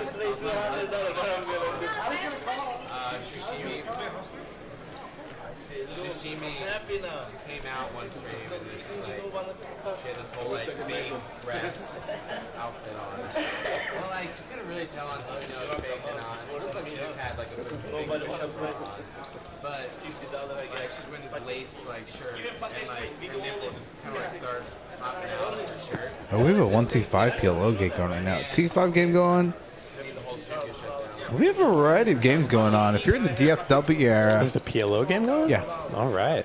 I guess after last night trying to spread that game, if you're in the DFW area, want to have a different variety of games, we have obviously this stream that may or may not continue afterwards.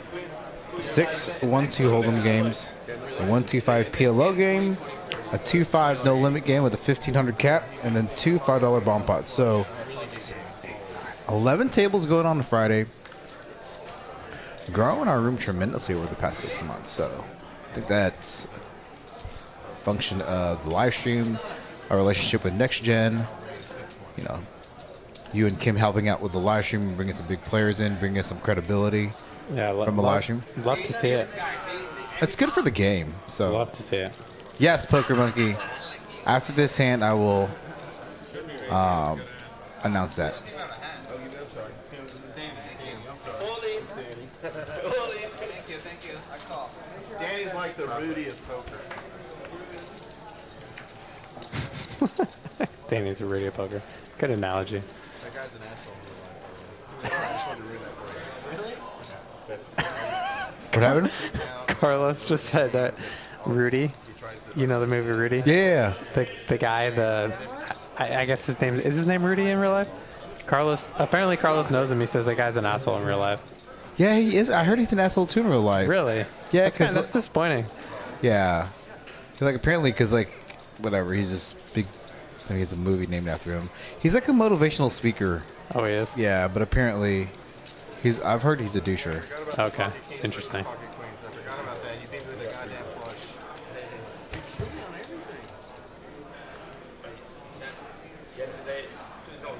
He was my 2023 resolution. You're going to be my 2024 resolution.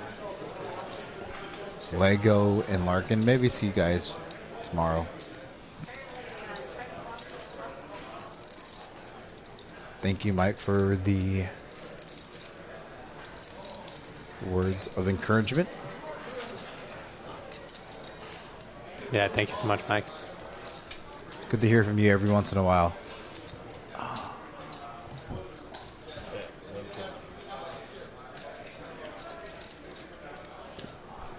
they're going into overtime. Hayden and I don't know about it. Yeah, we haven't been informed. We have not been informed if we're going into overtime. But They asked me, and I said, talk about it together. they're going to talk about it together. What is this? They're going to come in the booth and talk about the hand together. Yeah. What a... Oh, they're bringing both Jay and... Apparently, yeah. Okay.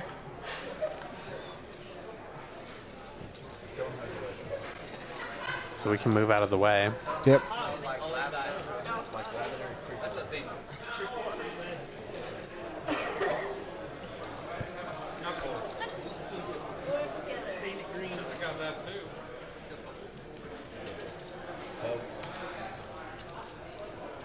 Show the other one. What are you going to do? Watch the lights.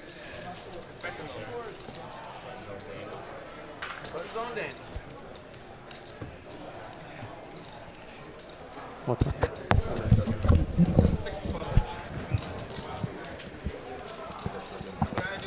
Oh, okay. I can go get him. Yeah.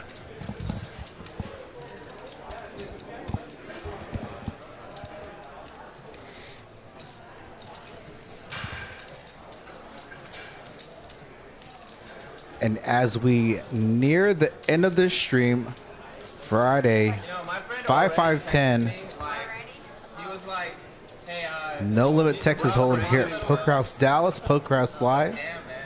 Want to thank you for tuning in. I'm Eddie the Asian Sensation.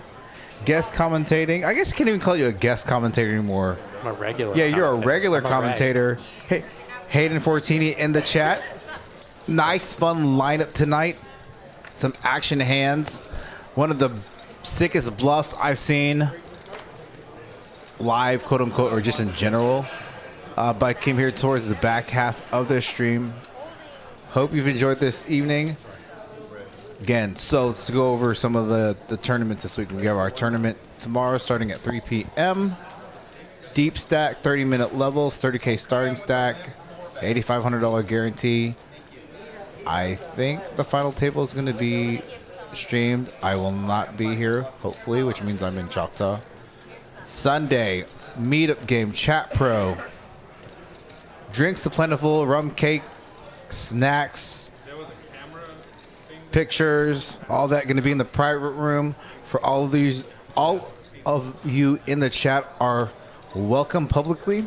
Again, noon till, I don't know if there's a end time, so if anybody wants to inform me on that. Sunday night, next gen stream, 2.5, 1,500 cap.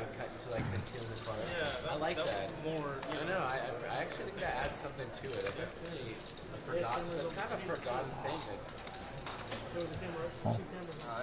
They just wanted automation. I'm sure they could have still done it tonight and read. So Kim flopping a gutter here. Yao bottom pair, and Jay has an under pair to the board. It's jacks. Make the small size. Probably see Kim. I don't think Kim's going to check raise bluff. Yeah, she just calls. Yeah. Like, oh, that ace is like angel noise, and now like they're in it, like a movie. They gotta see what happens. Yeah, exactly. And Yao might raise this up here. Like, they see Just gonna call bottom pair. See a turn.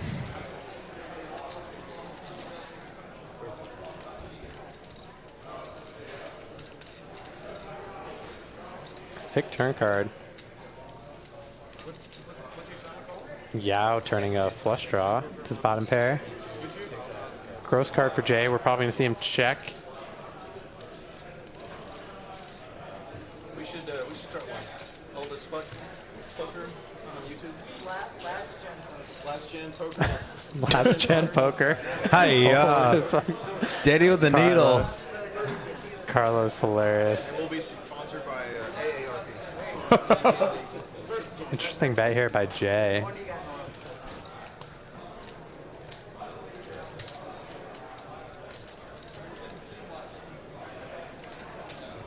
And if Yao comes in with a check raise here, which he could definitely do, Jay's going to be in another brutal spot.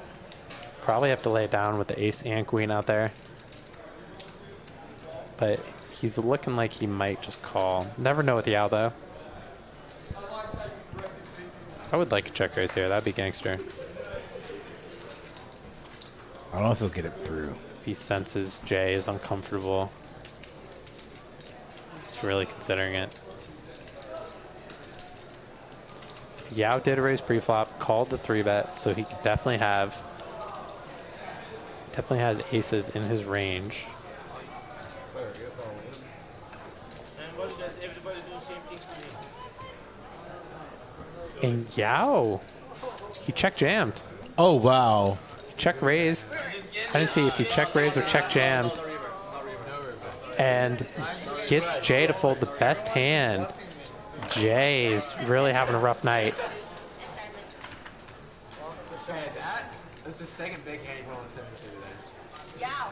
He's not playing Hey, negative. ambulance coming, man. He knows. At this point, he knows. The first time, yeah, I don't think the first time you knew. No, he definitely didn't know. I pay you just because you're a badass. No, I mean, They this gotta time, call the ambulance for him right now. this time he definitely knows. Thank you. Carlos, No, say good for you. That has my ambulance. I'm trying to pause right now. I love that. I don't think I can afford that. You're not even down. I'm down like 550. That's 7. Alright, let's take the same ambulance then. Alright, we'll split the hospital bills. That's cool. You split my bill, sure. hey, so you got called pre-flop by 7-deuce and diamonds and 5-3 of clubs. So Yeah, and I lost the fucking jack. you're doing great. All right. Oh, just kidding. So we have been informed that Lots of money. the stream is over on a 15-minute delay. We will be bringing in Bring in Jay to the booth. So this is what we're gonna do. I'm gonna give Jay this. All right. Now if something develops, I'm gonna give you this one, Kim. I'm gonna turn on this other mic.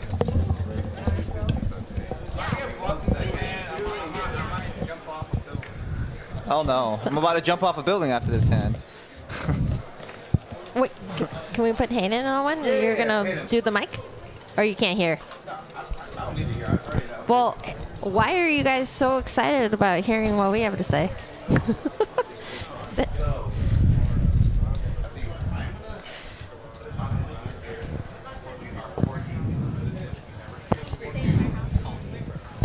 We can't hear you. Wow, he had ace-4 in that hand? Oh my goodness. Okay, well, good to know I was drawing dead. All right. How's that? Is that better? Yes, we can hear you now. I'm going to switch the camera over this way. All right. We have obviously Hayden. We have Jay in the booth and Kim. Where's the camera? Is it? Oh, it's right there. Right there. Right there. Hello. hello. So, what the hell happened that hand? Everybody in the chat. We were in here. I was like, Kim's just going to check and give up. What happened is that I am a nit and I like folding kings. It's one of my first habits. of all, I know you're definitely not a nit, and if I thought you had kings, I would not have tried. Right. Okay, so it's funny because I've been in that kind of spot actually like probably 3 other times in the past, and every time I've randomized, and every time I've folded, and every time I've been bluffed. Because they've shown me every time, but gotcha. So yeah, the reason I found a fold was honestly pretty much disrespecting Kim. In my mind, I was like, she does not have enough bluff combos here. Thanks for the respect. But yeah, I was like, in my head, she could potentially play all the small pairs this way, like the 6s and the 5s. I think it was a 6-5-5 3 board, right? 6-5-5 queen. Queen 6-5. Queen 6-5 3 board, right? So the queen on the turn wasn't like as relevant, but it still was like on the back of my head that she could have a random queen. But I did think that she would almost always lead out because I'm just gonna check back too often with jacks and 10s, 9s, something like that. Right. But then yeah, so on the river, I was getting a really pretty good price. I think I would calculate that I was getting like about 3-1 on the call. So okay. I needed to call. Basically, I needed to beat.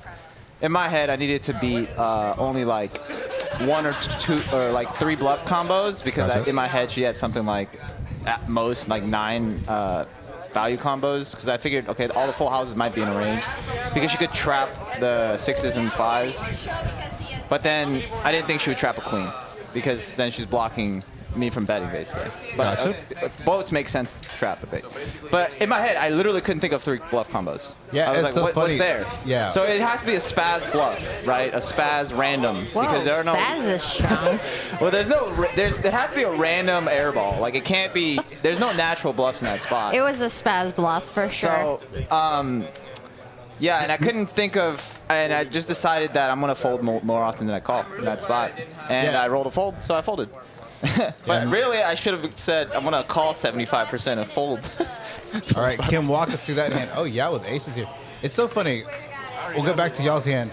There's so many hands that Yao would either call open that he didn't have squadrulli ditch, you know? But then the hands that he was like nutted. Squadouche. Yeah, squadouche, thank you. Squadaluli. Yeah, whatever. Yeah, whatever. Tomato. Like these types of hands, he doesn't get any value for with aces and jacks. He's had some pretty good hands that he So folded. he just raises random shit, poop, and then gets aces and gets 0 action. I don't know, because this is live for Hayden and I. You guys saw this. All right, Kim, walk us through that hand. What was not necessarily your thought process, but, you know.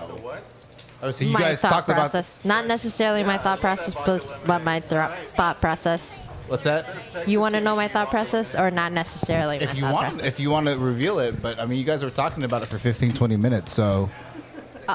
Well, they were mostly needling me about that's for true. about 15 to No, 20 minutes. I did 0 needling. I said. Oh, that's a lie. Well, I said if I thought you had kings, I would have never attempted that bluff. Did he really have kings? I need to know that, because otherwise this conversation is silly. You think I'm lying about that up to this point? Well, Jesus. no, OC says maybe he's lying, and you know how OC is, so he could have been lying. But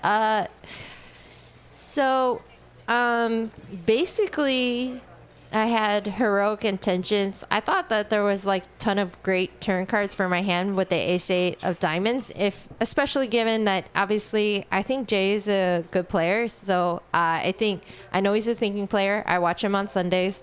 I know he likes to make thoughtful plays, and I know he is strategic. And I know he's taking a shot at this game. It's a little bit larger than he's used to, but I don't disrespect him at all. Apparently he disrespects me, but no offense to myself. Not anymore. My opinion has changed. Anyway, so I float him on that flop because I assume that sometimes he has ace-king, ace-jack type combos, and if the turn card is a numeric diamond card, he should not win this pot very often. So, sad face, the turn card is not a numeric diamond card, is actually a queen. But actually I realized that that's good for my check call range, and my check call range looks pretty strong. It looks like, everybody knows that I don't love 4-betting, even with aces, ace-king, and large pairs and stuff like that. So I love to underrepresent my hand. I like to play post-flop. So the reality is I have some ace-queens, king-queens. I have even like random queen-10 suiteds and shit. I could have queen-8 suited, for crying out loud. I could have a lot. So it's a great card for my range, and the fact he checks makes me feel like, hell yeah, that's great. But I have to think about his particular hand. Like, what does he have? And so I checked the river because I kind of feel like, he checked turn. It looks like he has showdown value. And when I check the river and he bets the 1400, I'm just like, all right, he obviously has showdown value. He obviously has a hand that he feels like beats everything but a queen, respectively. But his sizing was such that it made me feel like he doesn't have a queen. He would never check back a queen. He wants to get value with all his queens. And I have all the queens. I have all the 5s full. And I have all the 6s full. And if I randomly potentially have a 3. And somebody was even saying that I could have had the 7-4 for a straight. Let's all be real. I could definitely have that too. But we're not trying to bluff him and represent 7-4. So he bets 1400. I look at his stack. I look at the pot. I definitely consider just like giving up. It's just like super heroic to do that. But obviously, I felt like he's a good player and he's a thinking player. And honestly, I had shown a couple of like small bluffs and stuff like that. But all of my large bets for the night had been really strong. So I felt like he would remember that. Frankie got caught up in a pot. I gotta go pee. Oh, sorry. Come in. You want to? Everybody, Hey, Carlos. Carlos has to go pee. I think that the hand versus Frankie, where I overbet pot for value, and he called me. I don't even know what he had. King, queen. I was like 97% sure that he had pocket kings, pocket queens, or king queen. Queen of diamonds. Yeah, and I thought to myself, like, people are gonna remember that I have hands. I'm not gonna that look lie, I like didn't that. remember the hand. Okay, well that's great, but yeah. I'm thinking to myself, like, maybe I have some credibility that my large bets actually mean value. So, and there's just, like you were saying, there's just so few bluffs there. Like, Yeah. I mean, it's uber heroic. I do not in any way, shape, or form think to myself that that was the best play I've ever made in my life. But it worked out, and if I could take it back at pretty much any point in the time that you were tanking, I would have just been like, hey, can I take this back? All right, so it was a punt according to Kim. Everybody. Yeah, I don't Everybody know heard about this, that. Right? Clearly it wasn't a punt. But I do want to just say I'll give myself props that I was hyper nervous. So what did you think he had on the river? I thought he was getting super thin value with like pocket nines. Yeah, so I would never bet pocket that tens. hand. But can I ask you, his 4-bet was pretty strong considering the action. He got 3-bet. He opened from early position. Right. He got 3-bet. I don't know if you're supposed to be in the ears, but we can't hear you. Oh, yeah, you're not. Okay. Yeah, you're gonna talk. I'm just at. Well, you can turn it up. Okay. Okay. Yeah. Okay. He opened in early position. Frankie 3-bet. OFC cold calls, and you call as well from the small blind. So I think the Jay's 4-betting range there doesn't even include hands like nines. Maybe Yeah, tens, probably not. but Tens probably Okay, for well, sure. then but I guess that's gonna be my tens plus ace that's king, my ace queen, over ace respect jack for suited. his game. If that's not true, then Well, that's I think, the case. I mean, I think it's respect for his game because it's not really a good spot for him to. I'm not gonna squeeze 4-bet with nines specifically 4-bet because squeeze yeah. light against that field because OFC likes to peel flops and you like to peel flops also. So I don't know if he even has bluffs there. We were talking about that. Like I think he might just throw out the random ace-5 yeah, suited. but it doesn't really matter. I'm representing Probably very strong value head there. I would agree no matter. that yeah, I show up with mostly value bets, and I actually All think right, you guys are right. I'm gonna leave the room because we're got a lot of testosterone in the room, and you guys are asking me my opinion, but you don't actually want to hear it. No, okay. Okay, what? I have all the queens. No, I know you have. He has 0 of the queens. I have queen X for sure. No, you don't. I have ace queen offsuit. So you're just checking the turn with a queen? Absolutely, because that hand needs no protection, and the SPR is less than 2 at that point. Like I don't need to. It's hard for me to get 3 streets in that spot ever in a 4-bet pot because Okay, you're well, never. if that's the case, The only then way I get I 3 don't know. streets from a worse hand with ace queen in that spot is if you have exactly king queen, But which you only will have the suited combos of. And if I have a queen, you're gonna have only 1 queen X in my mind. Maybe you queen jack sometimes, but I would pure check that turn with my whole range. That was a I really think. bad card for Jay because Kim. Yeah. Okay, well, first of all, I am not you. Right. And I'm not Hayden, and I'm not Ed, and I'm not any other player. I actually play my own game, so I have tons Well, of I'm not queens. saying you played it bad I'm not even I have arguing you lots don't of have queens. queen I X. I'm just saying I still have queen X too. Whoa, whoa, I'm not- whoa, whoa, I whoa. think in that Okay. spot. Anyways, I'm just gonna close this out because I feel like Hayden, you're digging super deep into this, and I'm not comfortable with this conversation anymore. Okay. But Jay, I gave you mad props. I gave you respect. I'm telling you right now, if I had any idea that you played your hand perfectly as a trap for kings, and in my opinion, if you're going to trap with kings, you can't fold the river. I recall a hand. I think I agree with you. recall a hand recently from another Friday stream where you play your queens as a trap and you fold them. That's the only problem I have here. You play your queens as a trap, and you fold them. You play your kings as a trap, and you fold them. Yeah, his fold was a lot easier, I think, because he loses to way more hands than me. Like you were losing to a lot more value than I think I was in that spot. But anyways, so I don't necessarily think I'm like some kind of crazy genius, and I just told y'all if you could give me an opportunity to take my money back, I would have taken it back in like 37 different seconds. Damn it. Why didn't you let me know in the hand? I would have been like, yeah, take it back. I would have given myself, I feel like I can give myself some props that I gave apparently 0 live tells to where you felt like you felt comfortable enough calling. So we'll leave it at that. I actually didn't pay attention to you. Good night, guys. Your live tells, actually. But that is something I should have done. But great play. And it's fun playing with you. Okay, guys, it was cool talking about the hand. We'll finish it up. We'll wrap it up in here. Yeah, but I got bluffed, and I hope it doesn't happen again. See you guys. All right, thank you, Jay. We're going to wrap it up here in the booth. Thank you for joining in. Still got a number of viewers here. We're going to transition us back in here. Hayden, thank you very much for joining us here this Friday evening. Had a nice little stream, some action here. Oh, is there still action? I guess there is some action. Yeah, it looks like we got to hold 'em something. Yeah, I guess anybody played a couple more hands. I know this is one of the last 2 games because everybody has racks. So, what do you think about that stream, Hayden? That was an epic stream. Yeah. Epic hands. Sick bluff by Kim. Yeah, that was super, super, super solid. All right, let's take a look at these, as we wrap up here. Let's take a look at these stack sizes here. Kim, OFC, and Danny above 11.5K. Frankie and Jay, 4K, 1.5K, respectively. Let's take a look at these VPIPs. And I want to bring these up individually because I know these players are going to go back and watch these. Right, just looking at VPIP, 62% for Yao, Danny, Kim, 50%.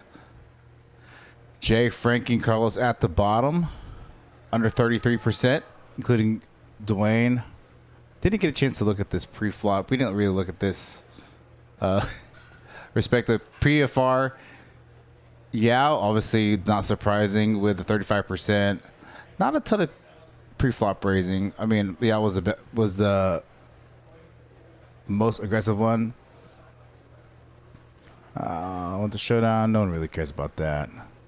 All right, here's the cumulative winnings. Let's take a look at this. Importance. OFC biggest winner about 7.2K.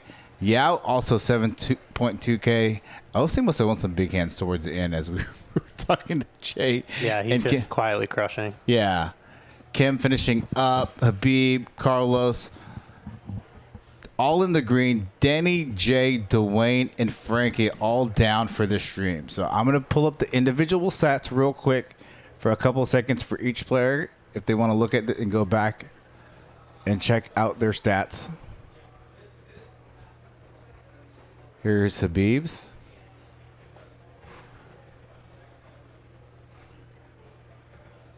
Here's Danny's. And I know Danny will go back and look at this, so keep his on for a bit longer.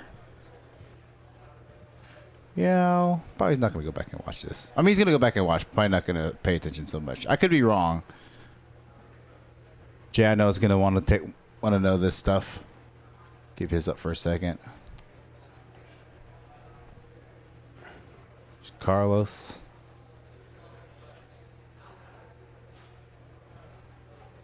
Frankie, I know, is going to want to know his. Tough session for Frankie. Yeah, it was a really tough session for Frankie. He actually played very well overall. Dwayne, there we go.